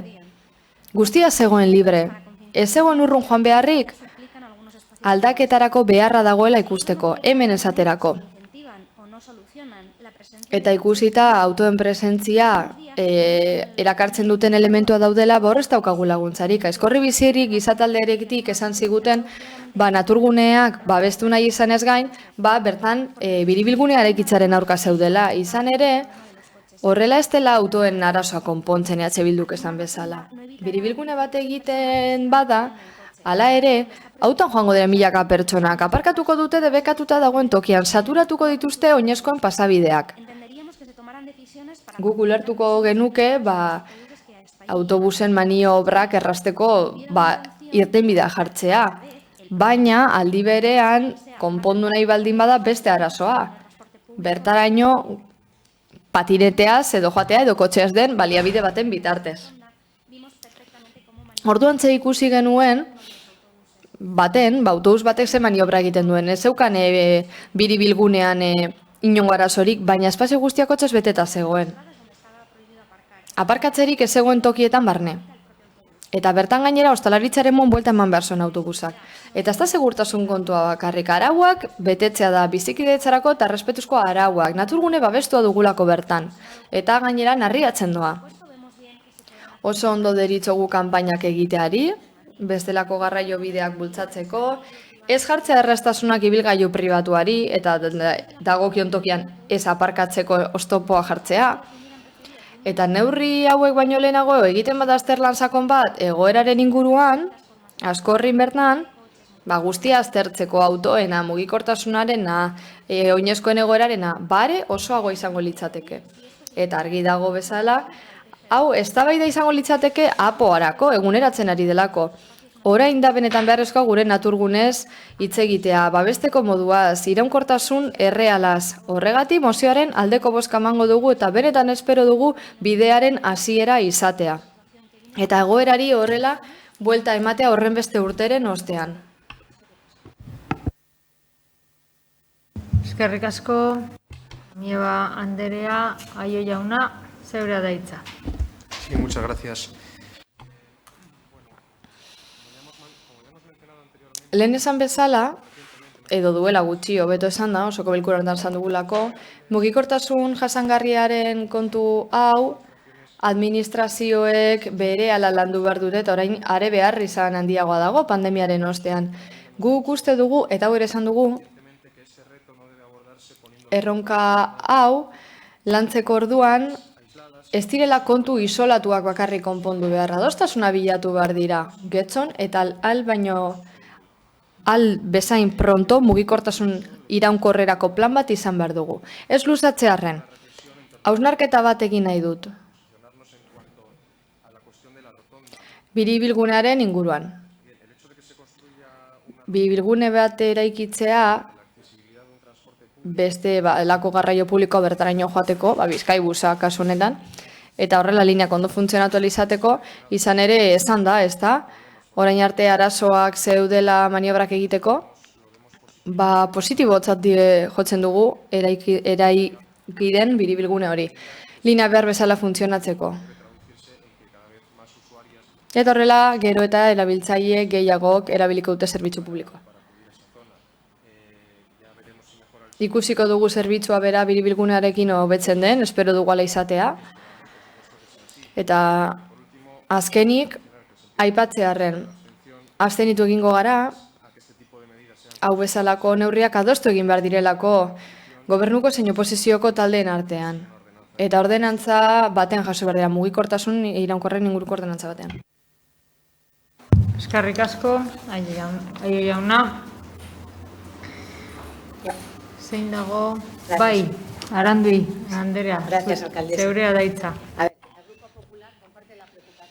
Udal taldea bat dator, askorrin dagoen autoen aglomerazioaren arazo horrekin, baina guk uste dugu traba jartzea edo debekatzea garraio publiko hori traba delako eraberean bertako jende askorentzat.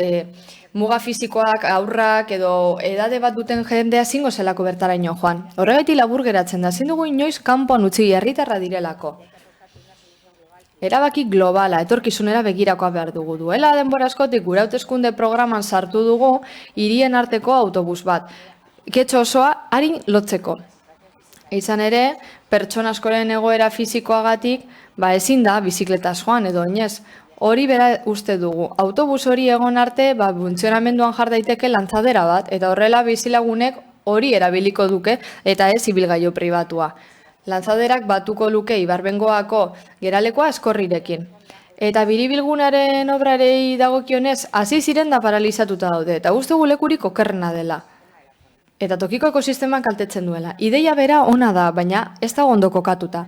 Argi dago biribilgunea goian jarri behar dela. Eta kartel bat egon behar da hondartzaren aforoa markatzen. Ez da aipatu beste gauza bat. Arazo bat dagoela autokarabanen aparkalekuarekin. Bizilagunak behin eta berriro kesatzen ari dira higiene faltagatik eta hondakinengatik. Duela asko eskatu genuen karabanen parke on bat sortzeko, instalazio egokiekin eta horrela arazo hau konpontzeko. Horregatik abstenituko gara eta espero dugu arazo hau oso osorik landuko dela herritar guztiak kontutan hartuta. Aizkorrirako zein ingururako.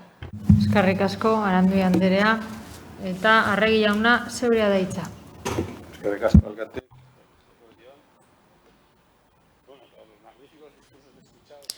Entzun ditugun diskurtso bikainen ostean, mugikortasunari buruzkoan nik uste dut mozioa jaitsi behar dugula den mugara. Non dago arazoa eta non zentratu gara. Hemen autobusak, mugikortasun jasangarria eta zabarreta bar aipatu dira. Baina, gauza da, bi bilera izan ditugula, udal talde politiko guztiekin, mugikortasunaren inguruan, eta proposamena partekatu diraia da. 3. bilera bat egongo da, 3. lauhilekoan, 3hilekoan hobeto esan da, eta hor landuko ditugu, adostasun handiena lortuten puntuak. Plan berri baten diseinua, bidegorrien sarea osatzeko, eta inguruko udalerrikiko konexioa betzeko, eta bizikletin alokairu zerbitzua. Eta bizikleta pribaturako aparkaleku zerbitzu. Horretan lanean ari gara eta espero dugu alturan egotea. Gaur osoko bilkuran dugun mozioan hainbat neurri proposatzen dira aglomerazio arazoak konpontzeko Aizkorriko hondartzan. Egia da, baina neurri batean, da egun batzuetan eta ordu batzuetan gertatzen da arazoa. Eta proposatzen dira neurri batzuk, azkar esan da, baina eta ondo geratzen dira, eta konponbide izan daitezke, baina ez daude gure esku, ezin dira orain ezarri edo arazoak eman ditzakete. Gure ustez, zuen proposamenak denboraz egin behar zenituzten, epe honean, adibidez, uda baino lehenago preste egoteko, eta mailan jarri beharreko zerbait da, ekarpenen artean ez dela agertzen, bidegorriarekin lotzea Aizkorri. Eta gauza da, zuek arrazoien zioan esaten duzue, ez dela gai arraza. Baina landu beharko dugu, talde politikook. Mugikortasun eredu horretan sinesten badugu. Momentu honetan, zuen laguntzarekin 30 eremua dago sarrita, eta espero dugu ahalik eta azkarren, hobeto mugarriztatzea, aparkaleku eremua. Espazio berdeak ezin baditzeko. Eta komunikazio kanpainak improvisatu ezin dira egin, Bizkaibusek ere ezin ditu erabakiak hartu, eta Getxo Bitxi zerbitzua ezin da horrelan ditu. Hori guztia badakizue eta beraz zuen proposamenak arazo bati konponbidea emateko dira, baina arazo puntuala da. Eta esan beharra dago hori esan dela. Eta ezin direla epe laburrera gauza hauek konpondu. Aztenituko gara bat gatozelako lan egiteko beharri izan honekin, batez ere Aizkorrin, eta beste puntu batzutan ere bai, eta bizikletari lehentasun eman behar diolako, eta garraio publikoari ere bai. Eta gaina kontartu bertuko ze eremu babestu behar ditugun. Getxoztarrek disfrutatzen ditugulako. Eskerrik asko, Arregi jauna. Berriro hartuko duzu hitza?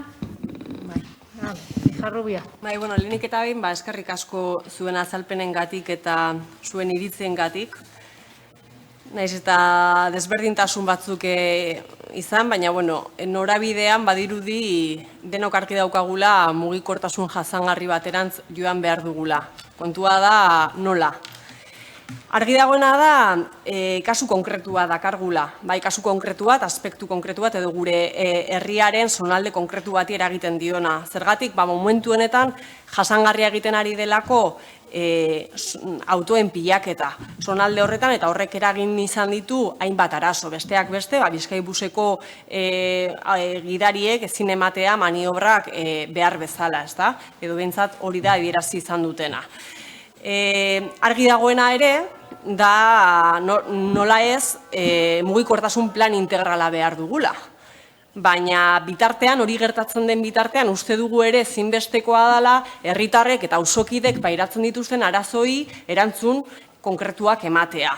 Eta uste dugu, denok baldin bagaude ados mugikortasun jasangarri baterantz joan behar dugula, hartuko diren neurri konkretuak zonalde honetarako bat egin dezaketela etorkizuneko ordenantza, mugikortasun ordenantza horrekin esaterako. Beraz, ez dugu soberan ikuste, jada, dagoeneko neurri horiek hartzea zonalde horretarako. Azkenean ere, argi baldin badago mugikortasun jasangarri baterantz joan behar dugula, bertan hartutako erabakiek bat egingo dute esandako ordenantzarekin. Urgentzekin landu behar dela, esan du PSeko ordezkariak, eta horrela da, ze arazo bat dago.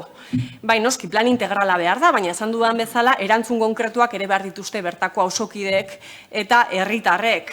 Eta uste dugu, ordenantzaren zain egon gabe martxan hasi behar garela. Alderdi Popularrari esango niokegu ez gabiltzala autoari zarrera galarazten. No estamos hablando de negar el acceso al coche, ni mucho menos, sino de hacer Araudia betetzeaz ari gara, parkalekuen arloko araudia, eta nik uste du zuek ere horrelogalistak izan da, bat etorko zaretela. Ez gara esaten ari autoak kanpoan utzi behar ditugula esanez, badakigu jendeak bertaraino heltzeko ez duela beste modurik. Arazo bat aipatu dugu, eta kasu honetan autoek sortua da, eta beraz horri egin behar diogu aurre. Nola? Beste mugikortasun eredua sustatuz. Esatea, planifikazioa behar dugula, bai noski behar dela, baina uste dugu azkenean neurri hauen hartzea izango dela borondate kontua. Esan dudan bezala, hitz egiten ari garen ordenantza hori norabide berean joango da. Uste dugu gauza batzuk martxan jarri daitezkela arazo konkretuei erantzuteko, eta horrela izan beharko litzateke. Kanpaina bat jartzea, bai noski, baina ziur aski kanpaina hori joango dela sintonian, datozen hilabetetan edo urteetan mugikortasun ordenantza abiatu alizateko martxan jarriko diren bestelako kanpaina batzuekin. Beraz, ez dugu arazoa inondik inora topatzen. Gestioa eta kudeak eta arazoa besterik ez litzateke izango, edo ez dugu lertzen. Gaitasuna, udal gobernuak gaitasuna badauka hori egiteko eta askoz gehiagorako ere, edo behintzat hori da sinistu nahi duguna. Kanpaina bat martxan jartzea edota bestelako neurri konkretuak hemen azaltzen ditugunak uste dugu erraz asko egin daitezken neurriak direla. Eta bat, egin dezaketela getxorako nahi dugun mugikortasun ereduarekin. Besterik ez, beraz, uste dugu hor benetan egin beharko litzatekela esfortzua eta neurri horiek hartu beharko liratekela auzokideen. Eta oro har, getxostar guztien onurarako. Eskerrik asko, Jarrubia Anderea, norbait gehiago hitza hartu nahi du? Bai, Ameo Anderea.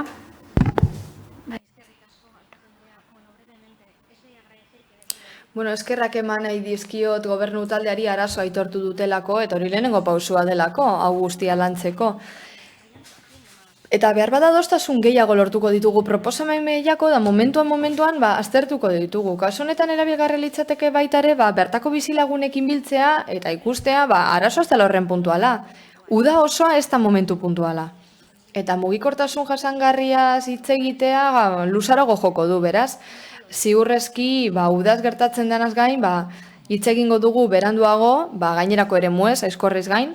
Baina kasu honetan aizkorren zentratu behar gara, den eremuagatik, eta mugikortasun iraunkorra sustatu behar delako, kanpoan utzi gabe beste baliabide batzuk auto esate baterako, baina oreka jasangarriagoa behar dugu. Eskerrik asko, beste norbaitek, Arregi jauna. Informazio gehiago ematearren. Getxon badugu hiriko mugikortasun jasangarrirako plan bat 27 jarduketarekin. Helburuak dira ibilgailu pribatuaren erabilera murriztea, oinezko lekualdaketak erraztea, garraio bide publikoa sustatzea, eta bizikletaren erabilera ere sustatzea gure kaleetan. Ez du gehiagorik aipatuko nahikoa direlako, eta hori da helburua. Hau da, epe ertainera bidegorri sare bat izan nahi dugu, eta horrek erraztuko du edo erraztu beharko duke aizkorrirako sarbidea eta oztopatuko luke ibilgailuaren erabilera. Baina zuek aurkezpentu dituzen zioetan esaten du horrek beste mugikortasun elementu batzuei eragingo diela. Garraio publikoa. Garraio publikoak kutsatzen du. Kutsadura erabiltzaile kopuruagatik zatitzen da. Baina ondo kudeatu behar da. Beraz, noiz ari garen garraio publikoaz, oraindik ere erregai fosilak erabiltzen dituztelako. Eskerrik asko. Eskerrik asko, jauna, beraz, bozketara pasatuko gara. Aldeko bozkak, EH Bildu eta Elkarrekin Podemosekoak, aurkakoak, ez daude abstentzioak, Partido Popularra, PS Euskadiko Ezkerra eta EAJ-PNV. Dizkago. Eta bigarren puntura pasatuko gara Elkarrekin Podemos udal taldeak aurkeztutako mozioa. Gasolinoari eustea eta barik sisteman integratzea.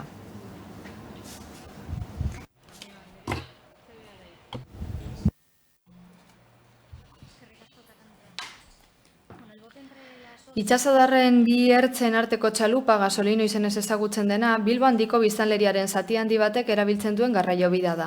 Metro Bilboko bigarren linearen garapenetik bera egin zuen arren, jende askok zubi gizan mantentzen du Ibaizabalen alde batetik bestera, oinez edo bizikletaz. San Ignazioraino joan beharrik izan gabe aurreko ertzera itzultzeko. Hainbat hamarkadatan zehar itxasadarra nabigagarria zenez, bi itsasbazterren arteko zubiak urria ziren, eta ondorioz garraio mota ugarituko zen, kasu honetan, Getxo Portugalete arteko zubi funtzioak egiten dituelako. Haren zerbitzua beraz erabilgarria eta beharrezkoa da, eta barik sisteman integratzea itxasadarraren bi ertzetako intermodalitatea indartzeko bultzada litzateke. Bide batez, Getxoko eta Portugaleteko ondarearen zati den garraiobide baten etorkizuna ziurtatuz. Gogora dezagun zerbitzu publiko interesgarria dela, eta gure ondarearen eta historiaren parte dela, baita zubi ezekia inauguratu aurretik ere.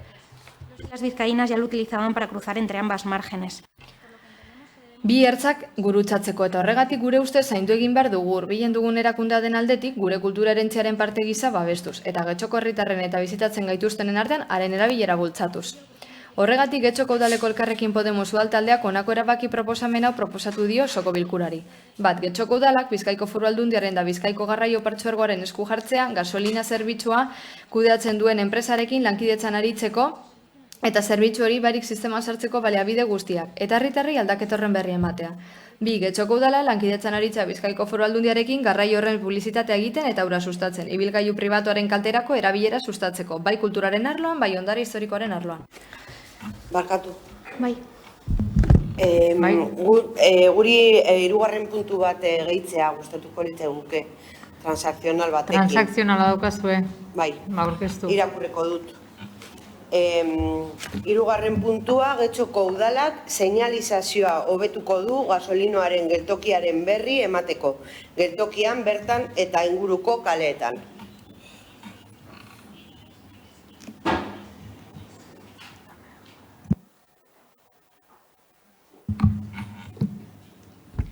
Por nuestra parte, agradecer la propuesta. Eskerrik asko EH Bilduri bere proposamenagatik eta onartzen dugu, gehitzen dugu. Vale. Ba, orain defendatuko duzu zure mozioa, ezta? Bai. Bueno, pues es agradecer. Eskerrik asko EH Bilduri bere ekarpena egiteagatik, konponbideak bilatu nahi ditugulako gasolino honentzat. Horregatik hain zuzen ere idatzi dugu mozio hau eta horregatik onartzen dugu ekarpena. Hobetzeko dagoelako idatzita. Badago balio historiko bat gasolino honetan eta garraio bide simboliko bat da.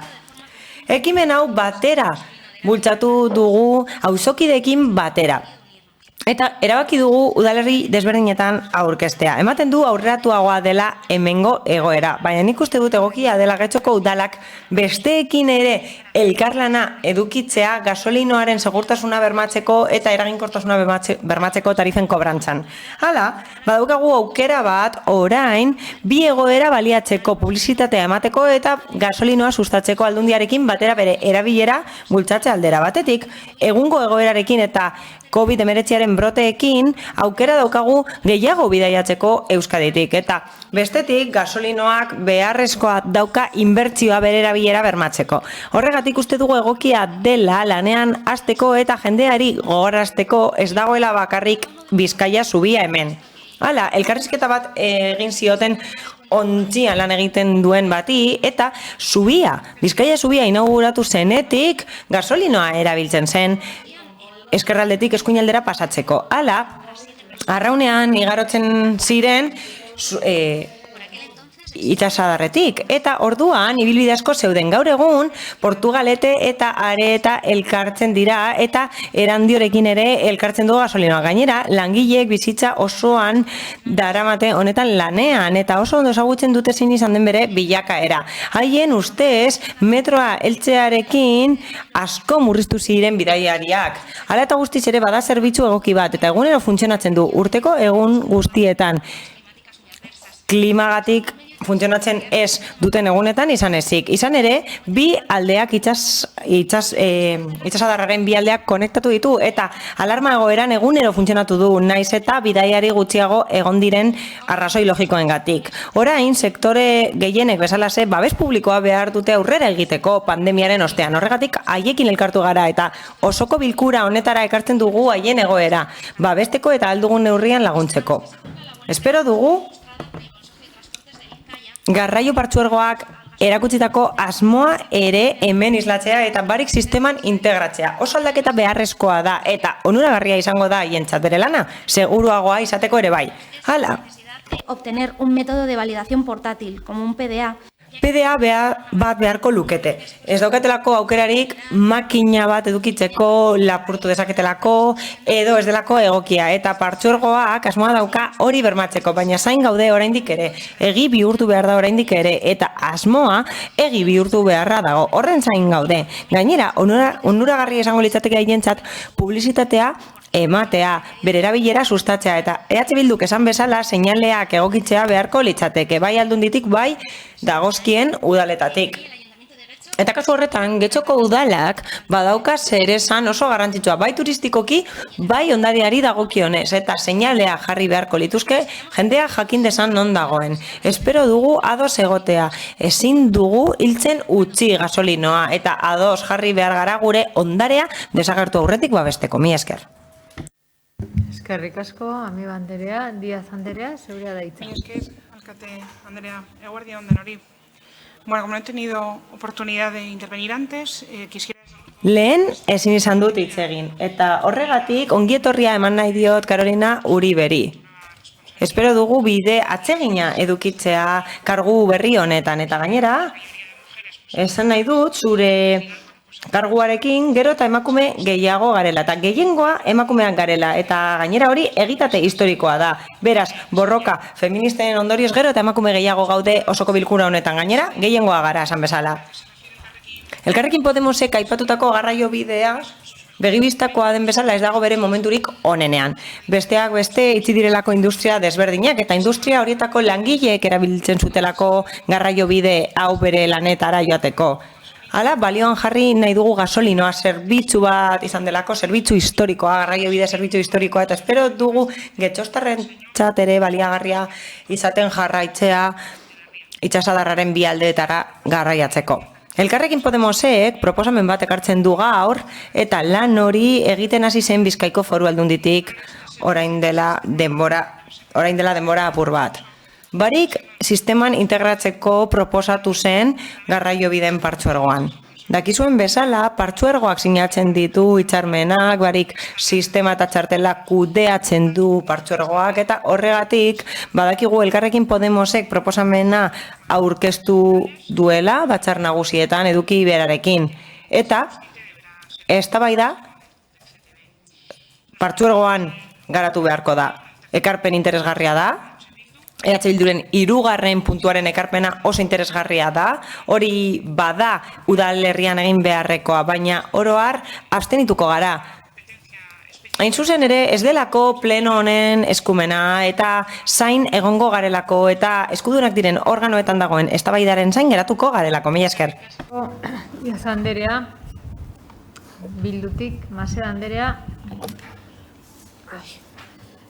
Bueno, Getxoko EH Bildutik egokia ikusten dugu Elkarrekin Podemosen proposamena, hau da, gasolinoaren zerbitzua, barik sistemaren barruan sartzea.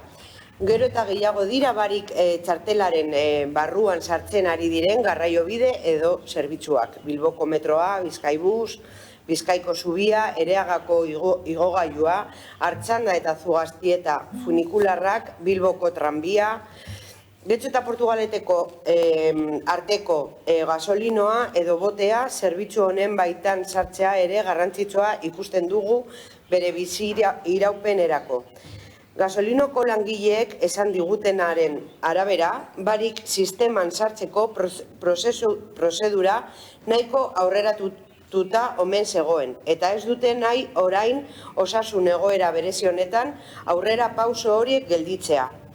Euren arabera, bidaiari kopurua handitzeko aukera egon zitekeen gasolinoa barik sistemaren baitan egonda, eta gainera erosoagoa izango litzateke eurentzat eta baita bidaiarientzat ere. Aunque el gasolino no sea patrimonio de la humanidad, Bizkaia zubia ez bezala, gasolinoa ez da gizadiaren ondare, baina bada gure herriko ondare eta historia ere bai. Elkarrekin Podemosek esan bezala.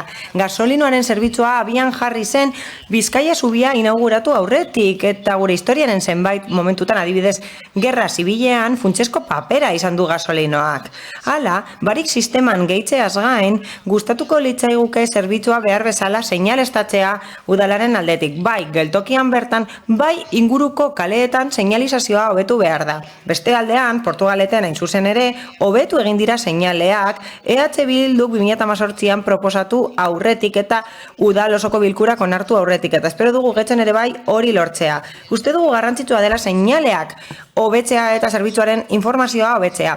Bizitari askok ez dutelako ezagutzen ontzi hau eta nahiko jarduera erakargarria izan daiteke. Getxotik Portugaletera joan gaitezke Bizkaia zubitik eta gasolino bidez itzuli barik txartelarekin eta seinale egokiekin. Hala, jarduera hau promoziona genezake Getxo Turismotik. Por todo lo anterior, hau proposatzea gasolinoaren langileekin partekatu ostean noski. Posten gara Elkarrekin Podemosek bere mozioan gure proposamena sartzea onartu duelako.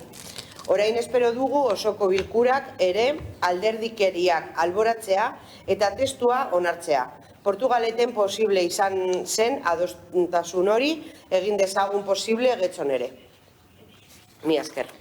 Eskerrik asko Maseda Andrea eta Zorrilla Lekerika, zeurea deitza.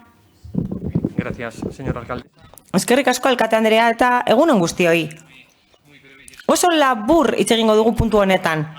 Zentzuduna da gure ustez proposamena, o Elkarrekin Podemosek egindako proposamena zentzuduna da, eta EH Bilduk egindako gehitzeko emendakina ere bai, zentzuduna da, eta alde bozkatuko dugu. Baina bat jarri nahi dugu, eta emendakin bat aurkez genezake. Ez egun eta zaigu gustatzen bigarren puntuan esatea ibilgailu pribatuaren kalterako. Guk, ulertzen dugu, sustatu behar dela garraiobide publikoa, ados gaude horrekin, eta zentzuduna da, bai. Ona da proposamena egokia da, baina koletilla hori erabiltzea ez da egokia, emendakin bat aurkez genezake. Baina, Natalia Arandoik azaldu duen bezala Askorriren inguruan, guk uste dugu kontua ez dela gerra bat sortzea ibilgailu pribatuaren eta garraiobide publikoaren artean. Hori ez da sedea. Hala eta guztiz ere ez dugu emendakinik aurkeztu eta esan bezala alde bozkatuko dugu. Zentzuduna delako. Eta gainera modu bat delako gasolinoaren zerbitzua hobetzeko. Mila esker. Asko, Zorrilla Lekerika jauna eta Arregi jauna zeurea deitza. Asko. Bueno, también muy brevemente. Laburki eta ez errepikatzearren, gasolinoa mantentzearen alde gaude nola ez, mugikortasun eredu gisa. Eta gainera, laster motor elektrikoa izatera pasako da. Naiz eta gasolino izena mantenduko duen. Alderdi sozialistatik esan bezala, Bizkaiko garraiobide partzuergoak horretan lan egin du, gasolinoaren instalazioetan lan egin du, da berritik, hain zuzen ere, ikusteko zeintzuk diren baldintzak hori txertatzeko eta esartzeko. Osasun egoera dela eta geldiarazi egin da prozesua. Eta orain dela 2 aste berrabiarazi egin dira elkarrizketak eta azterlana jakiteko nola dagoen gasolinoaren egoera eta barik sistema esartzeko prozedura aztertzeko. Konplexua da? Txertatu nahi dute, ezarri nahi dute, baina oraindik epeak ez dira zehaztu. Nola ez? Talde guztiek esan duten bezala, ados gaude, eta aurretik esan bezala, ados gaude. Uste dugu, garraiobide publikoko sistema guztiak txertatu behar dilela eta barne hartu behar dilela txartel bakar batean. Kasu honetan barik txartela, baina abstenituko gara, esan dugun bezala, errealitate bat delako, eta laster ikusiko dugulako egi bihurtuko dela. Mila esker. Eskerrik asko, Arregi jauna. Norbait gehiago, hitza hartzen duzute. Amio Andrea. Bai, eskerrik asko alkate Andrea. Bueno, lo primero... Lehenik eta behin, eskerrik asko tonuagatik eta ulertzeagatik arazo hau, alderdi guztiek ulertu duzuelako arazoa. Egia da, eztabaidatuko dela batzar nagusietan eta ahalik eta lasterren izatea espero dugu. Erritmoak desberdinak dira, baina espero dugu alik eta lasterren eztabaidatu ahal izatea. Ulertzen dugu udaletik konpromisoa izan dezakegula guri dagokigun horretan. Gainera, eztabaidak ez dira batera ezinak eta ez dira batera ezinak eskumenak. Ikusgarritasun gehiago eman aldiogu gasolinoari, turismotik, seinaleak hobetuz. Eta gainera, jakin badakigu oso aurreratuta dagoela negoziazioa Arregi jaunak esan bezala. Aurreratuta daude eztabaidak, langileen eta Bizkaiko garraiobide partzuergoaren artean. Horregatik, besterik gabe eskatzen dugu babesa eta eskatzen dugu prozesua benetan egikaritzeko. Badago borondate ona, esan bezala, eta hori nabarmendu nahi dugu, baina egitateak heldu arte, berriz ere nabarmendu nahi dugu oso garrantzitsua dela eta aldugun neurrian ikusarazi nahi dugu mozio baten bidez edo aldugunaren bidez. Eskerrik asko EH Bilduri bere ekarpenagatik eta eskerrik asko guztioi zuen tonuagatik eta aurka ez bozkatzeagatik. Mila esker. Eskerrik asko, bozketara pasatuko gara. Mozioaren aldeko bozkak, Partido Popularra, EH Bildu eta Elkarrekin Podemos. Kontrakorik ez, abstentzioak, Partido Sozialista Euskadiko Ezkerra eta EAJ-PNV. 203. puntura pasatzen gara. Elkarrekin Podemos udal taldeak aurkeztutako mozioa, talde ahulenek maskarak eskura ditzaten bermatzea. Bale, Uribe Andrea, zeurea da hitza. Irakurri egingo du mozioa. Joan den uztailaren 16tik aurrera, Eusko Jaurlaritzak maskara nahitaezko erabilera dekretatu zuen espazio publikoan COVID-19aren bilakaera epidemiologikoa zela eta horrek esan nahi du familiek gastu handia egin beharko dutela.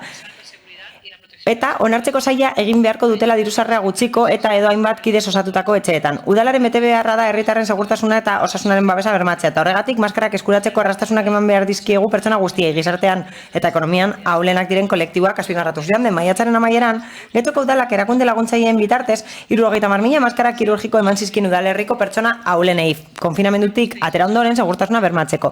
Gure ustez, ekintza hori laguntza bat izan zen gaur egun nahitaez erabili behar dela dioen dekretua dela eta berriz ere zailtasunak dituzten pertsona askorentzat. Banaketa neurri positiboa bada ere, urrats bat arago egitea proposatzen dugu. Aldizkakoak ez diren udal laguntzetan osasun gaietarako diru laguntza lerro berri bat sortuz. COVID-19ak sortutako premia dela eta diru laguntza hori, adibidez, udalerriko tokiko dendetan erosi eta hondakinak ezabatzen laguntzen duten maskara berrerabilgarriak erosteko izango litzateke aplikagarria. Elkarrekin Getxon, gainera, uste dugu beharrezkoa dela aurrera egitea gure osasun estaldura handitzeko. Horregatik, udalak Eusko Jaurlaritzari dei egin diezaiola bultzatu nahi dugu. Zailtasun ekonomikoen ondorioz osasuna babesteko dauden aldeak arintzen lagunduko duten neurriak sartzea baloratu desan. Guztion artean lan egin dezakegu pertsona guztiek pandemian zehar babesteko behar adina eta kalitatezko maskara izatea bermatzeko. Zentzu horretan, Getxotik eredu izan gaitezke eta izan behar dugu. Horregatik, Getxoko udaleko osoko bilkurari honako erabaki proposamen hau aurkezten digu bat. Getxoko udalak Eusko Jaurlaritzari eskatzea maskara osasun txartelean sartzea balora dezala. Herritar guztiek berdintasun baldintzetan eskura dezaten, osasun estaldura zabalduz. 2. Neurri hori gauzatzen den bitartean, Getxoko udalak maskarak berriro banatzea. Oraingoan hondakinak ezabatzeko berrerabil daitezkeenak udalerriko kolektibo kaltebenen artean. 3. Getxoko udalak dirulaguntzen lerro berri bat sartzea AEUletan, oraingoz COVID-19arekin zerikusia duten osasun gaietarako. Diru laguntza hori, udalerriko tokiko saltokietan erosi beharreko maskara berrerabilgarriak erasteko izango litzateke aplikagarria. Eta etorkizunean edozein osasun krisi, COVID-19 adibidez, eragindako beste osasun premia batzuei erantzuteko balioko luke. Ez dago asko azaltzerik, zioen azalpena nahiko argia da eta asko azaltzen da. Atzo bertan ikusi genuen sentsibilizazio kanpaina bete egin duela udalak maskaren erabileraren inguruan eta oso ondo iruditu zaigu aurretik maskarak banatzea, baina maiatzetik egun asko pasa dira.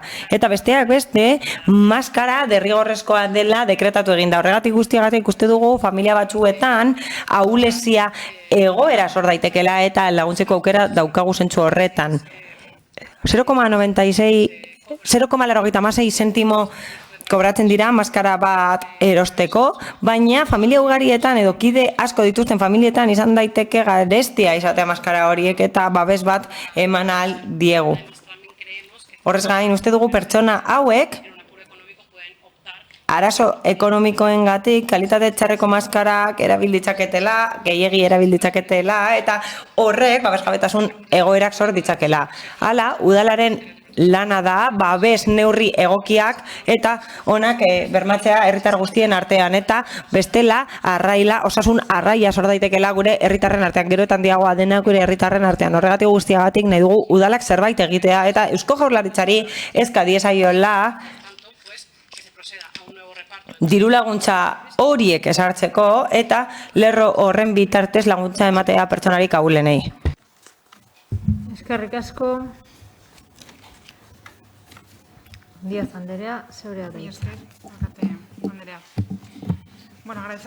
Eskerrik asko proposamenagatik. Osoko bilkurari 3 puntu aurkezten zaizkio. Lehenik eta behin Eusko Jaurlaritzari eskatu nahi zaio osasun estaldura zabaltzeko. Alderdi sozialistatik ez daukagu inolako arazorik. Hau da, Eusko Jaurlaritzari eska diezaiokegu hori gehitzeko txartelean. Administrazio batek bere gain hartu behar badu kudeak eta hori Eusko Jaurlaritza da eta ez beste erakunde batzuk. Hala ere lotuta egon beharko da errenta mailarekin, ezta? Berriz ere banatzea eskatu da, berriz ere banatzeko eskatu da. Esan bezala, 70.000 maskara banatu dira 3. sektoreko elkarteen artean. Haiek oso kolektibo ahulenekin lan egiten dutelako. Hala, teknikoki, gizarte zerbitzuetatik uste dute ez dela beharrezkoa maskarak banatzea orain. Sentsibilizazio gaian edo eremuan pertsonek barneratuta dute benetan erabili behar dela maskara. Proposatzen da diru laguntza lerro berri bat ezartzea. Udal laguntzetan, aldizkakoak ez diren laguntzetan lerro bat gehitzea proposatzen da, baina existitzen da eta badago osasun babeserako lerro bat eta oinarrizko premiak asetzeko lerro bat eta kontzeptu horietan sar daiteke eta COVID-19aren lerroetan sar daiteke guztiek 900.000 euro baino gehiago dituzte eta gehi daitezke eta beste lerro batzuekin bateragarriak dira eta 4.000 euro baino gehiagoko muga dago urtean. Beraz uste dugu ez dela beharrezkoa kontzeptu berririk sartzea estalita dagoelako eta oinarrietan jasota dagoelako gaur egun. Hala, mozioan esaten da arraiak gainditu behar dira osasuna babesteko eta pertsonen zailtasun ekonomikoetatik harago joan behar dela. Eusko Jaurlaritzaren eskumena da, baina eskatzen zaigu eredugarriak izateko azaldutako guztiagatik laguntzetan eta oinarrietan ikus daiteken bezala, eskatzen dena egiten da dagoeneko, eta horregatik mozioaren aurka bozkatuko dugu. Ez duelako ezer berririk gehitzen. Udal gobernutik dagoeneko egiten dugulako eskatutakoaren parte handi bat. Eskerrik asko Díaz Anderea. Hartzen duzute hitza, Bildu? Ez? Bai, jarra, bai. Barkatu, nagoia, bero honekin... Bai, ja, luze. Bai, ia ber, labur. Labur, a ber, saiatzen geran labur izaten. Bai. Venga. Esatea bakarrik kalitatezko osasun sistema unibertsal batean zorrean alde hitz egiten dutenek beti edukiko gaituztela alboan, zalantzarik ez. Eta, osasun sistema duin baterako doako zarrera bere bizikoa da klase arteko arrakala dezagerrazte bidean, lehen mailako premia izanik, soilik aberatzenen privilegio izatetik urruntzen duelako, eta beraz gizarte berdintzalego baterako oinarria jartzen lagundu. Horren bestez, argi dago, izan ere era integralean edo oraingoan bezala neurri puntual bidez aurrera egitea suposatzen duen edozein proposamen babestuko dugula, batez ere murrizketa garaietan eta horietako kasu bada. Gainera, Elkarrekin Podemoseko kideek dakarten proposamen hau, gu geu jada luzatu genion udal gobernuari apirilaren erdialdean, konfinamendu betean, oraindik ere musukoa derrigorrezko zirenean momentu oro. AEULek, AMNPek erderaz jasotzen dute lehentasunezko beharretarako diru laguntzetan, osasun arloari zuzenduta ere baudela, elikagaiak lortzari begira dauden bezala ze. Baina ados gaude ona ekarri duzuen proposamenarekin, guk ere uste du izan genuen musikoi adierazpen esplizitoa egin behar zitzaiela, haian gaur arte lehen mailako beharra ez zirenez horrela ulertzen jarrai zitekelako. Hau da, ez zirela behar izan handiko elementuak eta berez subentzionagarriak izatea. Ezandakoa proposatu genuen, baina ez genuen erantzunik jaso, ohikoa izan den legez pandemia honi eta bere ondori aurre egiteko egin ditugun proposamen gehienen kasuan. Gaur zuek dakazue proposamena eta gure babes osoa daukazue. Gainera egia da musukoen erabierak eta bestelako babes elementuenak plastikoaren erabiera handitu duela eta erabiera bakarreko elementuen kasuan egoera asko gaiztotu duela. Garrantzitsua deritzogu zuek aipatzen duzuen bezala musuko berrerabilgarrien alde egitea. Beraz, baiezkoa da gurea. Eskerrik asko, zuen aldetik, bai, bai, parkatu, González del Valle, Anderea. Sí, muchas gracias. Eskerrik asko alkate Anderea, lehenik eta behin, ados gaude, maskarak banatu izanarekin. Maskara kirurgikoak banatu ziren, maiatzean, eta ados gaude horrekin. Alderdi popularra alde agertu zen eta harago joan zen. Eskatu genuen besa murrizteko, maskaren besa murrizteko. Diputatuen kongresuan eskatu genuen, baina esen onartu. Nik nabarmendu nahi dut, arazoari bi ikuspegitik aurre egin behar diogula. Batetik ekonomiaren ikuspegitik eta bestetik osasun ikuspegitik.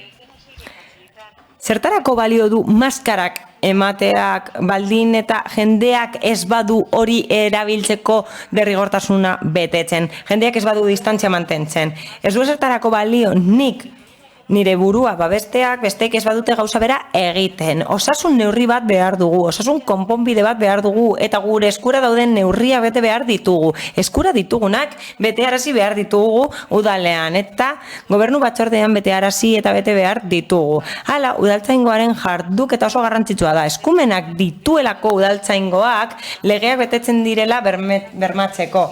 Bai, bertakoek betetzen dutela, bai, kanpokoek betetzen dutela bermatzeko denen onurarako.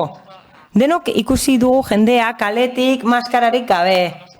Maskara edonon eramaten dute, baina askotan ez dute ondo jarrita maskara. Eta nik uste dut, mezpresu bat dela besteokiko. Badaude pertsona batzuk, baliabide ekonomikorik ez dituztenak, benetan maskarak erosteko, baina gero, beste pertsona batzuk arrisku taldeko pertsona gara. Beraz, zergatik ari naiz udaltzaingoaz? Udaltzaingoa da gure onura zaindu behar duena, eta badaude pertsona asko polizia ikustean maskara jartzen dutenak. Izuna saiesteko, noski. Badakit honekin ez dugula virusa sendatzen eta desagerrarazten, baina edatzea saiesten dugu gune eta foku desberdinak saiestuz. Hala, honetatik baztertuta geratzen dira bestelako talde ahul batzuk osasunaren ikuspegitik, arrisku taldeak adibidez, adinekoak, hipertensoak direnak, koagulazio erraztasuna duten pertsonak, eta kasu horiek dira ezagunak, baina zoritxarrez gero eta gehiago dira arrisku taldeak. Azken aldian, aipatu eginda arrisku taldeak direla benetan odol taldeko pertsonak, adibidez. Eta zerrenda areagotzen ari da, lusatzen ari da. Legeak betetzen ez baditugu, berriz ere itxiko gara, konfinamenduan egongo gara berri, eta horrek okerrera eramango luke ekonomia. Horrek larriagotuko luke kalte berenen egoera, ostalarien egoerak ere okerrera egingo luke, eta oroar denok egongo ginateke okerrago. Maskarak banatzearekin ez dugu arazoa konpontzen, kontzientziatu behar dugu pertsonak eta kontzientziatu behar ditugu benetan garrantzitsua dela erabiltzea, baina nola egin dezakegu hori, adibidez, udaltzaingoaren presentzia areagotuz, besteak beste. Gainera, osakidetzaren eskumena da hori egikaritzea eta maskarak erostea. Hala, laguntzekin uste dugu estalita dagoela erosketa hori. Kontua ez da bakarrik dirua ematea baizik, eta hori administratzea eta erantzukizunez administratzea dirua. Dirua gastatu behar bada maskarak erosteko gastatuko dugu, baina benetan beharrezkoa denean eta erakusten denean eta islatzen denean beharrezkoa dela gure udalerrian. Baina ezin dugu ahaztu badaudela beste arazo batzuk eta etorriko zaizkigula beste arazo batzuk. Hedabidetan gaur argitaratu eginda irailean eskolak hasiko direla eta presentzialak izango direla. Ez dakigu zein neurriraino izango den horrela, baina presentzialak ez badira, edo presentzialak badira, ahulenei maskarak egiman beharko dizkiegu. Seme-alabek bitarteko teknologikoak izan beharko dituzte eskolak presentzialak ez badira. Beraz, arreta handiz ibili behar gara kontu hauekin. Hirugarren puntuari dagokionez, beste epidemia bat badago, ez dakit, etorkizuna ezin dugu asmatu. Agian ez dago beste epidemiarik. Bukatu behar dugu epidemia honekin momentuz. Eta prest egon behar gara. Hain zuzen ere, behar dugun hori guztia lortzeko eta pandemia ahalik eta lasterren geldiarazteko. Erakutsi behar dugu eskuzabalak garela. Eta konbentzitu behar dugu jendea. Naiz eta maskara deserosoa izan, guztiontzat, denok jarri behar dugula. Eta etengabe eraman behar dugula jarrita. Horregatik guztiagatik abstenituko gara. Besterik gabe, mila esker. Eskerrik asko. Uriarte jauna, zeurea da hitza. Kate Andrea, eskerrik asko. Carmenek lehen azaldu denez, guk ere 3 puntuetara joango gara azaltzera gure posizioaren puntuan. Egia esan guk ez dugu oso argi ikusten neurri egokia den ala ez, baina argi daukaguna Eusko Jaurlaritzak hori aztertuko duela guk eskatu ala ez eskatu. Bigarren puntuan, hor eskatzen dena, garaiz egin zen, eta dudabarik, beharrezkotzat jotzen bali badugu, berriz egingo da, baina momentuz, Carmenek esan duen ez moduan lehen, teknikoki ez da ikusten beharrezkoa danik, garaiz egin zen bere garaian, eta beharrezkoa ikusten badugu, berriz egingo da. Eta 3. puntuan, AMNP gure erramienta horren barruan badago aukera hori, ez da beharrezkoa beste erramienta berri bat sortzea, beraz, egin zen garaian, eta egingo da berriz, eta egiten ari da. Hori erramientaia garatuta dago, eta ez da beharrezkoa beste erramienta berri bat sortu. Beraz, gure boska ez eta izango da. Eskerrik asko.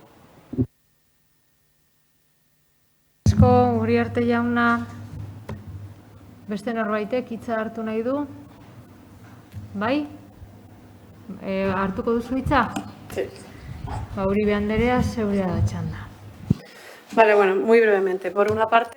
Bueno, labur, alde batetik eskerrak eman edizkiote Bilduri gure mozioaren alde egitagatik, eskerrik asko gainontzeko taldei zuen hitzengatik, eta gu pentsatu nahi duguna da, orain gizarte babesetik esaten digutela teknikoki ez dela beharrezkoa. Orduan guk ulertzen dugu orain maskara beharrezkoa denez, inoiz baino beharrezkoa dela. Bai, hala da, banatu dira, maskarak hori oso ondo dago. Baina ez dira berrerabilgarriak, beraz badakigu zenbat irauten duten. Eta momentu honetan uste dugu gainera, hondakina murriztaren alde egiten badugu, beste maskara batzuk emanda, 40-50 aldiz garbi daitezkena maskarak emanda, behar izan hori ez talita geratuko litzateke. Gero ez dakigu baita ere zergatik aipatzen dituzten behin-behineko laguntza hoiek, eta baldin baditugu, orduan zergatik argetur dira orain hemen, baina ez dira iragarri familiek hoiek eskatzeko. Era berean uste dugu, kontzientziatze, sentsibilizazio lan hauek egiten direnean maskara erabiltzeko, udaletik egin denez, zergatik ez diren publiko egiten laguntza hauek behar dutenek eskatzeko, eskerrik asko. Ni esker, norbaitek gehiago hitza hartu nahi du? Bai, Díaz Andrea, zeurea da hitza.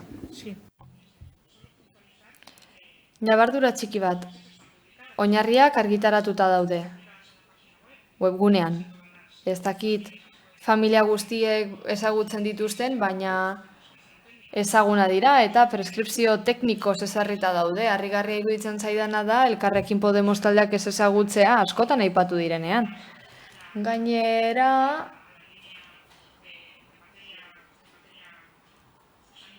osasun arlorako diru laguntza hoien baitako linea existitzen zen, 332. Bestalde, esan beharra dago, maskarak erosteko direla.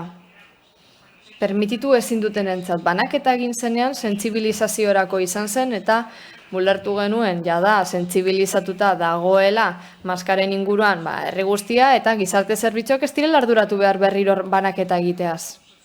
Hala iritsi zen. Eta orain bermatu behar dena da, maskarak gehien behar duten pertsonei heltzea. Eskerrik asko, Díaz Andrea.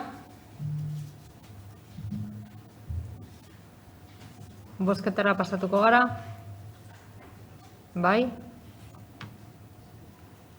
Hitza hartu behar duzu edo... Bai. Bale, eske hola zinean, baina ezin nuen esaten. Bai, Partido Popularretik hitza hartuko duzue berriro.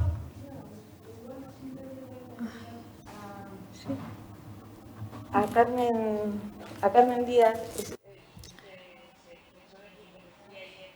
Carmen Díazi, hau da atzo jasotako getxo berri. Eta hemen dio gizartea badagoela kontsentzatuta, Alderdi Sozialistak hemen argitaratu zuen, kutsatze kasu gehiago egon direla, neurriak erlasatu direlako.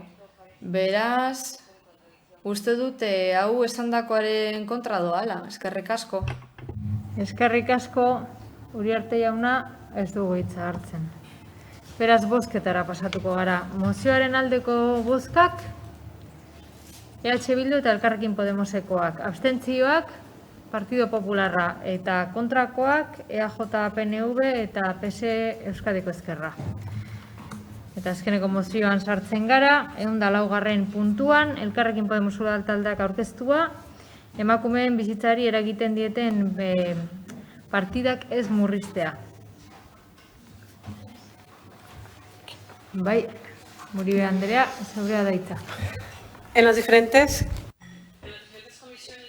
Gizarte kohesioaren arloko batzordeetan, zinegotzi arduradunak ez zituen aipatu kudeatzen dituen sailetan, aurreikusitako aldaketa. COVID-19 eta alarma estatutuaren sarreraren ondoriozko osasun krisiak etxoko udalari beroiko jarduera egita galarazi zion. Hori ez ezik, behin konfinamendua gaindituta ditu krisi ekonomiko bat aurreikusten dute eta krisi sanitarioaren garaian jarraituko du. Aldi horretan udal gobernuak hainbat neurri hartu zituen krisiari aurre egiteko eta proposapen gisa ekarpenak egiten saiatu gara. Konfinamendu aldian udal gobernua osatzen duten alderdiek lantalde batzuk eratzea proposatu zuten, gainerako korporazioaren ordezkaritzari gabe. COVID pandemiak utzi duen egoera arduratzeko. Horietako bat elkarrizketa sozialerako maila izan. Bertan, kolektibo feministen ordezkaritza falta sumatzen dugu, bizi dugun unezoikoan gizarte esparruan duten iritzia kontuan hartzeko. Gainera, berdintasun kontseilua biltzeko eskatu dugu, behin ohiko jarduera instituzionalari heldu zaionean, baina eskaera ez da aintzat hartu eta ez dakigu noiz izango den organo horren bilera. Konfinamenduan herritarrak konturatu dira orain arte oharkabean izango diren enpleguak funtsezkoa direla. Ez da kasualitatea enplegu horietako gehienak oso feminizatuta dauden lanbideak izatea. Erizainak, zaintzaileak, garbitzaileak, kutxako kobratzaileak eta bar. Beraz esan dezakegu COVID-en krisian zehar funtsezko zerbitzu asko emakumeen sorbalden gaina jarri direla, bereziki zaintza lanetan. Eta gainera, osasun krisiak ekonomia eta enplegu krisiak harri du, eta oraindik ez dakigu zenbaterainokoa izango den. Krisi honen aurretik ere Euskadiko pobrezia emakumezkoa zen, eta emakumeek langabezia eta enplegu prekario eta pertsiala pairatzen zuten. Horregatik esan dezakegu COVID-en krisiak bi aldiz eragin diela emakumei. Lehenik eta behin birusari aurre eginarazi die, unerik kritikoenetan funtsezko lan asko eginez. Bigarrenik, emakumea dira pandemia eragiten ari den krisi ekonomikoaren eta enplegu krisiaren ondorioak gehien pairatzen dituztenak, eta jasango dituztenak. Beraz Elkarrekin Getxon bidezkotza jotzen dugu krisi honetan udal mailan etorkizunen egingo diren murrizketen aurrean, emakumeen bizitzari zuzenean eragiten dioten gaietan aurreikusi diren inbertsioak eta gastuak mantentzea. Horregatik, Getxoko udaleko osoko bilkurari honako erabaki proposamen hau aurkezten diogu.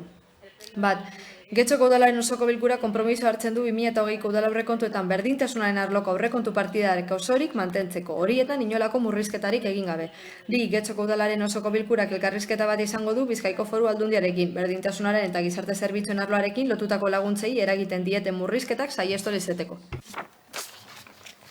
Vale, bueno, creo que se explicaba también bastante. Bueno, uste dut azalpenen zioan ondo azalduta geratu dela, baina, bueno, garai hauetan guztiok dakigu, batzuetan egoten dira lehentasunezko krisi batzuk, ezta? Aipatzen denean, ekonomia berreskuratu beharra dagoela, eta, bueno, emakumeen berdintasunaren aldeko borroka eta ordainketa arrakalarena, soldata arrakalarena, bigarren mailara pasatzen dira. Eta getxoztarrei esan behar zaie ez dela murrizketarik egingo berdintasun arloan eta gainera aldundiari eskatuko diogula ez egiteko murrizketak arlo horretan. Elkarrekin Getxotik esaten dugu guztia ezaguna daia da, ezagutzen dugu guztiok. Eta zaintza erdigunean egon da pandemian. Emakumeon gain egoten da, gizonen gain baino gehiago. Eta desoreka hori, zereginetako desoreka hori, areagotu egingo du krisi honek. Badakigu baita ere, instituzioek badakitela indarkeria matxista gora egin duela konfinamenduaren ondorioz. eta emakume gehiagok galduko dutela lana gizonen aldean. Eta partzialtasun gehiago jasaten dugula lanpostuetan. Uste dugu baliabide nahikoa dugula berdintasun politiketara eta gizarte politiketara bideratzeko. Da gainera ditugun eskumenetan lan egin dezakegu arrakala murrizteko eta berdintasuna bultzatzeko. Uste dut mezua oso argia dela Getxoztarrentzat. Udal honen aurrekontuak blindatu behar ditugu gai hauetan. Ikusten duzuenez, zuen gainar dezakezuen zerbait da hau, bakarrik partida hauen mantentzeko, besterik ez. Eskerrik asko, Diaz Anderea, zurea da hitza. Bueno, uste dut azalpenen zioan gauza asko aipatzen direla, eta esaten da, saietan, kudatzen duen saietan aldaketak ez direla aipatu. Bueno, Podemoseko bezera mailak zehaz dezake hori? Zehaz dezake zer ez duan esan? Bestalde, lantaldeak eratzea hitz egiten du, eta esanez korporazioaren gainengoa kanpoan geratu dela, gizarte arloan. Askotan azaldu dut, astelenetako bileratan, konfinamenduan zein ostean, informazio batzordean, lan maila hau teknikoa dela eta politikoa, eta bertan parte hartu dutela 3. sektoreko erakundeek, haiek zuzenean kudeatzen dituztelako arloarekin batera proiektuak. Batez ere, elikagaien banaketa koordinatu dugu, prozesu azkartzeko, koordinatu egin ditugu dirulaguntza berriak, eta zuzeneko komunikazioa izan dugu arloko teknikariekin egoerak arin hartatzeko, eta gizarte zerbitzuek hauteman dezaketen kasua baino gehiago hautematzeko. Etxerik gabeko jende gehiago hautematen saiatu gara, kasuak ekiditeko, eta guztiaren berri eman digu guzti sinergiak sortzeko. Gainera, genero ikuspegia, dibertsitate ikuspegia, txertatu ditugu dorgaitzik Osakideko teknikari izan dugu gurekin, udalerriko askotariko elkarteak barne hartzen dituena. Baita migratzaileen plataforma ere. Eta beste laguntza erakunde asko ere. Eta Mujeres con Voz erakundea izan dugu gurekin. Sí que son para nosotras una prioridad. Haie direlako gure lehentasuna. Badakigu zaintza garrantzitsua dela eta krisi honek erakutsi duela zaintza lana erdigunean egon behar dela, ezinbestekoak direlako. Eta horregatik lehentasuna izan behar dira, zaintzari gabe ez dagoelako bizitzarik. Eta bestela ez dagoelako merkaturik ere. Badakigu baita ere pobreziak aurpegi desberdina dituela, baina askotan emakumearena. Horregatik konpromisoa hartu dugu. Gizarte larrialdietako laguntzak emango ditugu, eta komplementatuko dira gure udalak emandako laguntzekin. Kasu askotan ez dira goten beste udal batzuetan. Horrela oinarrizko behar izanak azeko dira. Baina gauza ez dela udal eskumenekoa, arauek hala diotelako. Gizarte zerbitzuen sistema baritako arauek hala esaten dute. Hala ere, sistema bat martxan jarri dugu honetarako beste administrazio batzu baino lehenago aritzeko eta kasuak hautemateko. Gainera, hirukoiztu egin dugu elikagaien bankuetarako emandako dirua. Egia da COVID-a gehien bat emakumeak kaltetu dituela, datuek erakusten dute. Eta gizarte kohesioko batzordean aurkeztu genituen. Diru laguntza gehien jasotzen dituzten emakumeak, pertsonak emakumeak dira kargura, pertsona nagusiak edo aurra dituztena. Beraz, argi geratu den bezala, bat gatoz alderdi sozialistatik eta oroar gobernu taldetik, emakumeen bizitzari erakiten dieten diru laguntzen partidekin. Eta ez bakarrik gizarte babesaren arloan. Baita ere ekonomi sustapenaren arloan, krisi honetan garrantzitsua izan delako. Eta egunero saltoki bat irekitzen duen emakume kopurua handia da. Eta hala egiten jarraitzan nahi dugu. Hirigintzan, ingurumenean, segurtasunean, egoitzen arloan, kirol arloan, parte hartzean, arlo guztietan landu dugu. Izan ere berdintasun politikak benetakoak izateko, zeharka landu behar dira. Eta handi nahiagoak izan behar dira. Berdintasun zerbitzua garrantzitsua den arren, haratago joan behar gara, sentsibilizazio lana ere delako. Beraz, zerbitzu horren partida ekonomikoa ez da emakumen bizitza lantzen duen bakarra. Bestalde, Getxo osoari egin diozu erreferentzia, aldundiari ere bai, murrizketak ez egiteko berdintasun arloan eta gizarte zerbitzuetan, nik ez dakit zuk proposatutako nola egin daitekeen aldu nagusiari eskatuta, edo gizarte kohesiokoari, berdintasunekoari, gizartekintzakoari. Bai esango dizuna da behar bada errazagoa dela batzar nagusitan dituzen ordezkariek eskaera bertan aurkeztea. Beraz, diru sarrerak asko jaitziko dira egoeraren ondorioz, eta zalantzarik gabe erabakiak hartu beharko dira hemen eta gainerako administrazio publikotan. Horren bestez, lehentasunak, elkarrizketa, eraginkortasuna eta zalantzarik gabe konpromiso handiagoa guztion partetik. Datorren ekitaldirako. Hori bai, emakumei lehentasuna eman da. Horregatik guztiagatik, Alderdi Sozialista abstenitu egingo da. Eskerrik asko, Díaz Anderea. Muchas. Zamora Anderea, zeurea da hitza. Eskerrik asko, alcaldesa.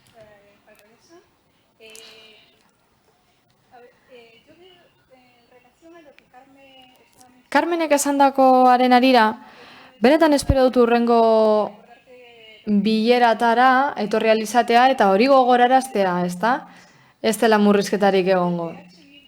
EH Bildutik batzordetan behin da berriro abisatu dugu, baita bozeramaileen batzarretan eta bar, aurrekontua datorren urtekoak landu beharko direla ikuspegi integraletik eta genero ikuspegitik, lehentasunak markatuz, kontsolidatu beharrekoa kontsolidatuz da mantendu beharrekoa mantenduz.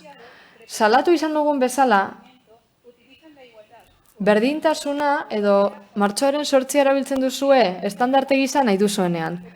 Eta gero, errealitatera datorrenean, arrakala areagotzen duzu emakume eta gizonen artean. Eta hori ikusten dugu emakumeok.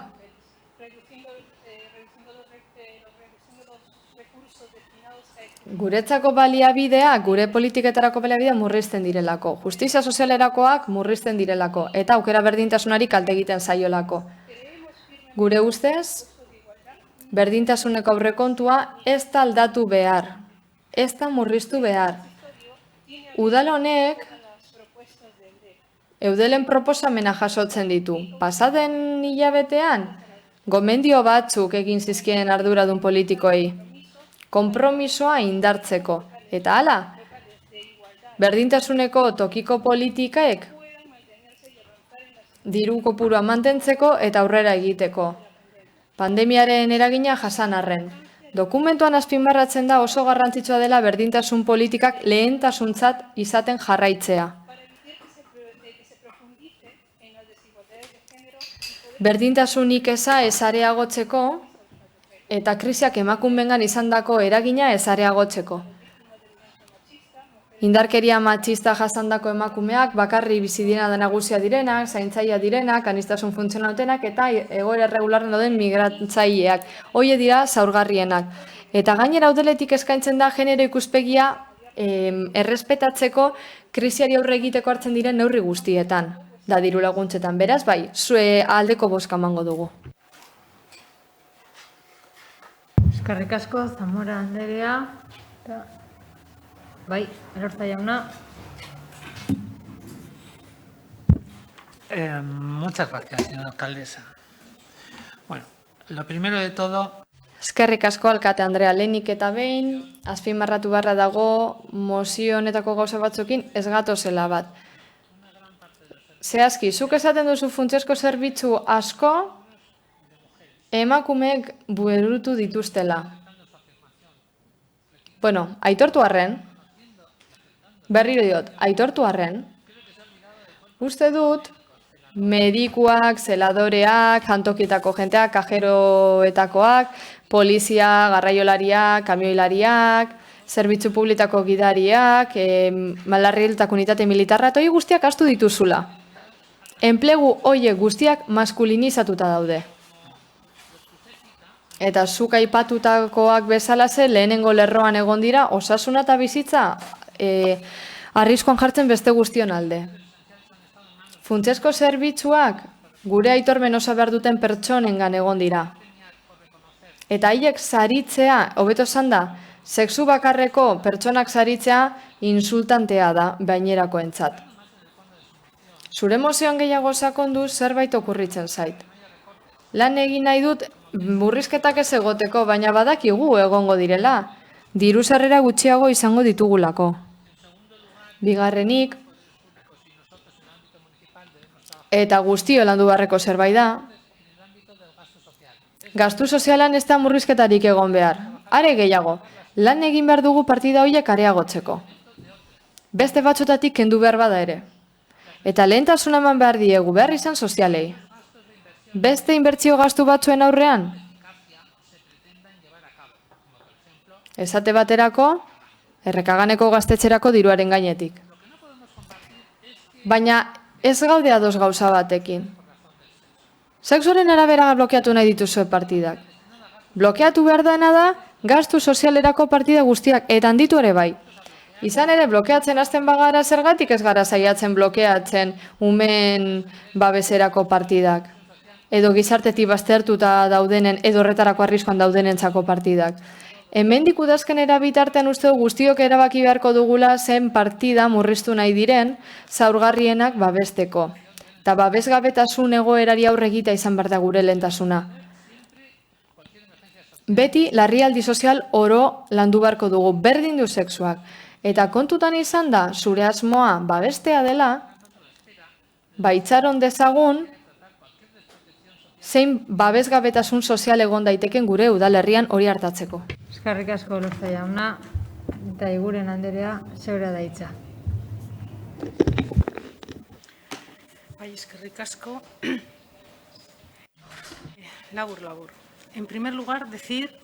Lehenik eta behin, esan beharra dago, partzialki ados gaudela zioen azalpenarekin baina ez, erabaki proposamenarekin. COVID-19 pandemiak eta krisiak emakumei eragin die bereziki, eta langabeziak zuzenean eragiten die emakumei, eta ados gaude horrekin, nola ez? Gainera, udal honek zenbait neurri areagotu ditu eta dirulaguntzak areagotu ditu ahalik eta gehien arintzeko egoera larri hori. Eta aurrekoetan esan den bezala, dirulaguntza horien hartzaileak emakumeak dira. Dirulaguntza horiek esartzen dira udalaren sail desberdinetatik eta genero ikuspegia aplikatzen da zeharka. Dirulaguntza asko esarri dira, baina hori gora behera beste neurri batzuk, zeharkako neurri batzuk aplikatu nahi ditugu beharrezkoak direnak inor atzean gera ez dadin krisialdi honetan. Udal gobernu bezala, politika batzuk sustatu ditugu pertsonen ongizatearen eta gizarte kohesioaren inguruan, eta are gehiago egingo dugu hori egoera zail honetan. Horregatik ez dugu ulertzen eta ez gaude ados erabaki proposamenarekin. Lehenengo puntuari dagokionez, osoko bilkurak konpromisoa hartzen du osorik mantentzeko aurrekontu partida horiek. Guk kudeatzen dugu aurrekontua eta aurrekontu programaren bidez ez garela arduradun bakarrak. Hala, partidak osorik mantentzeari dagokionez berdintasun sailean, berdintasunaren eremuan 2020ko aurrekontuan argitu behar da partida horiek ez direla ikutu eta ez direla ikutuko. Beste kontu bat da, agian, aurrekontu aldaketak egin direla alarma egoeran horrek asko eragin duelako udalaren kudeaketan, eta hori gertatu da arlo guztietan, eta besteetan bezala ekintza batzuk lehenetsiko dira krisiaren ondorioak arintzeko eta hain larriak ez diren ondorioak bermatzeko. Eta beti ere egingo da hori genero ikuspegitik. Bigarren puntuari dagokionez, ados gaude alderdi sozialistak esandakoarekin.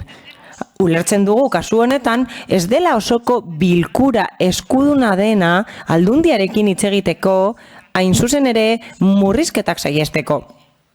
Ez da osoko bilkuraren eskumena, ez da udalen eskumena Bizkaiko Foru Aldundiaren aurrekontua kontrolatzea. Hala eta guztiz ere, udalbatzako alderdi politikook badaukagu ordezkaritza batzar nagusietan, eta uste dugu erakunde horretan Elkarrekin Podemosek azkenengo puntu hori planteatu behar duela, horregatik guztiagatik abstenitu egingo gara. Mila esker. Eskerrik asko, Eguren Anderea.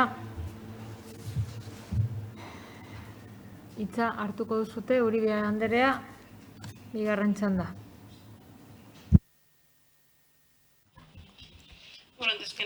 Lehenik eta behin, azalpenak gora behera, eskerrik asko alderdi guztiei bozkatzeagatik, alde bozkatuko dutelako askok.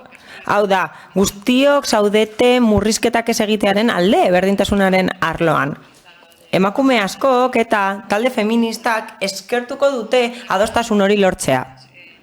Argitu nahi ditut pare bat gauza. Mozio honetan ez dugu esaten ez denik ezer egin, edo murrizketak egingo direnik. Eskatzen dugu besterik gabe etorkizunean murrizketarik ez egiteko, bilerak egin beharko dira lehentasunak esartzeko, eta gustatuko litzaiguke berdintasun ikuspegi hori mantentzea.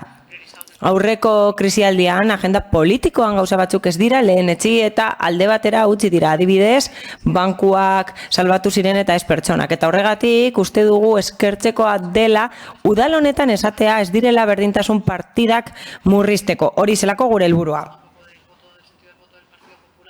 Ez genuen ezer espero Alderdi Popularraren aldetik, baina ados gaude. Areagotzea gustatuko litzaiguke gizarte eskubideetan. Baina, zoritxarrez, babesgabetasun egoerak emakume aurpegia dute. Eta emakume gehienek pairatu dute gehiago krisialdi hau.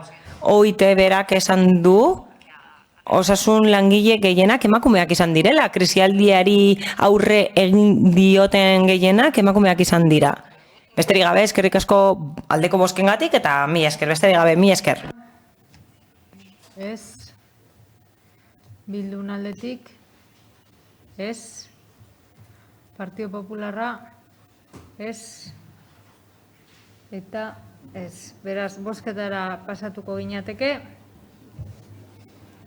Mozioaren aldeko bozkak.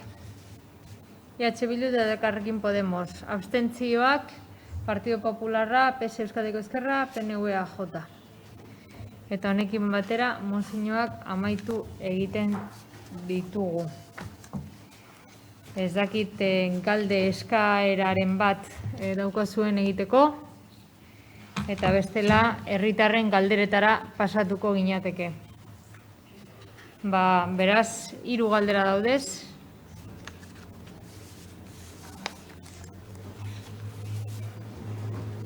Bai, idazkariak irakurtzen baditu. Lehenengo galdera, Ainhoa Hortels egindakoa da, eta dio, zer gertatzen ari da Getxoko kulturarekin? Getxoko artistak oso harrituta gaude, osasun krisiaren testuinguruan, udalak Algortako torrene erakusketa aretoa itxi, eta udal administrazio bulego batean bihurtu duelako, aldez aurretik abisatu gabe. Ez dugu ulertzen, zergatik hartu den erabaki hori kultura eragilei inolako azalpenik eman gabe. Artista getxostarrok arterako eta kulturarako espazio duina behar dugu. Baldintza eta neurri egokiak dituen areto bat. Torrene erakusketa aretoa bezalakoa. Urtetan zehar aukera artistiko ezberdinez gozatzeko aukera izan dugu bertan. Getxostarrengana kultura hurbiltzeko bitarteko aparte izan da.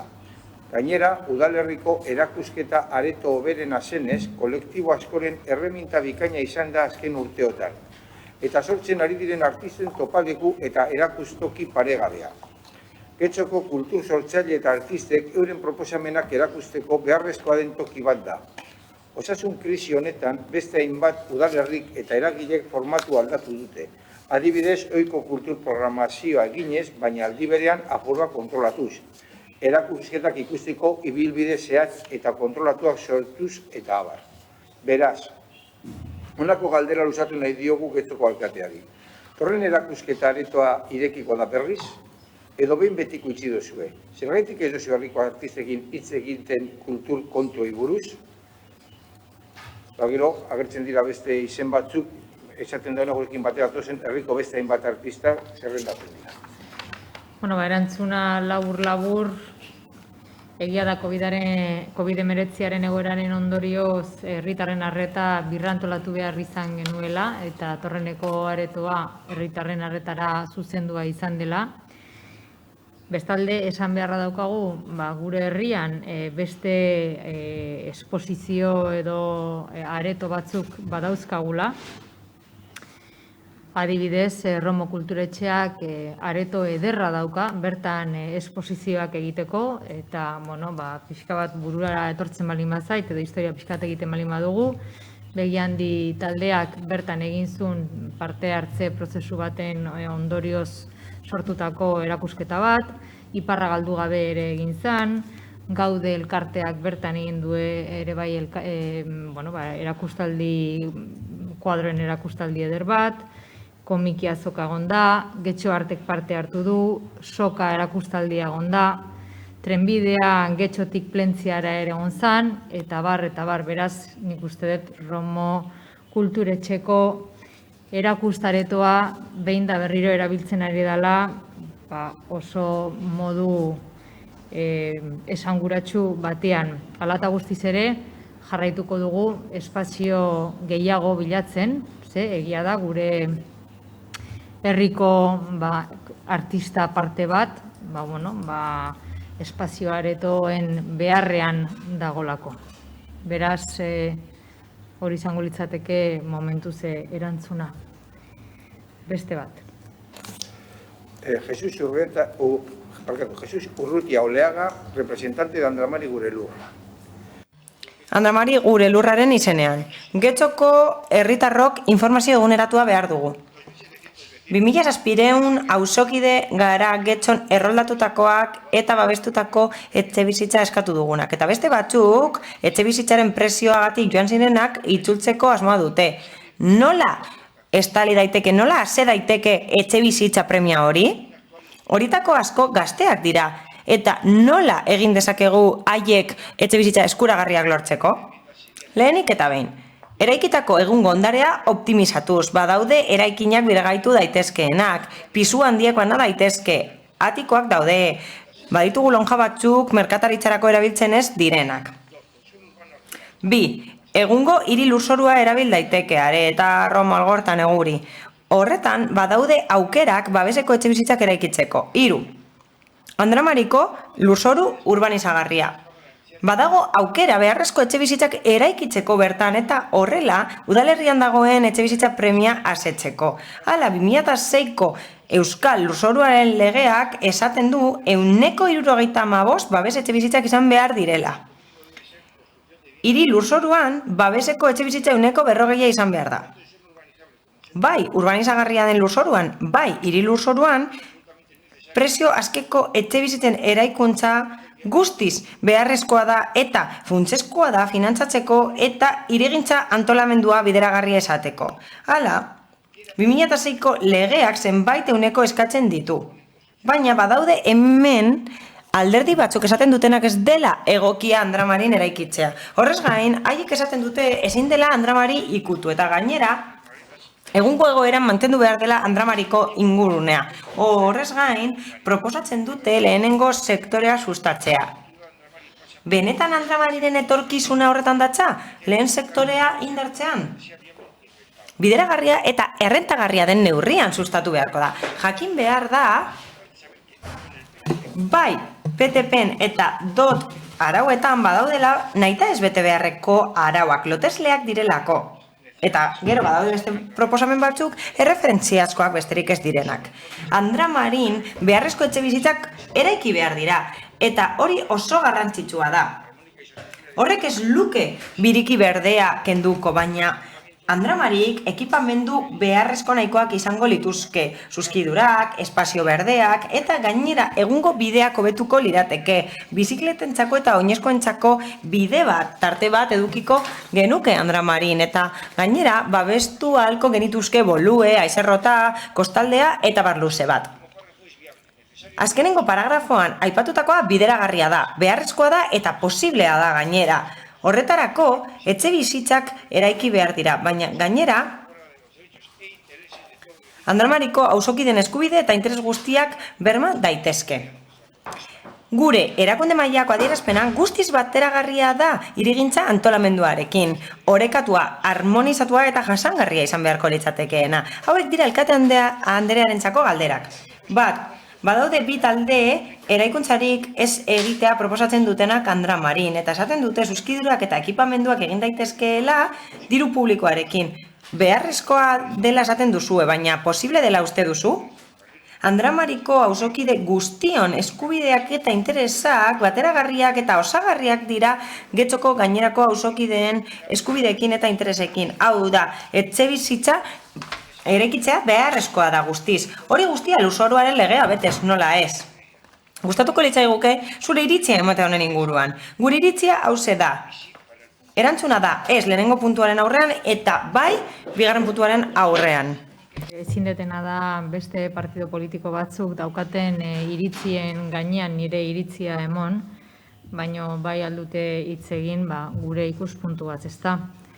Gaztelaniaz erantzongo diot, ze beraiek ere gaztelaniaz egiten dute beraien planteamendua. Beraz, tanto el plan de Bai legegintzaldi planean, bai onartutako irizpide eta helburuetan, webgunean argitaratuta daude, horien guztien helburua da garapen jasangarria. Hau da, pertsona egongo da gure politiken erdigunean, eta horrela, jasangarritasuna landuko dugu soziala eta ingurumenaren arlokoa, modu orekatuan eta astatuan. Agenda bat ez da bestengandik gaienduko, eta gustatuko litzaiguke interes orokorra betetzea, eta horri erantzutea. Hirigintzari dagokionez, batetik badaukagu kontzertazio edo itunpetxe printzipioa. Horrek balio du, oreka bermatzeko eta astatzea bermatzeko interes publiko guztien artean. Eta bestalde badaukagu txertatutako jasangarritasuna, parte fisikoa gehitzen zaio aurreko horri, soziala, ekonomikoa eta ingurumenaren arlokoa.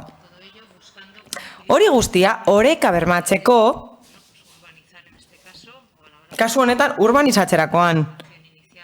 Edo hasiera batean honesteko hiri-antolamendurako plan orokorra. Hirugarren eta azkena, Joseba Andoni Agirre Aranguren, Azkorri bizirik taldearen izenean. Galdera, bat biribilgunea. Egia alda Bizkaiko Foru Aldundiak orain dela 2 urte egin ziola. ¿Es verdad que la Diputación Foral de Vizcaya hace 2 años ya le solicitó al Ayuntamiento que subsanase los problemas acarreados por la maniobra del bus? Después de 2 años, la Diputación Foral de Vizcaya, ¿por qué ha tenido que volver a pedirle al Ayuntamiento por segunda vez que subsane el problema y se haya quejado? A causa del Fangaloca, el Ayuntamiento ha analizado por qué hay más tráfico y por qué se juntan más coches allí. ¿El Ayuntamiento ha examinado hasta qué punto se ha perjudicado la maniobra del bus? ¿También ha medido las quejas de los conductores de bus? ¿Qué ha hecho el Ayuntamiento? ¿Qué medidas preventivas ha adoptado para que los coches no aparquen allí y reduzcan su velocidad? ¿Qué medidas ha adoptado para que el paso sea seguro para los peatones? Mientras tanto, ¿no se podía tramitado y ejecutado la expropiación del suelo donde el bus hace la maniobra? ¿Cuánto tiempo hace falta para eso? ¿Le han preguntado a la Diputación o a los conductores de bus si existen otro tipo de alternativas y qué opiniones tienen al respecto? Cuando se paralizaron las obras de la rotonda, los de Aizkorri Biziri reorganizamos la señalización de la obra para que los coches no aparcasen mal allí, justo donde aparca el autobús y en el camino que va hacia el parking. Parece ser que la Policía Municipal también ha quitado los coches que se aparcaban mal. ¿Han analizado las mejoras que se han dado en lo que respecta a las maniobras y en la seguridad de los peatones? La rotonda, ¿cómo va a asegurar que puedan pasar por ahí los peatones? En el caso del proyecto para la rotonda, si se está basado en la falta de seguridad para los peatones, ¿por qué no plantea una alternativa segura para los peatones? ¿Van a seguir adelante con la rotonda? Y por último, ¿cómo va a limitar el número de vehículos la rotonda? ¿Cómo va a asegurar que puedan pasar por allí las bicicletas? ¿Son más caras las alternativas planteadas por Azkorri Bizirik? Gehiago behar aldute, zein arrazoia dituzte alternatiba bakoitza baztertzeko? 2. Mugikortasuna eta irisgarritasun berriratz. Zehazki zer eta noiz egingo du udalak oinezkoen eta txirringen ibilbidea seguruak eta egokiak izan daitezen? Zehazki zer eta noiz egingo du udalak ibilgailu motordunen mugikortasuna mugatzeko, arautzeko eta araua betearazteko?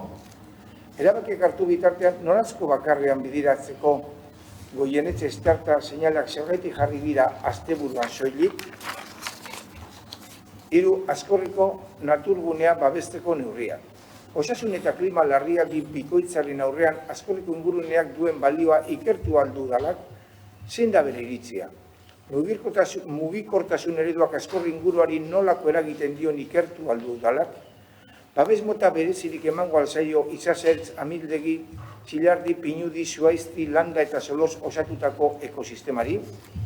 Sopelatik Pinudian zehar egiteko asmoa zegoen errepidearekin, egun Azkorriko Pinudi sarreran amaitzen den horrekin zer gertatuko da? Indarren dagoen apoan aurreikusita dagoen bezala aurrera jarraituko du? Bai, ikusi dezakezutenez, galdera sorta anitza da. Gaur goizean iritsi dira galdera guzti hauek, naiz eta pertsona batek jarri edo esan, eta momentu honetan zehatz-mehatz galdera guztiei banaka-banaka ezin diet erantzun, baina bai esan diezadaketan da getxo bizirik zinegotziarekin bildua egon dela, zinegotziarekin elkartu zirela orain dela aste pare edo 3 astetxo, proiektuari buruz hitz egiteko, biribilguneari buruz hitz egiteko, eta bertan nik uste dut hainbat detaileetaz argipenak eta azalpenak emon ziren, eta baita getxo biziriken proposamenak jaso egin ziren. Hala nola, biribilgunearen helburu nagusia herritarren segurtasuna bermatzea da. Hori da berak daukan helburu nagusienetako bat. Dakizuenez, Azkorrin esan dan bezala eta aurreko mozioan ere esan dan bezala gaur, jende asko dabil, batez ere asteburutan, eta udara partean ere bai, ezta? Familiak aurrarekin, pertsona nagusi eta helduak, kirolariak, hondartzara doaztenak eta bar. Beraz, inguru giroa zaintzeko airearen kutsadura eta efektu invernadero delakoa edo berotegi efektua murrizteko eta mugikortasun jasangarri bat jorratzeko biribilgunea ezinbestekoa da. Hala ere, hainbat neurri hartuko dira biribilgune honen inguruan. Adibidez, bide ertzeetan kotxeak aparkatu ez dezaten, oztopoak jarriko dira. Besteak beste pertsonak eta bizikletak lehentasuna izango dute. Bizikletak aparkatzeko gune gehiago erraztuko dira. Abiada 20 km/h murriztuko da. Bizikletantzat ere bai, Ibarbengoa geltokian getxo bizi zerbitzua ere moldatuko da, eta horrela jendea halko da, metroz iritsi iaia Azkorriraino, eta bertan bizikletaz iritsi hondartzara adibidez.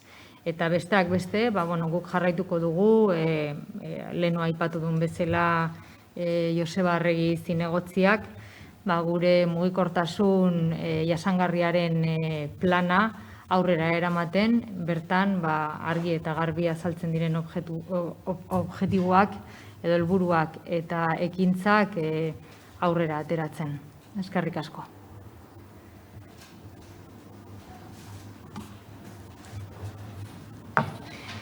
Bide nik uste dut amaitu dela osoko bilera.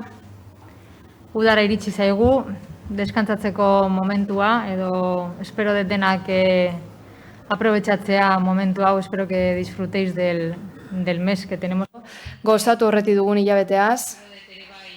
Herriak erantzunkizunarekin jokatzea eta zibikoki ere aritzea, eta ez berriz ere hemen brote handiak izatea. Beraz, uda ona opa dizuet, eta ezaztu maskarilla edo musukoa jarri mesedez. Agur.